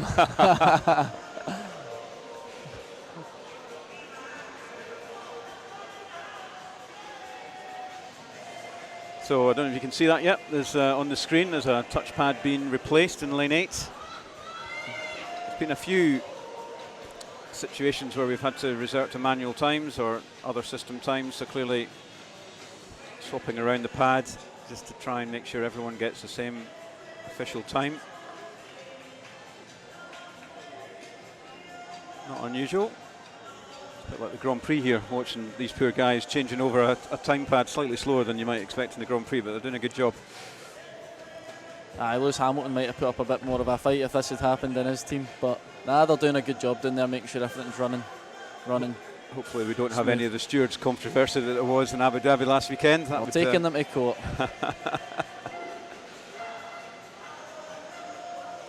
Well, that looks nice, slickly done.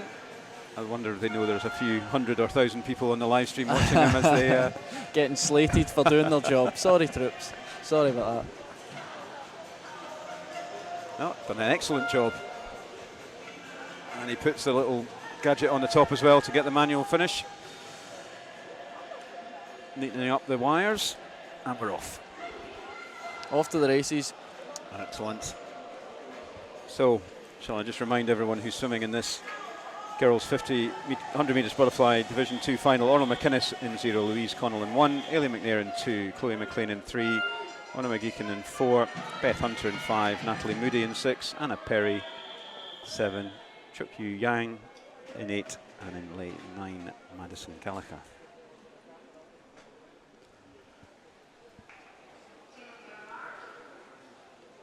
So that's quite a big delay for these youngsters coming into this race. You were talking about this earlier on in terms of just focusing themselves and making sure they're ready for the race. And it's a strong start in lane 5. That's lane 6, sorry, Natalie Moody. And then it's Orler out there in lane 0 as well. And also Dundee City Aquatics. Talking of groups of swimmers, there's another strong grouping with this Dundee team in the girls under 15. That's another strong swimmer there in lane 3. But it's lane 1, Madison Gallagher, who's edged that on the turn with out in lane 0. And having mentioned Orla and her big sister, it looks like the scoreboard in the building is telling that's Layla Weatherspoon. But she's doing a cracking swim as Orla's replacement here. And really... few late changes for some of the teams, so we're not quite up to date with the paper copies. But it's just going down to the tactics of the meet and understanding who's on what kind of form and making sure everybody's getting to swim their pace. And the Hearts have done a good job here because Layla's going to get in second, but it's a nice swim there from Madison Gallagher from first in lane 9. In first, in second was Layla Weatherspoon, 109.18, strong swim from her. And in third place we have Chloe McLean, who comes in from Dundee. So yeah, a good set of strong swims there from the Dundee girls in this age group. And we're now moving on to the Division 1 swim here for the girls under 1500 fly. We have Ellen Stoddart, East Lothian in 0, Eva Gordon from Stirling Swim in 1, Amy Fotheringham, North Lanarkshire in 2, in 3 Hannah Ayla from Dumfries, in 4 Ailey Robertson from South Ayrshire, Coco Croxford from Glasgow in 5, Kirsty Breakin, Aberdeen Dolphins in 6, Kirsty Gilmore, Hamilton in 7, Kiana Kurtza, Warren Abath in 8, and in lane 9, Marie Louisa Howe.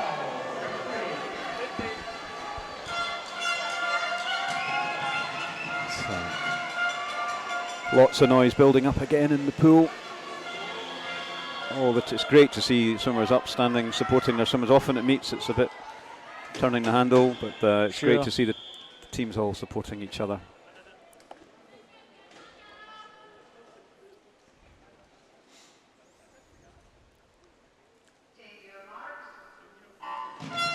Yeah, sometimes you can get a just going through the motions, shout on the team whenever you feel like it, but it's certainly not like that here today. Everybody's getting behind their team no matter what the race is. Ailey Robertson, lane 4, South Ayrshire, out strong. Also out there in lane 0, Helen Stoddart, fly specialist from East Lothian. But it's very close here, really. Helen's got the edge on the rest of the field, but anything between the 5 swimmers in lanes 4 through to lane 8. And still Helen Stoddart, maybe just edging out. There's the Glasgow swimmer. That's Coco Foxford, 13-year-old Glasgow swimmer. 13-year-old Kiana Kurtzer in lane 8 as well. But it's Helen Stoddart, outside steamer. Happened a couple of times today where they're just sitting out there in lane 0, East Lothian, and really swimming well. It does look like it's going to be the East Lothian swimmer. Very stroke long here between Kiana, the Ayrshire swimmer, and it's just Kiana taking second, but no doubt about the winner. That's Helen Stoddart from East Lothian. Strong 105.62. Looks like Kiana in lane 8 gets second, edging out by 8/100ths of a second Ailey Robertson from South Ayrshire in lane 4. So that was a strong, very strong finish there from the girls, with Helen Stoddart edging ahead of Kiana Kurtzer and Ailey Robertson in third.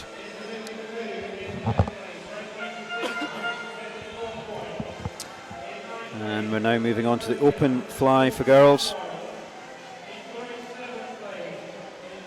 And in this one is going to be Alice Mackey, Hearts in 0, Yori Horn, City Glasgow in 1, Emily Dawson, Mulgine Bearsden in 2, Simone Finlayson, Dundee City Aquatics in 3, Molly Cannon in Inverclyde in 4, Gabriella Lessing from Wren 96 in 5, Emma Freeborn, West Lothian in 6, Millie Milne, Warrender Baths in 7, Marie Wood, Aberdeen Performance in 8, and Susie McNair from first in lane 9. Just getting some results on the team competition coming through, so we'll hopefully get at least the Division 2 scores through to you in the next few minutes. Another update after the last round of swims, so that will be up to maybe the end of the 53. I'll let you know in a minute.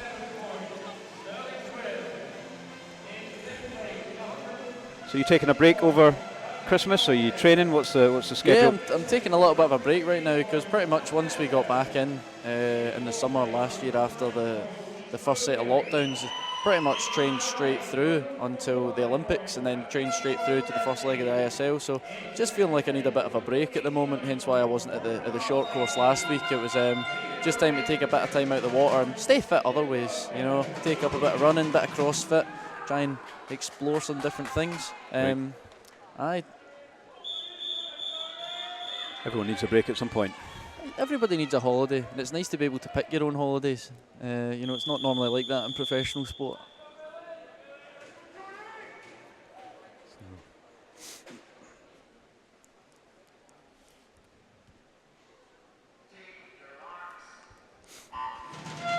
Quickly go through the Division 2 scores. In 10th we have Wren 96 on 124.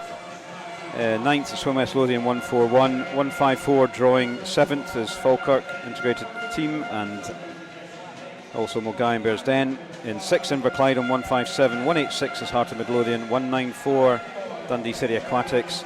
212 in 3rd is Aberdeen Performance. 235 Warren B, but now stretched way ahead with a 35-point lead, is City of Glasgow B in that Team Division 2 final. It's Warrender swimmer here in that particular event, or that particular division, who's taking it out here, followed closely by the Wren 96 swimmer Gabrielle Lessing, and also the City of Glasgow swimmer in lane 1, Yori Horn.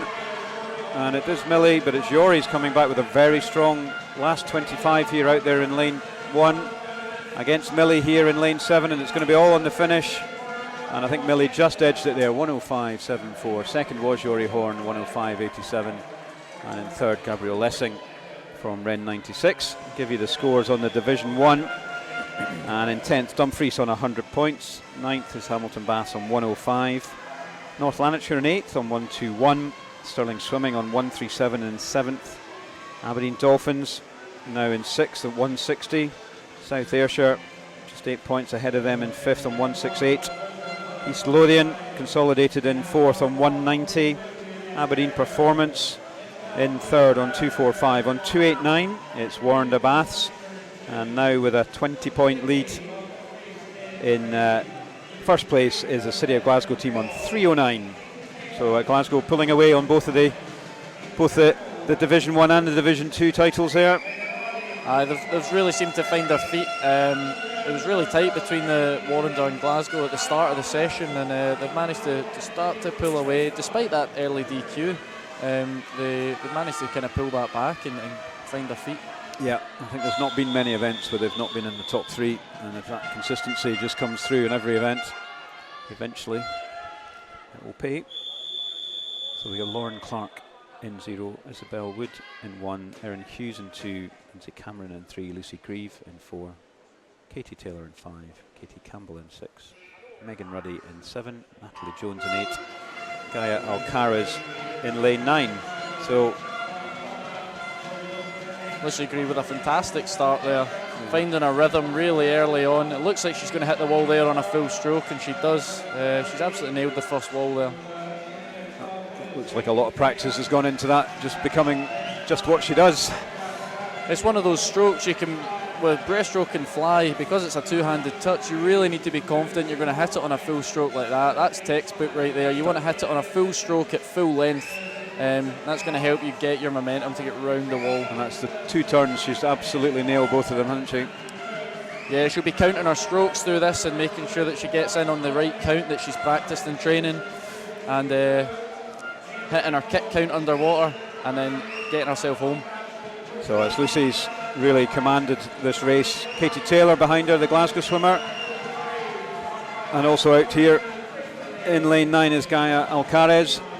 So she goes 1:01.38 in second. Glasgow, Katie Taylor edging in third there, and I think in fourth was Natalie Jones from Warrender Baths. So that was a pretty dominant, really impressive swim there from Lucy, nipping under the minute. Faster than her time on paper as well. Yeah, I think that's pretty similar to the time she did last weekend at the winter meet, so she'll hopefully be pleased with that. Our coach certainly looked pleased over there. He was pretty happy with that one. You know when he's excited, don't you, his coach? Yep, our coach, sorry. Some interesting headgear over there, just looking over. Nice blue and yellow wigs, and somebody's got a turkey on somewhere over there as well. Few Santa hats. And we're now on to the boys 15 and under fly here in the Division 2 final. Lawrence McIntyre in 0, David Landman in 1, Fraser Donaldson in 2, Kane Buchanan in 3, Lewis Gray in 4, Tom Jeffords in 5, Callum Sinclair in 6, Chris Mather in 7, in 8, Lucas Johnson, and Cameron Gill in lane 9.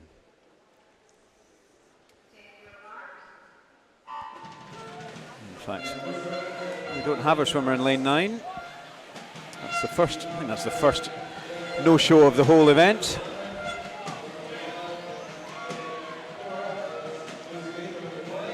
That'll be unfortunate for them, picking up no points from this race. I'm sure I read somewhere if you don't field a swimmer, you might actually lose points. But anyway, let's not worry about that. Not our job. So lane 4 is Lewis Gray from Inverclyde, David Landman, City of Glasgow, and another young Dundee swimmer, Kane Buchanan, in third, and Lucas Johnson here from Aberdeen. But it's a strong swim from Lewis Gray here in lane 4. I think maybe David's just edging back on this second 50. Definitely looked like he's caught something up there through the third 25. Also a strong swim in lane 3 from Kane Buchanan from Dundee, but I think it's Lewis Gray has had a strong swim all the way through, and he's going to edge this one in a 1:02.95.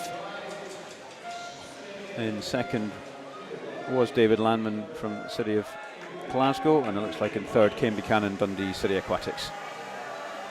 That's the result confirmed, with Lewis Gray first, David Landman in second, and Kane Buchanan coming in third. So moving on to the Division 1 final, and this is the third last individual race before we get back to some excitement with mixed medley relays. Good way to end the event. We've got Stefan Kravitz in 0, Murray Dixon in 1, Jamie Glenn in 2, Rory Webster in 3, Ben Caldwell in 4, Kai Connolly in 5, Oscar Shuliev Barnes in 6, Dean Bargetti in 7, James Burnett in 8, and Kieran Lennox in lane 9. So Stefan out there in lane 0. That strong quartet of East Lothian 15 and under team swimmers. He got the 15-year-old age group fly record last weekend. So interesting to see if he can get close to that this weekend as well. 55.7, I think, from memory. We've seen pretty dominant display from Stefan so far today as well, and you know, we probably should be expecting something similar here. He's got a really comfortable looking fly and a really nice flat tight turn that he's just had there. Got round the wall pretty quick. And he's looking very strong on his inside. Murray Dixon, strong swimmer from Stirling, and also Kieran Lennox here in lane 9. 26.68 for Stefan. Murray's given him a good, pushing him along a wee bit, which will be good. And it is the Aberdeen swimmer in lane 9 who's also there or thereabouts, but Stefan looking pretty dominant. And it's all about the time, I think, here. Whether he's going to ease up a little bit to save himself for a relay that's coming in probably 10 minutes. Looking very, very comfortable. And he does a 57.66. Second was Murray Dixon, 59.43. A couple of tenths of seconds ahead of, in third place, Kieran Lennox from Aberdeen Performance. So a pretty dominant swim again from East Lothian boys. And we're moving into the Division 2 final of the Open 100 fly. In lane 1 we have Fraser Claxton from Heart of Midlothian. Sorry, lane 0, Fraser Claxton, Heart of Midlothian. Mark Elric, City of Glasgow in 1. Fergus Curry, Mulgai and Bearsden in 2. Travis Davey, Dundee City Aquatics in 3. Matthew Garrity, Inverclyde in 4. Brodie Hood from Wren 96 in 5. West Lothian's Thomas Coates in 6. Purdy Gordon Gibson from Warren Baths in 7. In lane 8 we have Fraser Wilson, Aberdeen Performance, and in lane 9 Cameron Shaw from First. I think there's been a change around in lane 8. I think that's Callum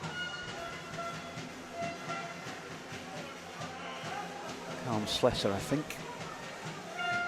Confirmed result from the last race.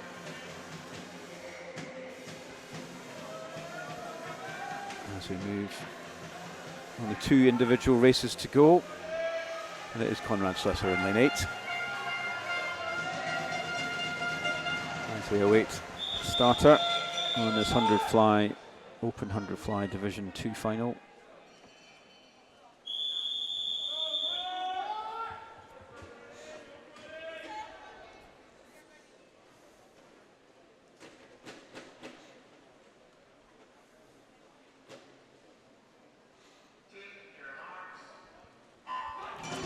And off we go. I think Mark Elric in lane 1, Glasgow swimmer. He's, I think in any other team he would be in the A team, but he's in the Glasgow B team, and maybe out to prove a point, see what he can do against Gregor Swinney, who's going to be in the next race. But he's looking very strong, Mark. 25.3 on that first 50. It's really Mark and then everyone else. Past 10 on every wall as well so far. He's really driving this one. He's pushing it hard. I think he is probably having a little inner bragging rights duel with the 2 Glasgow teams here, because he's really not holding back on this. Close though across the pool. We've got Brodie Gordon Gibson from Warrender, and we've got Travis Davey from Dundee City Aquatics, and they are stroke for stroke. And I think Brodie just edges out, yep, 59.23 for Brodie, and Travis Davey just getting in third, 59.35. So that was a very powerful swim from Mark, 54.62. Brodie second, 59.23. Travis Davey third, 59.35. So this is the last of the individual races here, and it's Open Division 1 final of the men's 100 fly. Dylan Bleakley in lane 0, Alexander Harris, Stirling in 1, Jack Murphy from North Lanarkshire in 2, Luca Firmus, Dumfries in 3, Lewis Hammond from South Ayrshire in 4, Gregor Swinney, City of Glasgow in 5, Tom Robertson Aberdeen Dolphin in 6. Craig Greenock, Hamilton in 7. Callum Rose, Warren de Baths in 8. Cameron Travis, Aberdeen Performance in lane 9. And so Gregor Swinney, I think he is the top of the rankings this year for the Flying Scotland, Duncan aside. So you expect to see him dominate in lane 5, and then it's probably pretty close across the rest of the field for who's going to get second. Let's see.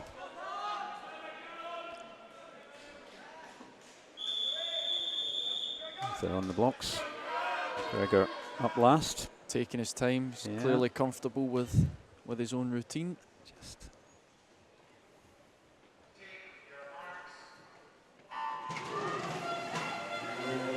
comfortable and confident. And it is Gregor taking this one out. Pretty close across the rest of the field.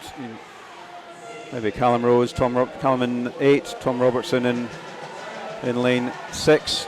Gregor is stretched ahead. Callum's giving him a good go though.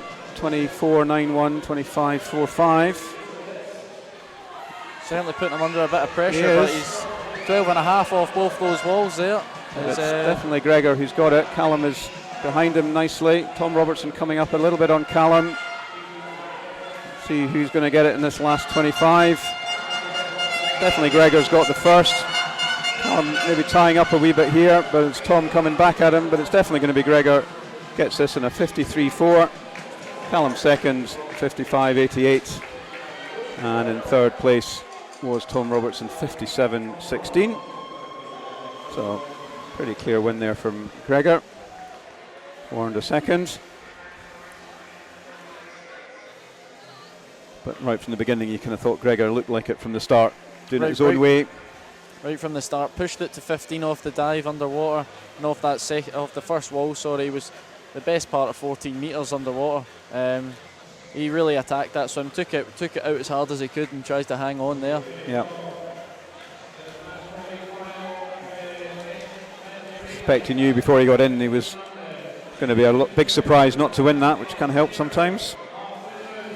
So we're now moving on to these mixed medley relays. We were saying earlier on, these are even more exciting than the freestyle, because you've got different speeds of different strokes. There's different trains of thought as different teams. Is there a standard boy-girl mix here, or is it really down to who you've got on your team? I think it really depends on who you've got on your team, but internationally, certainly you would always want to lead off with a guy. Generally, you lead off with the boys first. It's quite difficult having a girl going in there, but then again, saying that, we had Kira Toussaint on our team, who would regularly lead off the mixed medley relays. It really depends on who you've got on your team and who's on form at the time. Yeah. But for the most part, you generally have boy, girl in these types of races. Yeah. And it's although this one's about 50-50 actually. It's looking about 50-50, maybe actually slightly more females in there.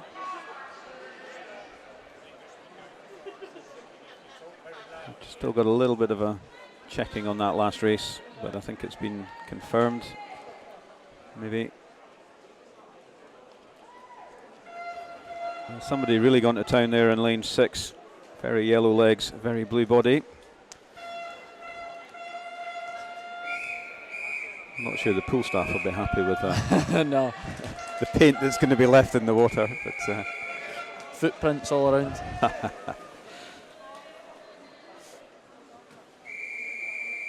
hope he doesn't get up to mischief, otherwise we'll know exactly who it was.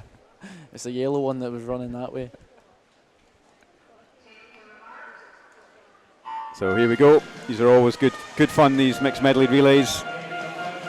Strong start, lane 5. That's Adam Scott from Wren. He's had some really good swims today. Been followed by Robbie Boyd, the Warrender swimmer, in lane 7. Really good underwater from Adam. We saw this in his individual backstroke earlier on, didn't we, in lane 5, where he really made the most of all that underwater. takeovers. And in moving into this second leg, it's Amelia Ray from Ren 96 up against Ailey Stewart from Warrender. They got second in the individual breaststroke, and she's showing that form here.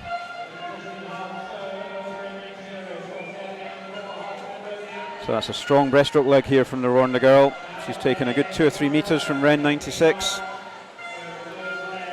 Really high rate in lane 0, trying to do as much as he can there to try and pull back through and bring them back into contention for this race as well. Friend from earlier on, Josh Elliott, the Adam Peaty. Adam Peaty's.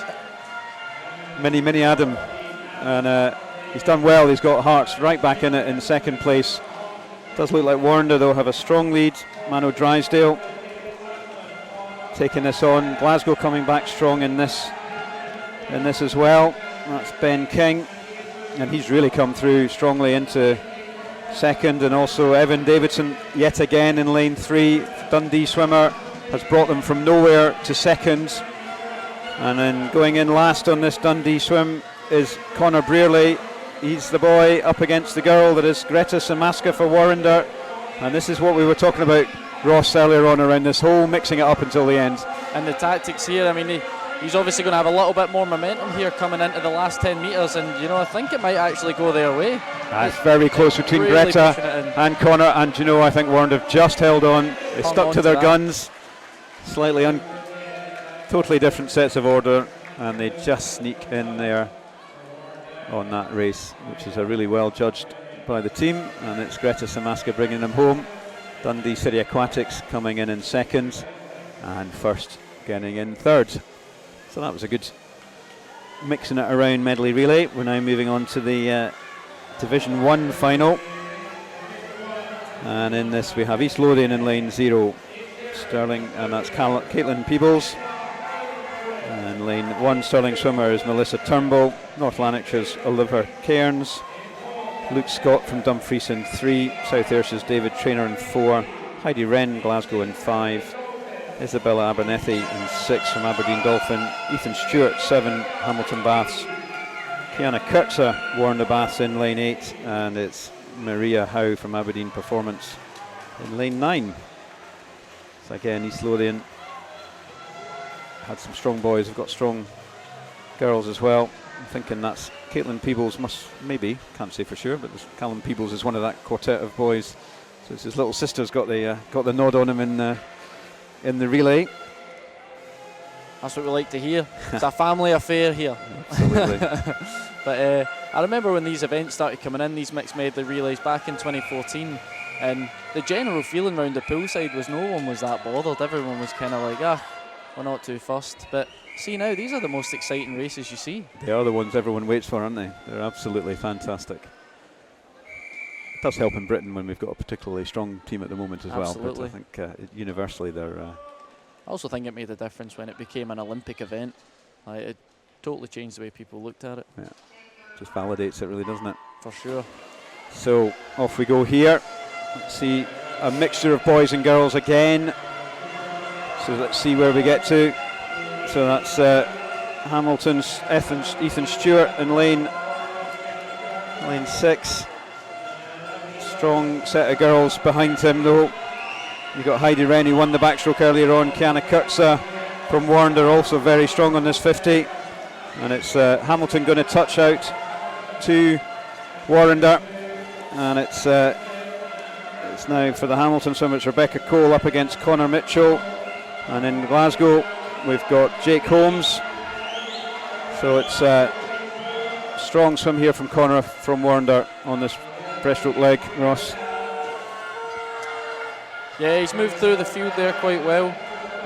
But again, it's just too early to say on these tactics, like who's going to come away with it. It totally swings around here. We've got Hamilton going with a guy next, but Warrender going in with a girl, so we'll see how that pans out. Absolutely. Over the next so 50. Katie Rose going in for the Warrender team. We've got Coco Croxford from the City of Glasgow team. Hamilton boy coming in. That's Dean McBargatti. And it's still out there also in lane 0. We've got Stefan Kravitz hunting everybody down, which he has done, and also Kieran Lennox in lane 9 here. So East Lothian have gone ahead now, but they've swum their their boys. It's now Ben Kelly up against Jessica Kirkwood and Helen Stoddart. You'd expect Ben, he won the 50 earlier on, you would expect him to take this, but you never know, and I think he is going to though. And Warrender have judged this one well, and it's going to be Ben Kelly bringing it in. Strong quartet there from Warrender Baths.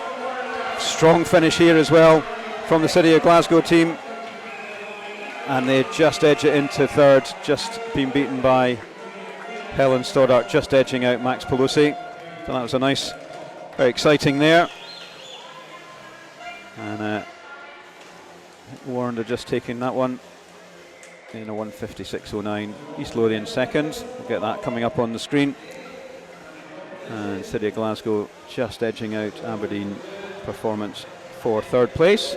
So we're into the last open event. 2 more races to go. It's the mixed 4x50 medley Division 1 event here.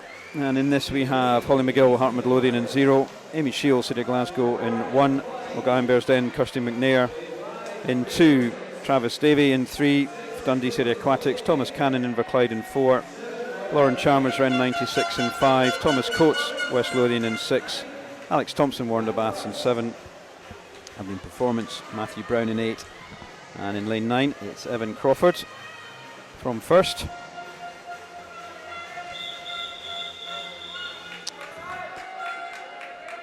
So it's just getting into the pool. A few last beats of the drum. So the final race in the Division 2 programme.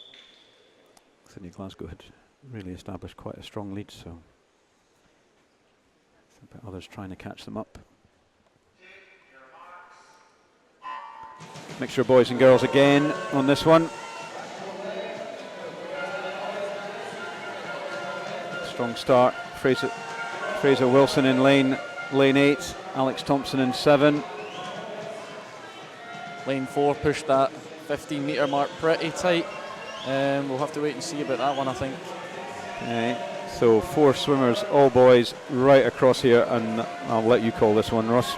Oh, the scoreboard couldn't even keep up with that one there. So I think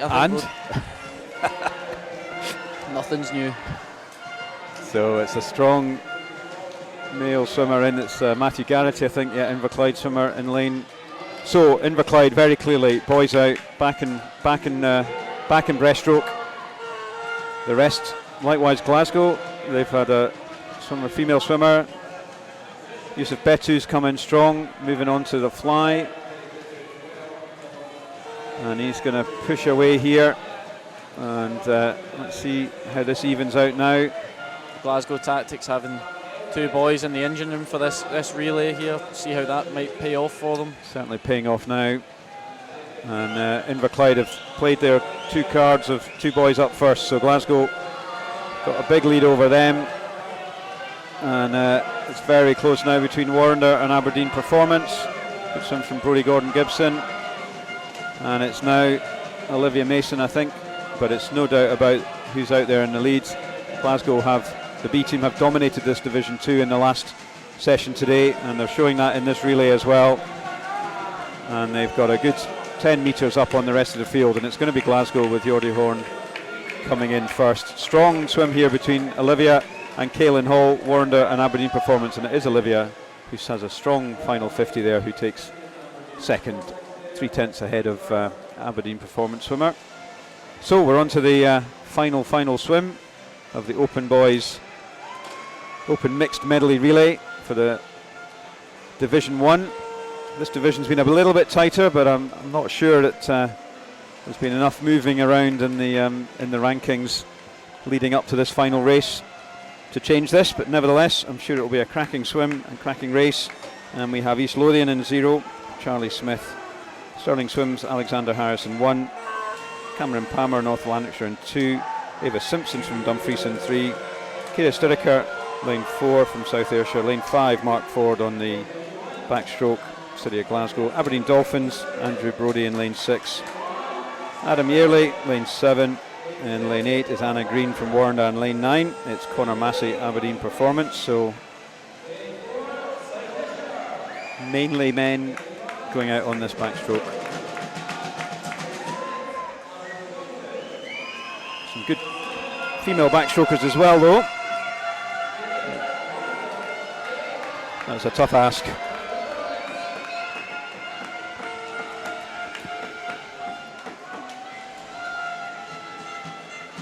So have you enjoyed the day here? Getting into some of the more age groupy and team swimming across Scotland? It's good to be back and seeing the age group swimming. As I said earlier, when you're so engrossed in your own career and trying to work at that top end level, you kind of lose touch with what's going on behind you at the age group level. So it's good to come here and see a few names, and a couple old names in there as well, which is also nice. But it's great to see some of the younger ones who are the next generation of Scottish swimmers, and it's really nice to see everybody coming here and actually just being here swimming, enjoying their swimming, getting behind their teams.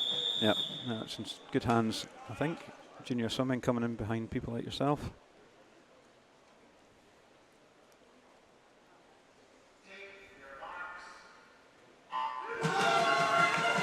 So we expect Mark Ford to really take it on here, and he has. Got Conor Massey in lane 9.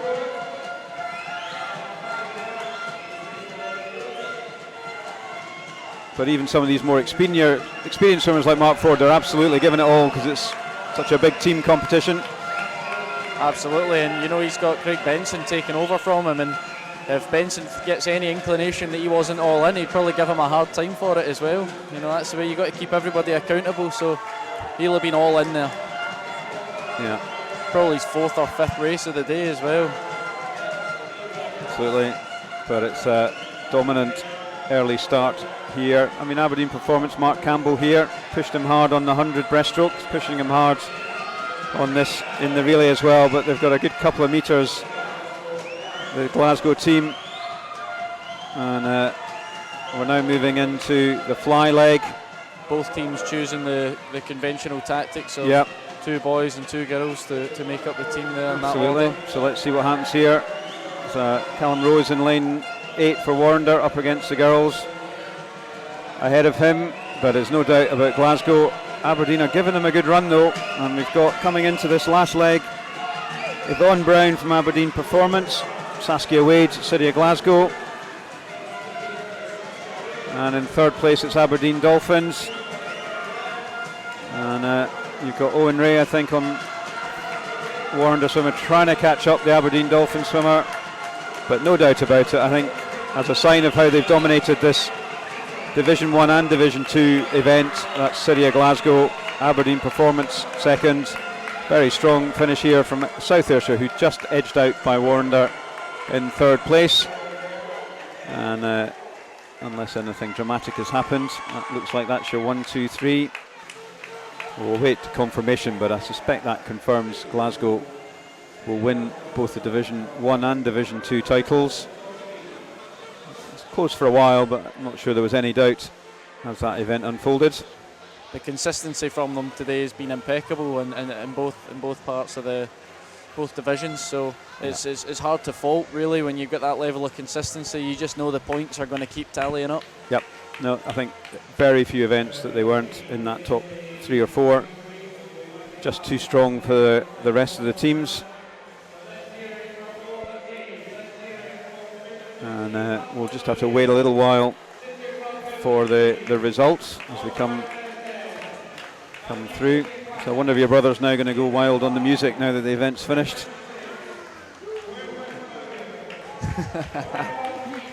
He's looking like he's behaving himself. So he's behaving himself today.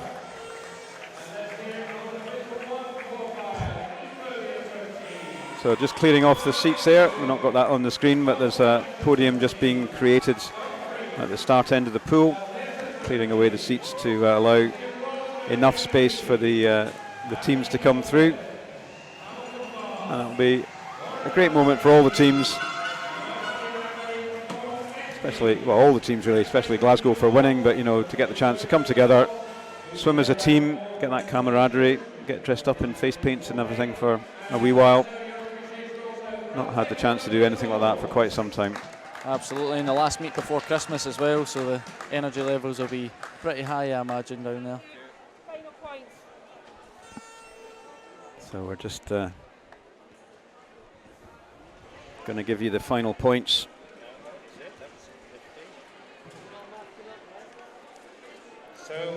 So here we go for the point scores here, and we'll give you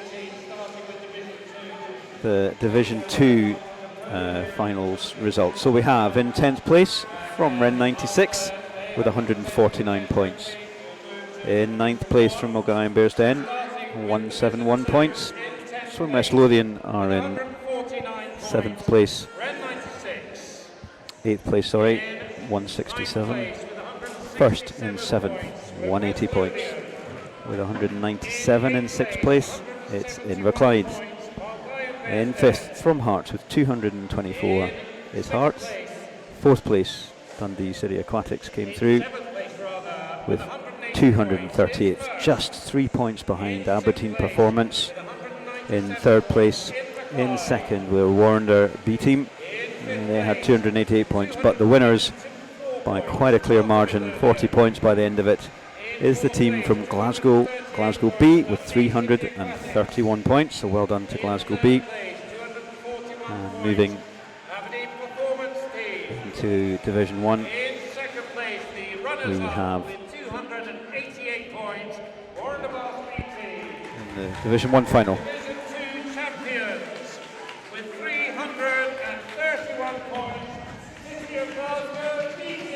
So we'll just wait on the Division 2 finalists there and the winners.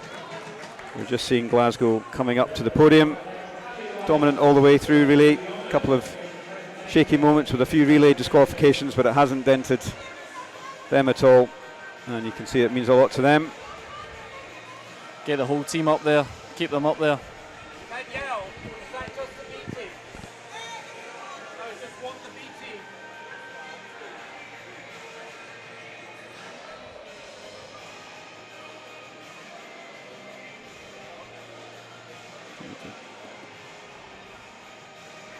Looks like they've sent the whole team up there. I think they already know. Yeah, didn't need a crystal ball, I think. So that's the Division 2 trophy there. I think some of them might have to come back off again. Well, no harm in going up to the podium twice, is there? I suppose you might as well if you can get away with it. So we're going to move into the Division 1 scores here.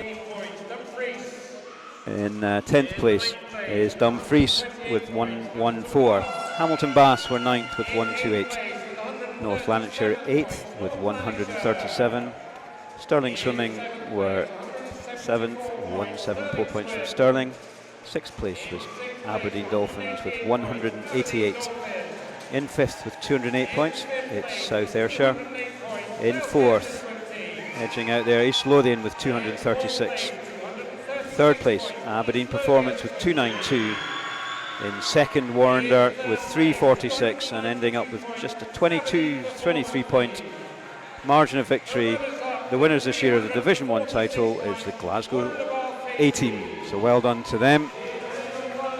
So I think some of them may come back, I'm not sure. I don't know whether they feel that they've done their podium as a combined A and B team. So well done to Glasgow, winning the Division 1 title and the Division 2 title. Well deserved. Strong group of swimmers, and that is a great way for them to finish the season. Well done to all the other teams as well.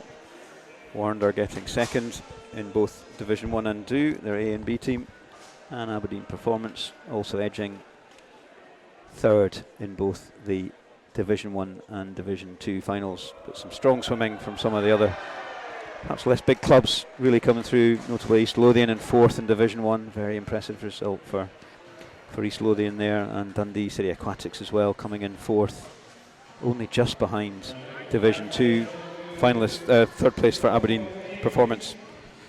So there's a final few pictures there from the Glasgow team. Final few words from Ross, just to say goodbye. Thank you very much for your company and your insights this afternoon. I'm sure everyone listening on the live stream will have been delighted to have you join us today to give us your insights. So thank you very much for that. It's been a pleasure to come along and try and learn a bit of the pattern and take it on board. In here, it's a lot harder than what it looks on when you're watching back the live stream. But you know, it was great to see how happy everybody was, and you could see from everybody in Glasgow there, they were having a great time. There's 4 of them in the pool there now, fully clothed. That's what you want to see. People having a good time, and that's what it's about. So it's been a pleasure to be here. Cheers for having us. No, it's been great, Ross. Thank you very much. On that note, we'll say goodbye from the live stream with the victorious Glasgow's A and B teams, Division 1, Division 2 champions. And for everybody listening in, have a fantastic Christmas and New Year. And I hope you've enjoyed the swimming from today. And thank you to Ross.